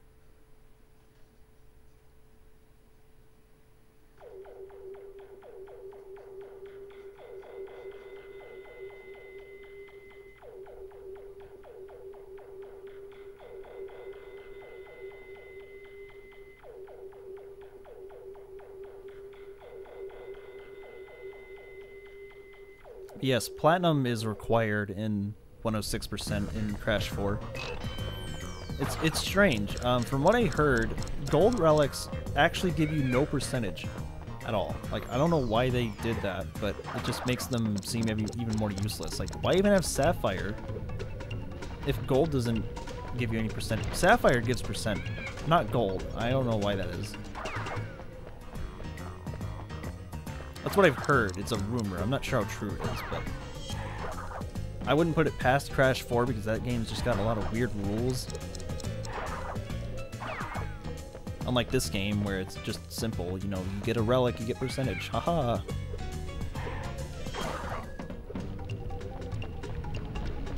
So I'm gonna attempt the Death Tornado skip here just again.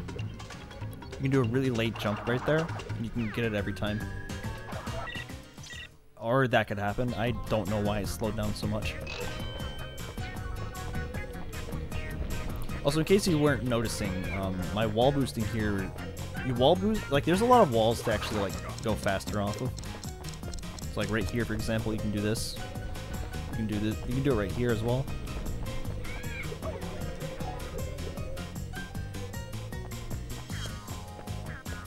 You can do it in this 2D section right here.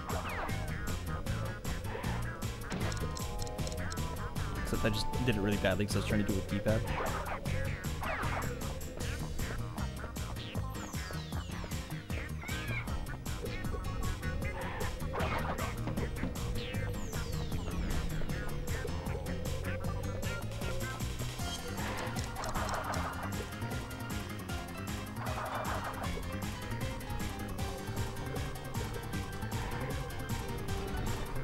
And then in this part, you just mash X, or the jump button as fast as possible.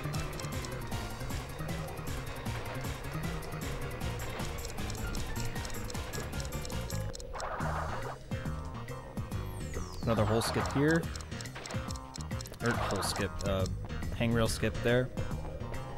Basically, like, you can skip every single hangrail in this entire time trial. It's pretty cool.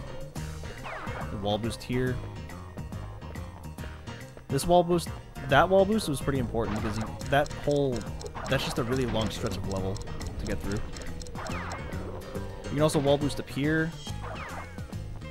Right here. Very, very fast. There's no walls right here. It looks like there's a wall, but there's not.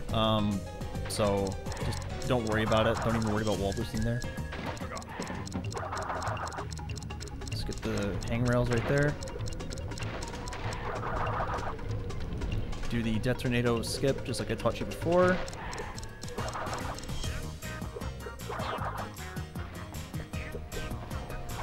Single jump up there, and that's it.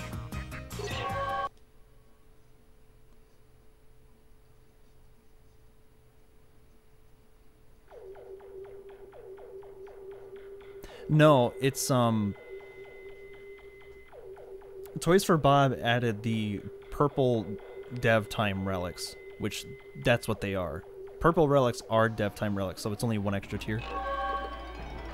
I mean, to be fair, Crash 3 also had dev times. So if you want to get technical, Crash 3 also had 4 tiers technically, but dev times were literally just a bragging right, and they weren't like a thing that you could collect in the game, if that makes any sense. In Crash 4, you can collect dev times because it actually shows you that you beat it. In Crash 3, it just, you know, shows you that you got a platinum relic.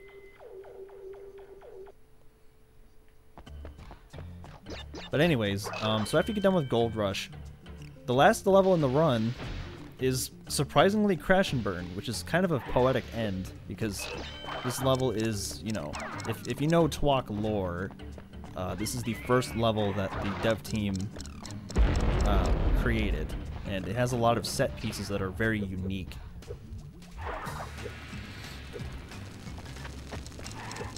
And for that reason, it's among one of my favorite levels because it's just very, very nice.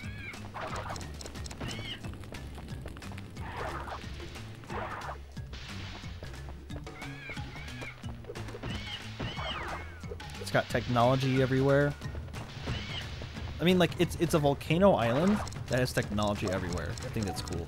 So you can damage abuse right there, run across the lava, easy peasy. Just before you get, like, past the lava, you have to jump, because if you don't, you're just gonna die.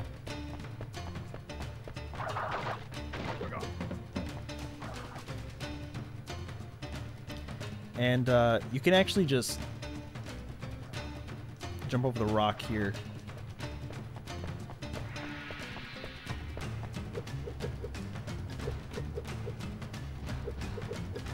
Okay, I got stuck on the stairs.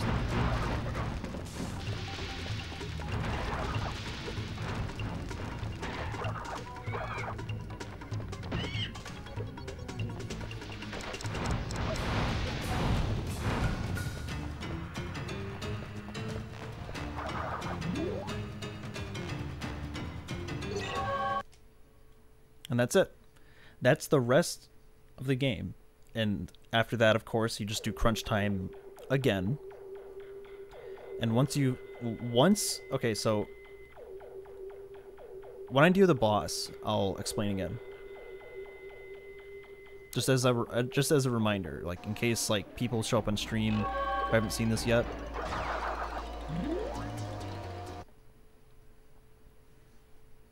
So we're gonna load into the boss, and I will explain as we go along.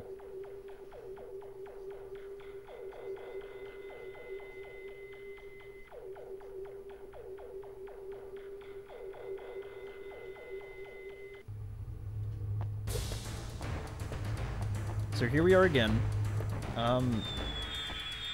Unfortunately, in this game, you have to play the final boss twice, because you need to unlock the final cutscene. The final cutscene is basically your end goal for this game.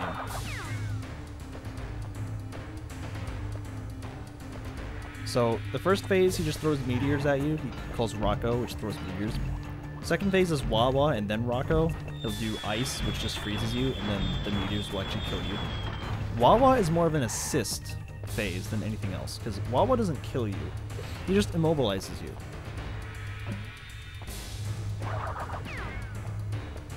And like I said before, tiptoeing across this part makes it to where like the meteors won't hit you even if they're locked onto you. So like this.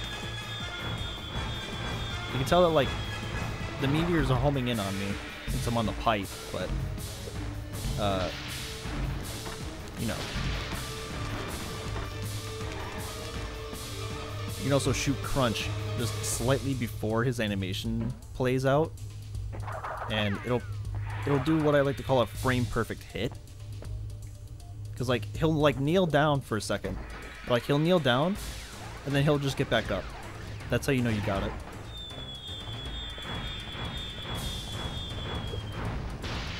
Also, in case you weren't noticing it before, but this pipe up here is a PS2 exclusive cheese tech that a lot of people like to call it because it's just very easy.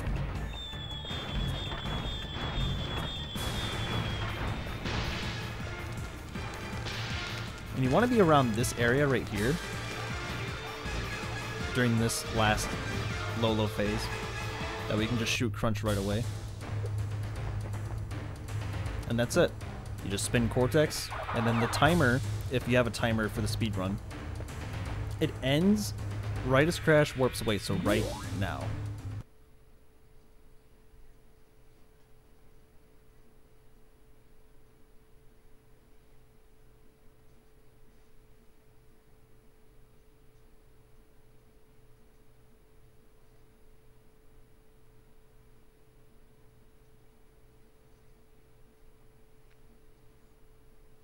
And that is the entire game.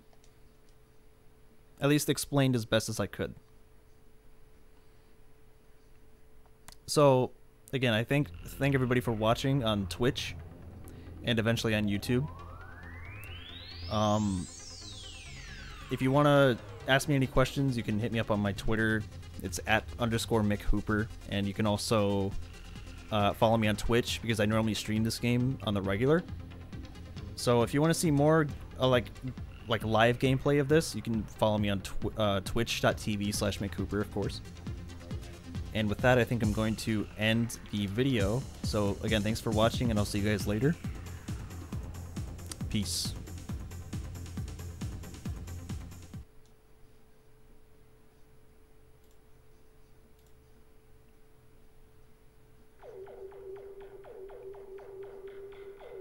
Okay, so that was the end of the YouTube video.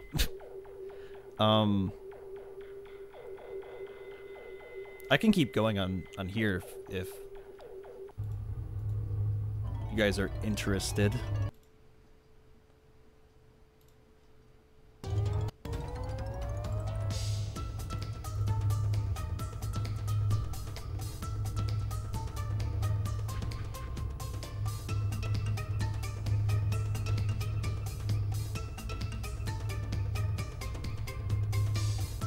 Me see something first. I'm surprised that my my video hasn't cut out at all on the PS2 footage. That's rare.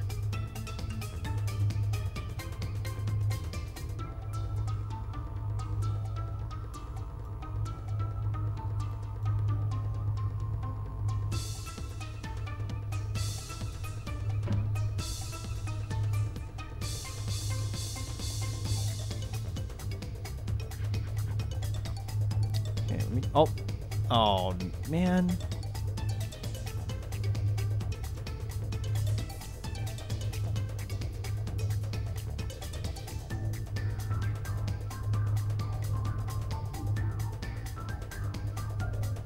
Hold on, I'm trying to adjust it real quick.